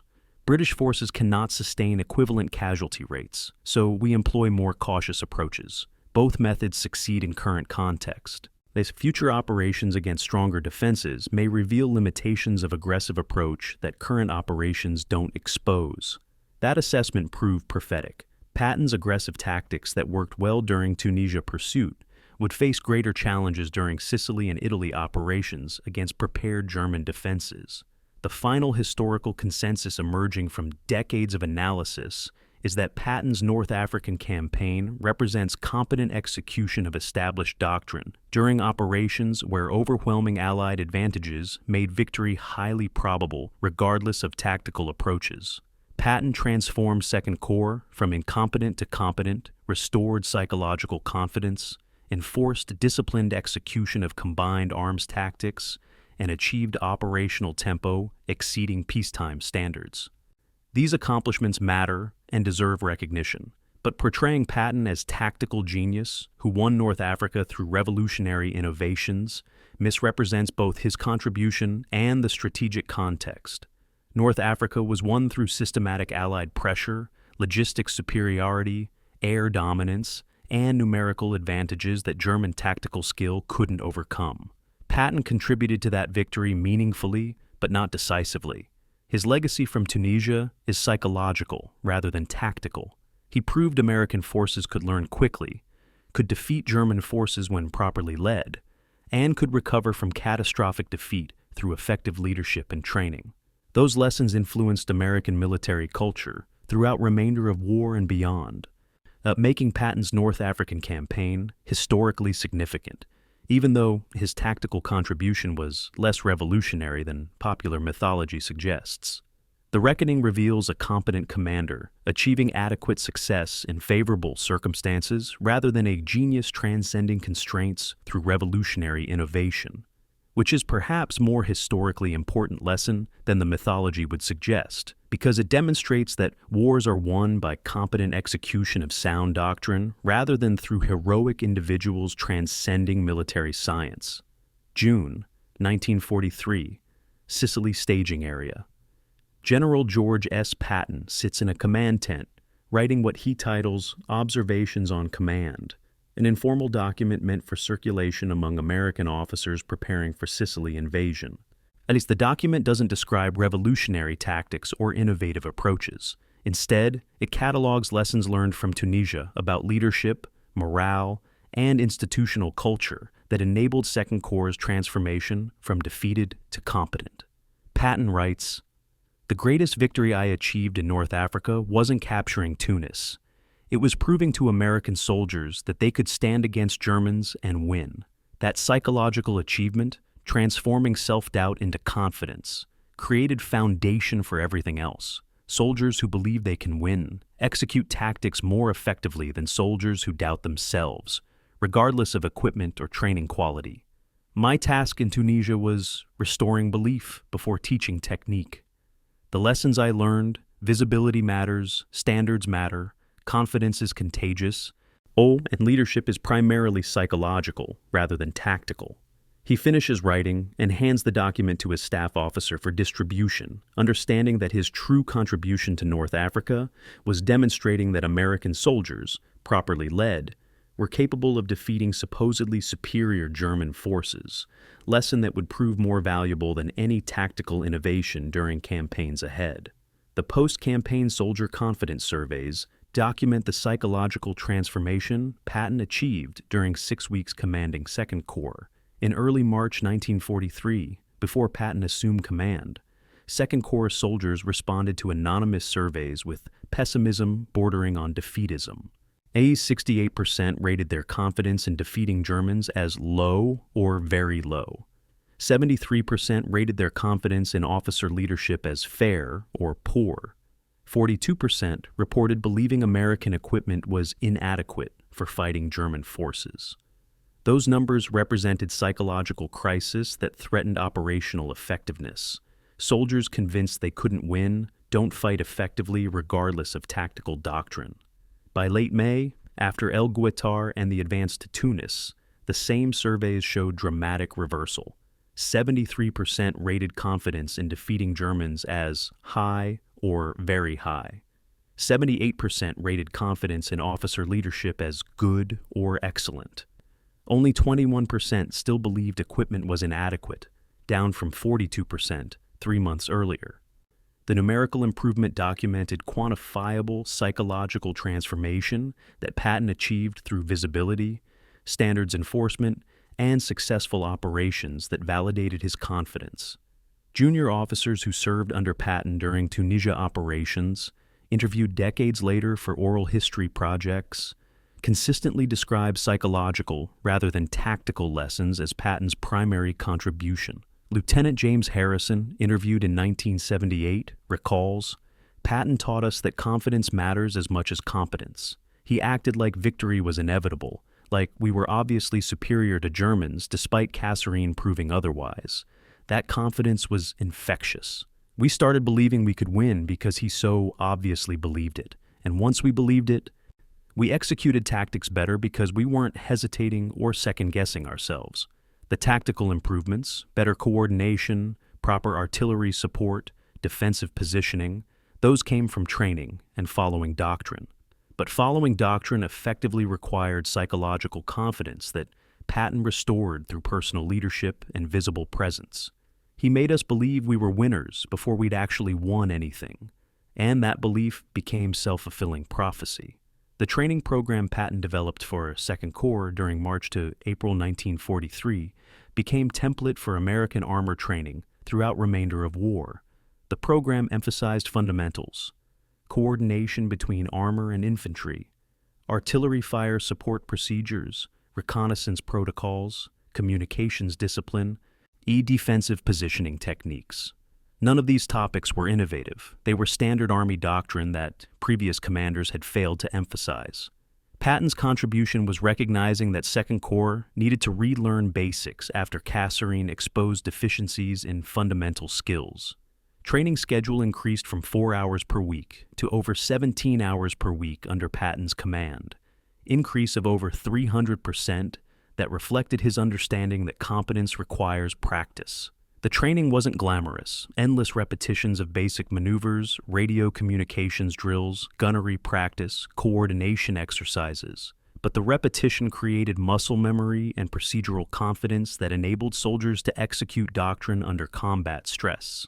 An Army Training Command incorporated Patton's emphasis on fundamentals into standard training curriculum in mid-1943, making his approach institutional rather than personal. The specific behavioral changes Patton enforced, mandatory helmet wearing, saluting protocols, uniform standards, alcohol restrictions, seemed trivial when examined individually, but collectively created psychological environment that distinguished military discipline from civilian disorder.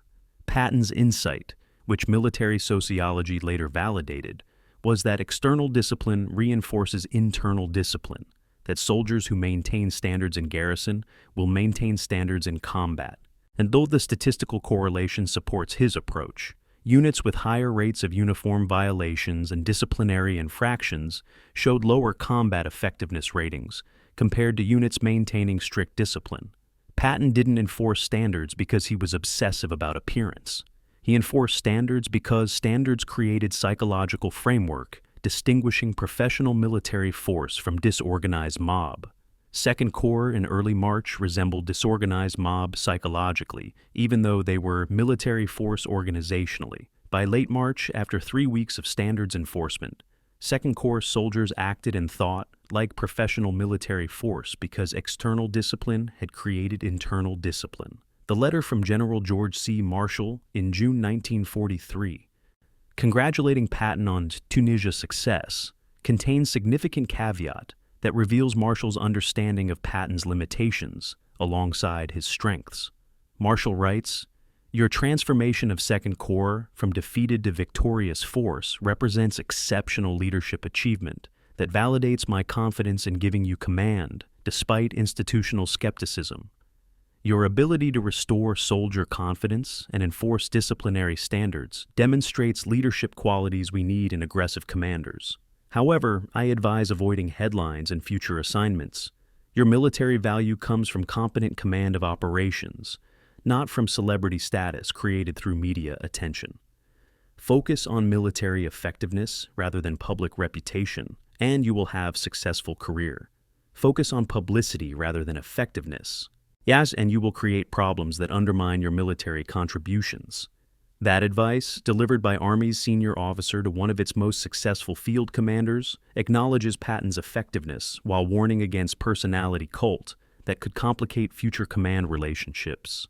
Colonel Creighton Abrams, tank officer who served under Patton in Tunisia and later became Army Chief of Staff, credited Patton decades later with teaching him command methodology that shaped his career.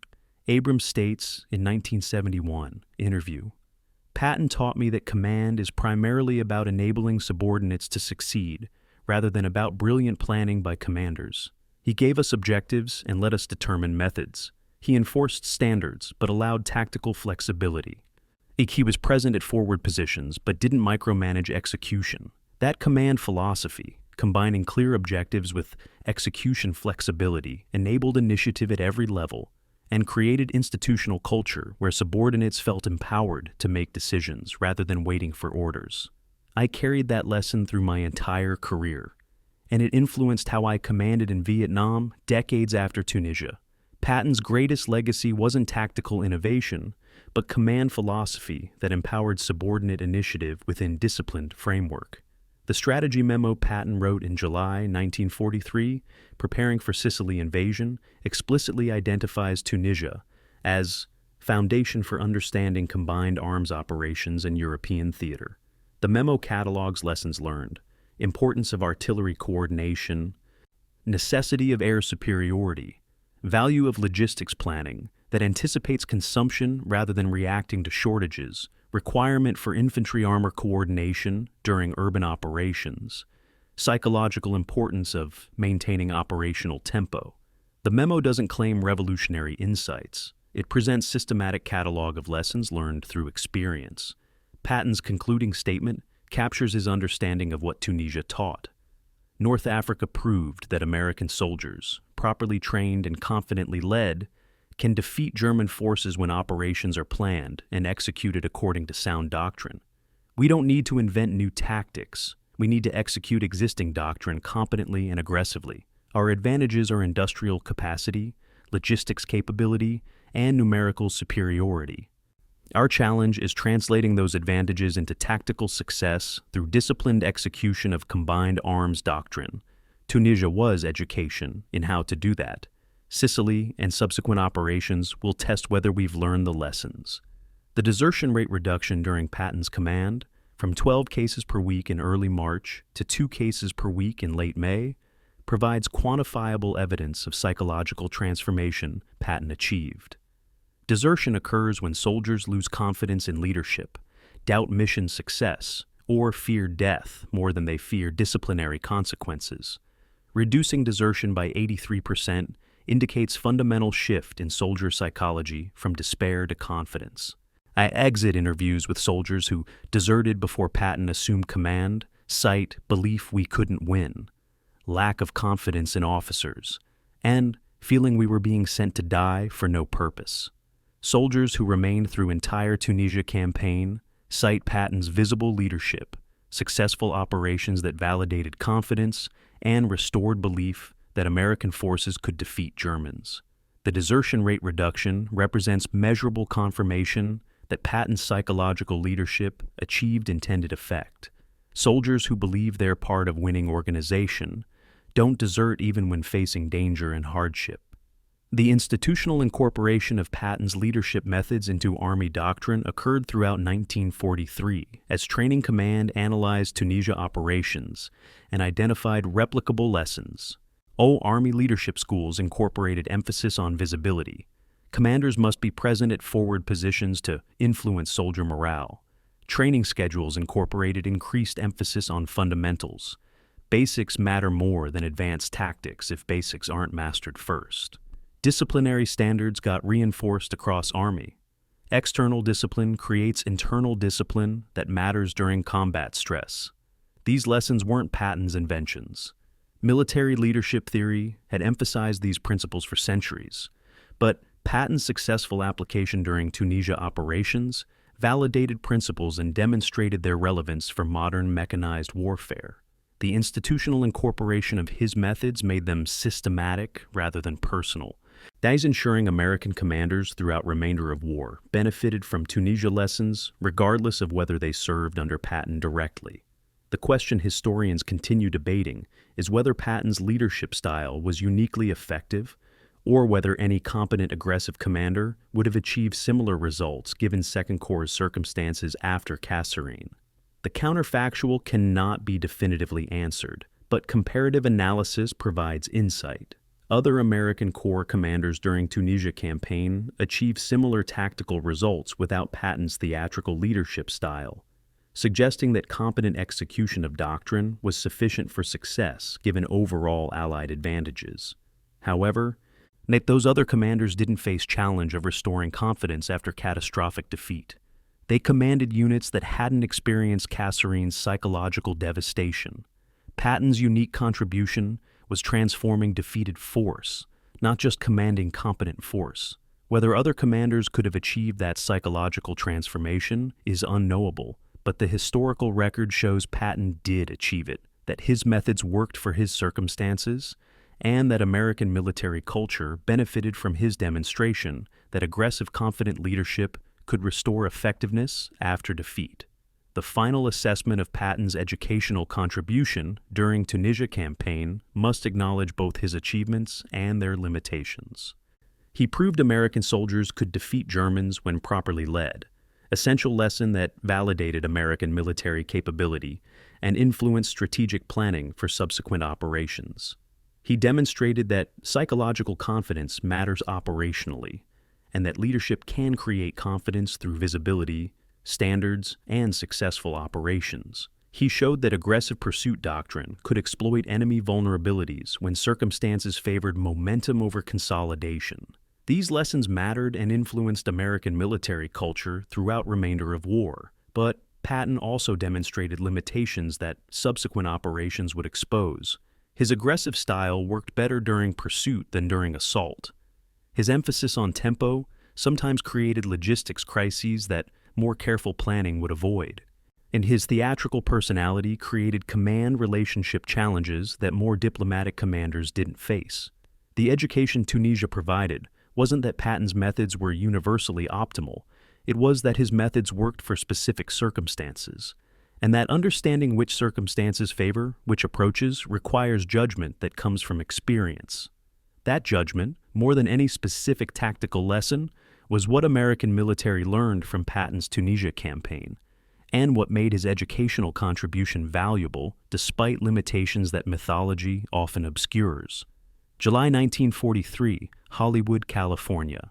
Warner Brothers producer Hal Wallace reads a script treatment titled The Patton Story that portrays North African campaign as triumph of American aggressive leadership over European caution and German experience.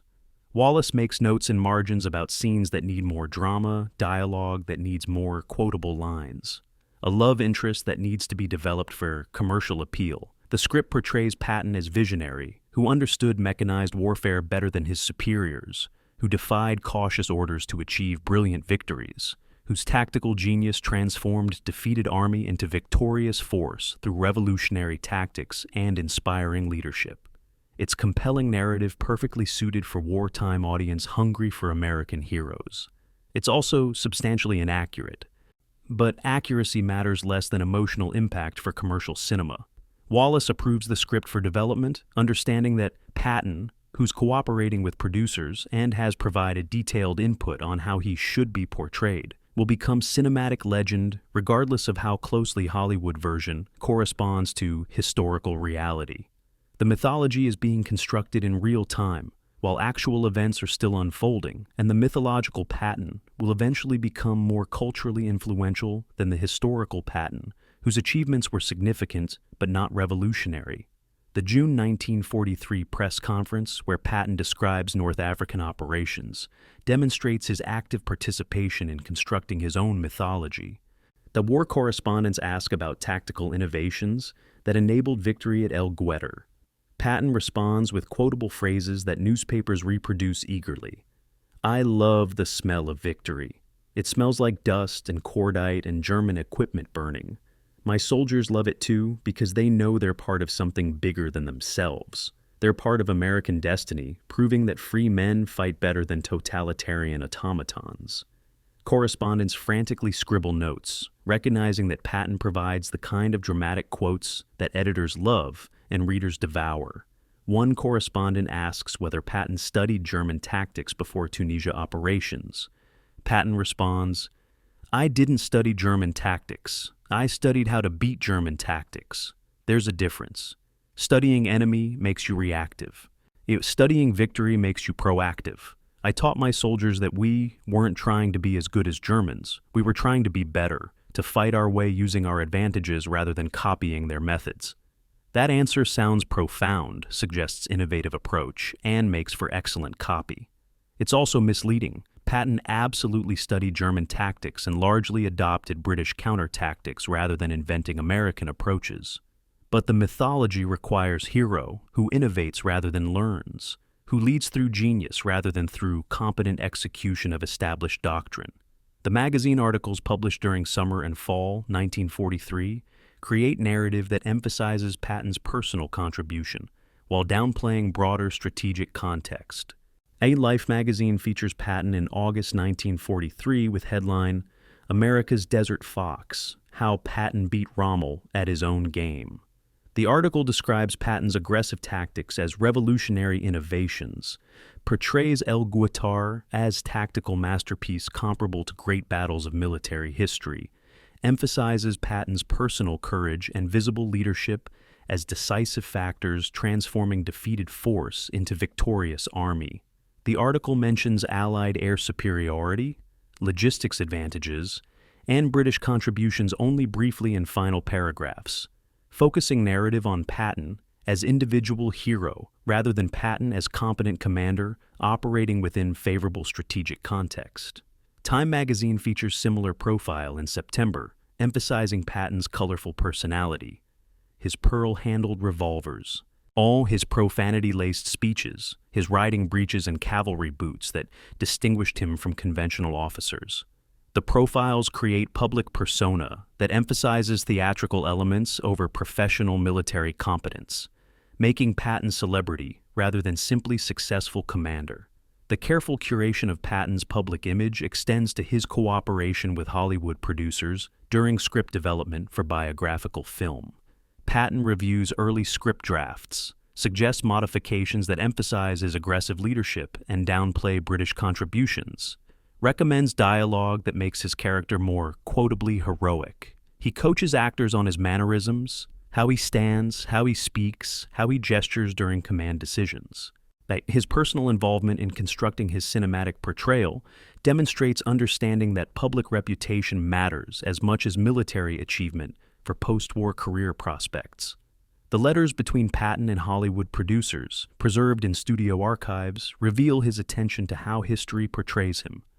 The scene where I'm shown following British tactical advice should be modified to show me developing independent American approach. I want audiences to understand that American victory resulted from American innovation, not from copying European methods. That directive, like many Patton provided to filmmakers, prioritizes mythological narrative over historical accuracy.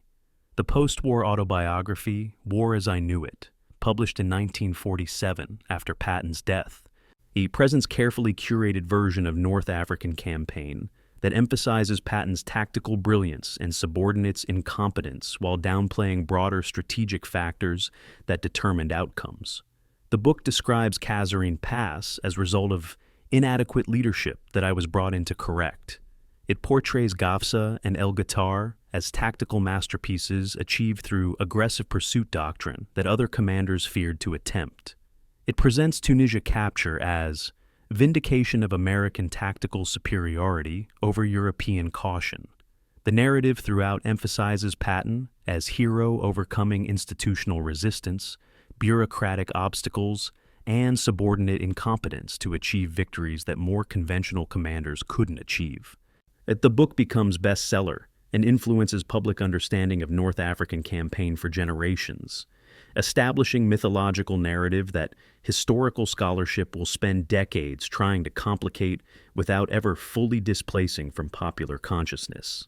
The specific example of how mythology distorts history involves Patton's famous quote, "Americans love a winner," which has been reproduced in countless books, films, and speeches as contemporaneous statement Patton made to his troops.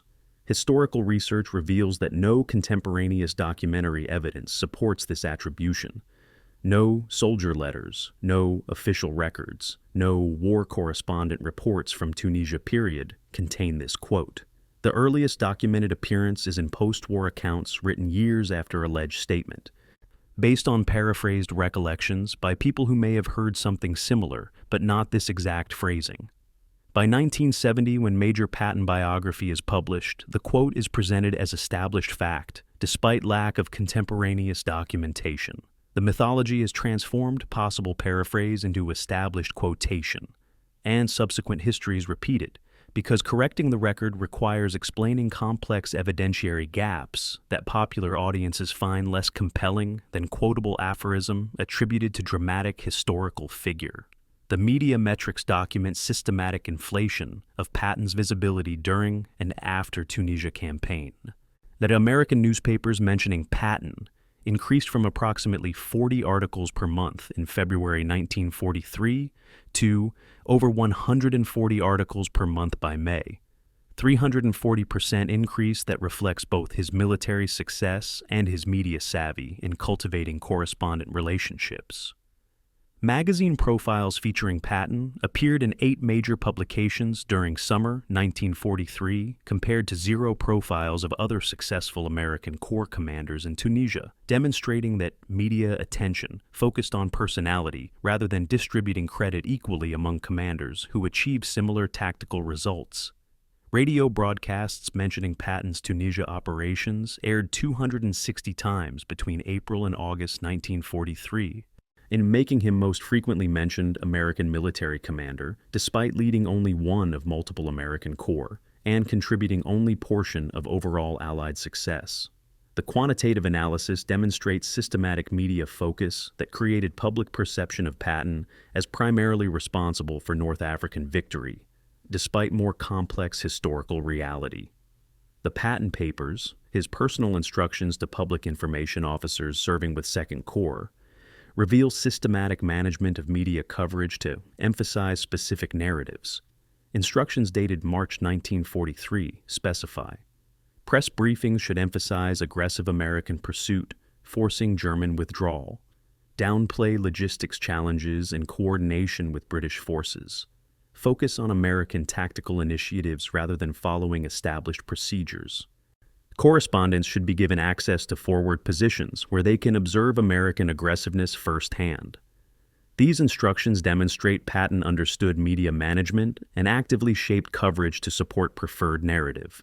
The papers include correspondence with individual war correspondents where Patton suggests story angles, provides background information selectively emphasizing certain aspects while omitting others, and reviews draft articles suggesting modifications before publication. This level of media management was unusual for field commanders, reflecting Patton's understanding that public reputation mattered for a post-war career, and that reputation could be constructed through careful cultivation of media relationships. The contrast between contemporaneous German intelligence assessment of Patton versus American and British post-war assessments reveals how reputation evolved after actual events. German intelligence reports from April to May 1943 assess Patton as competent, aggressive American corps commander employing orthodox tactics effectively, without suggesting he represented unusual threat or demonstrated exceptional capability. German assessments were neutral professional evaluations, focused on tactical patterns rather than personality. American post-war assessments beginning in late 1940s increasingly portray Patton as tactical genius, whose innovative approaches transformed American military capability, or reflecting mythological inflation that occurred after his death, when critical assessment became less acceptable than heroic tribute. British assessments remain more reserved, acknowledging Patton's effectiveness, while noting that British commanders achieved comparable results through different methods, suggesting British historical community resisted American mythologizing that complicated Allied cooperation narrative preferred by British military culture. The evolution of Patton's reputation through successive biographical treatments demonstrates progressive mythological inflation. The 1947 autobiography presents Patton as aggressive, successful commander who overcame institutional resistance. The 1963 biography by Ladislas Farrago presents Patton as misunderstood genius whose tactical innovations were ahead of his time.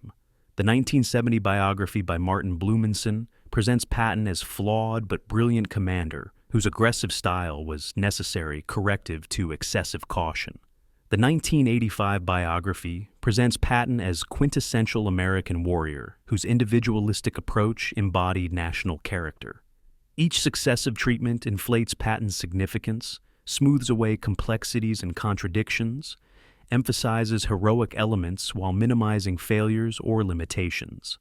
By 1990, scholarly consensus acknowledged mythology had substantially distorted historical reality. But popular culture remained committed to mythological Patton, who was more dramatically compelling than historically accurate Patton, who achieved significant but not revolutionary success through competent execution of established doctrine within favorable strategic circumstances. The question historians must address is why Patton mythology became so culturally powerful, despite historical evidence revealing more modest achievements. Part of explanation is timing. Patton's successes occurred when American public desperately needed heroes after Kasserine humiliation, making media eager to celebrate any American commander who defeated Germans. Part is personality. Patton's theatrical style and quotable rhetoric made him naturally compelling media subjects compared to less colorful commanders who achieved similar military results. At part is post-war nostalgia, as World War II became good war in American memory. Figures like Patton became repositories for idealized martial virtues that complicated modern warfare couldn't sustain. Part is institutional interests. Army benefited from promoting heroic narratives that validated military culture and encouraged public support for defense spending during Cold War. The mythology served multiple cultural purposes beyond historical accuracy, ensuring its persistence despite scholarly efforts to complicate heroic narratives with messy historical realities. The ultimate irony of Patton mythology is that it obscures his genuine achievements by attributing to him revolutionary innovations he never claimed. Yet Patton's actual contribution, transforming defeated force through psychological leadership and enforced training while competently executing established doctrine, represents significant military achievement that doesn't require mythological enhancement. But mythology requires genius and revolution rather than competence and restoration. So, Patton gets credited with tactical innovations he didn't create and strategic insights that resulted from favorable circumstances rather than individual brilliance. The myth diminishes the man by replacing complex historical figure who achieved significant success through hard work, discipline, and effective leadership with simplified caricature who won through innate genius that transcended military science. The real Patton, who understood that victory required systematic application of fundamentals more than tactical brilliance, deserves recognition for what he actually achieved, rather than credit for mythological achievements that distort both his contribution and the broader strategic context that made his success possible. But mythology persists because it's more emotionally satisfying than nuanced historical reality, ensuring that Patton's public reputation will remain substantially inaccurate regardless of scholarly efforts to complicate heroic narratives with documentary evidence revealing more modest but genuine achievements. April 1987, United States Military Academy, West Point. Professor Michael Howard, distinguished military historian, delivers annual lecture on World War II, command to assembled cadets and faculty. His topic is George S. Patton's North African campaign, and his thesis challenges conventional wisdom that's been taught for decades. Howard begins, "Gentlemen, we teach you that George Patton won North Africa through tactical genius and aggressive leadership. That's mythology serving pedagogical purpose. It provides inspirational model of decisive leadership, achieving victory against odds. But it's not accurate history. And as future officers, you deserve accurate history more than inspirational mythology. The truth is that Patton won North Africa because America could afford to win, not because he invented winning. He transformed defeated force into competent force through effective leadership and training, which represents genuine achievement. But he won battles primarily because Allied logistics, air superiority, and numerical advantages made German defeat mathematically inevitable, regardless of tactical approaches individual commanders employed. Understanding that distinction between tactical competence operating within favorable strategic context versus tactical genius, transcending constraints through revolutionary innovation, is essential for military professionals who must distinguish genuine lessons from misleading mythology. The fundamental historical question about Patton's North African campaign requires assessing his contribution against counterfactual of what would have happened under alternative commanders. The counterfactual cannot be definitively answered, but comparative evidence provides insight. Like other American Corps commanders in Tunisia achieved tactical results comparable to Patton's without similar media attention or mythological reputation, suggesting that competent execution of doctrine was sufficient for success given Allied advantages. British commanders achieved comparable or superior results through methodical approaches different from Patton's aggressive style, suggesting multiple tactical approaches could succeed within favorable strategic context. German commanders acknowledged that logistics failure rather than American tactical superiority determined their defeat, suggesting individual American command decisions mattered less than resource asymmetry. The evidence collectively suggests Patton's contribution was significant but not decisive, meaningful but not revolutionary, valuable but not irreplaceable. He was right commander at right moment for specific task, restoring confidence after Kasserine, but similar results probably would have occurred under alternative competent commanders given overwhelming Allied advantages. The statistical summary contextualizes American achievements within broader North African campaign. American industrial production during 1943 delivered 6,000 Sherman tanks to all theaters, while German production delivered approximately 500 Panzer tanks. That 12-to-1 production advantage meant American forces could replace losses and expand forces simultaneously, while German forces faced permanent attrition.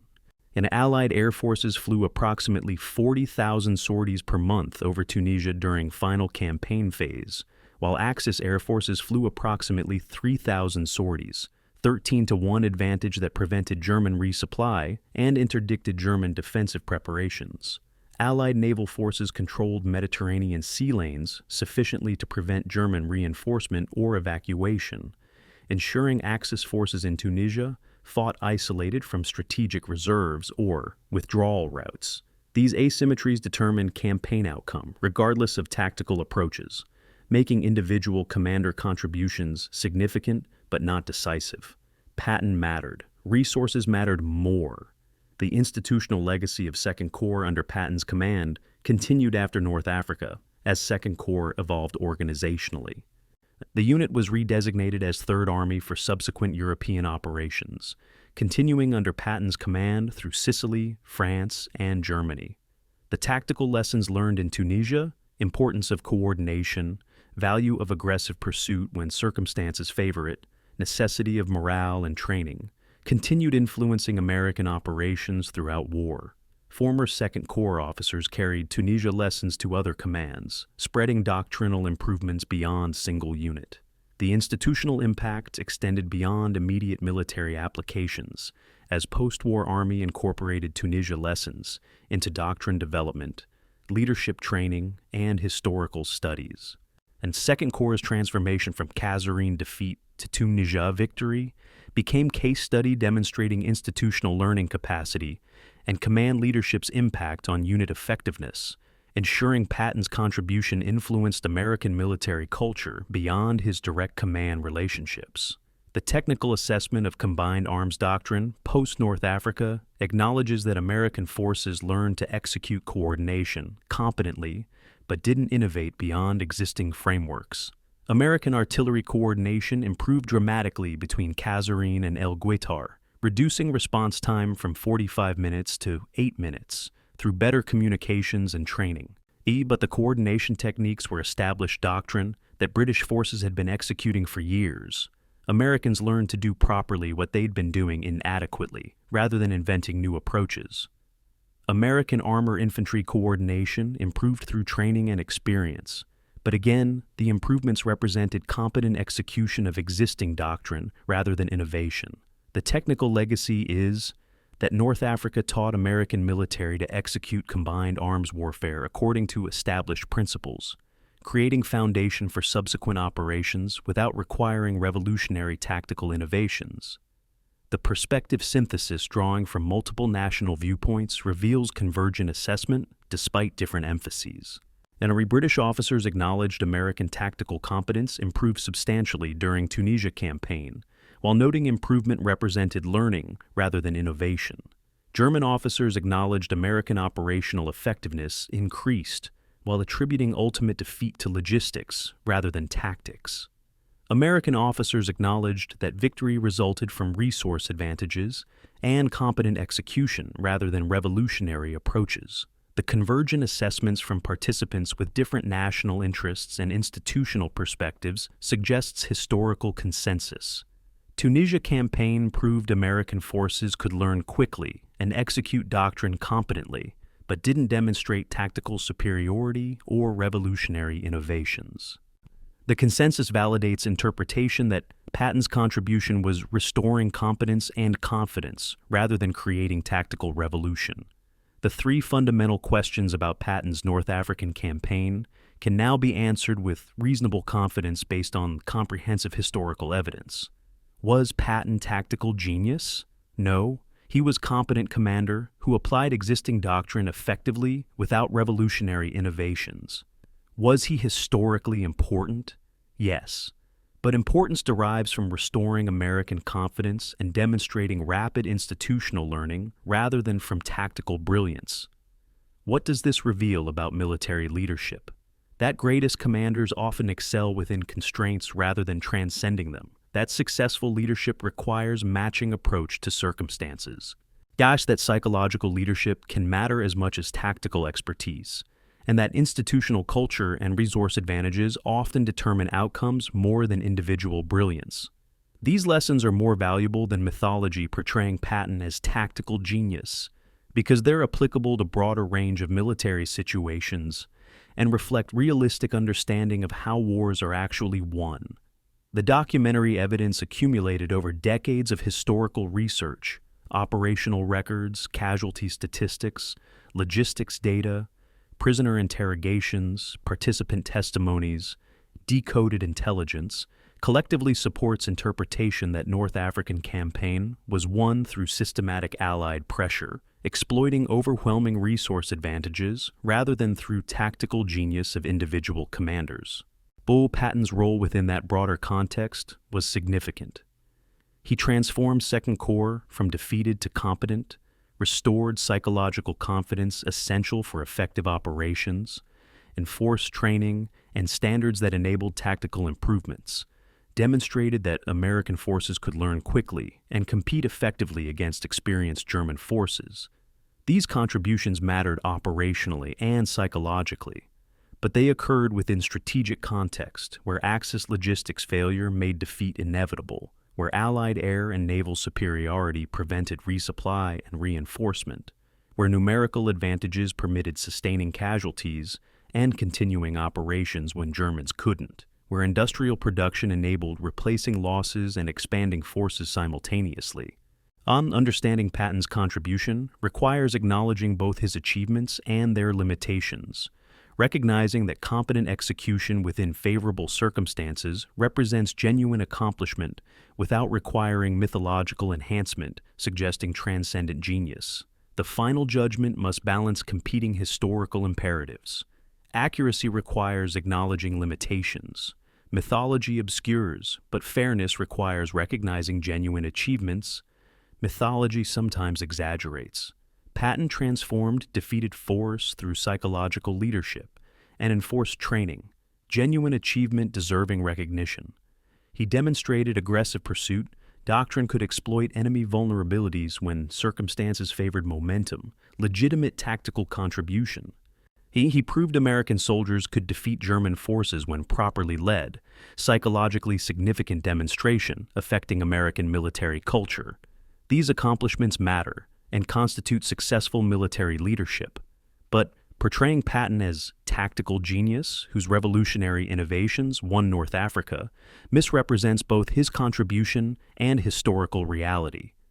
More accurate assessment recognizes Patton as competent aggressive commander who succeeded within favorable strategic context through effective leadership and institutional learning rather than through transcendent genius or revolutionary innovation. That assessment diminishes mythology, but enhances historical understanding, replacing simplistic heroic narrative with nuanced appreciation for how military success actually occurs through combination of leadership, or training, resources, and circumstances. The lesson for military professionals is that competent execution of sound doctrine within supportive strategic context represents achievable model of success, whereas genius transcending constraints represents mythology offering inspiration but limited practical guidance. The aerial photograph of North African terrain, taken in 1992, showing peaceful landscape where thousands fought and died 5 decades earlier, provides appropriate final image for documentary exploring Patton's North African campaign. The terrain is unchanged, same deserts, same mountains, same geography that constrained operations in 1943. But the history attached to that terrain has been transformed by scholarship that progressively complicated heroic narratives with documentary evidence revealing more modest but genuine achievements. Patton's North African campaign illuminates fundamental truth about warfare. Greatest military victories result from competent application of adequate resources rather than from individual genius transcending constraints. American forces won North Africa because they learned quickly, executed doctrine competently, and possessed resources Germany couldn't match. Patton's contribution was facilitating that learning and execution through effective leadership. That contribution deserves recognition without requiring mythological enhancement, suggesting he alone determined outcomes that resulted from broader strategic factors. In understanding that distinction between significant contribution within favorable context versus decisive contribution transcending constraints, represents historical maturity that honors genuine achievements without perpetuating mythology that obscures how wars are actually won. The judgment history renders on Patton's North African campaign acknowledges both his leadership achievements and their limitations, recognizing competent commander who succeeded appropriately for his circumstances rather than transcendent genius who revolutionized warfare. That judgment, less inspiring than mythology but more accurate than heroic narrative, serves military professionals better by providing realistic model of how leadership, learning, and resources combine to achieve victory when circumstances favor competent execution over revolutionary innovation.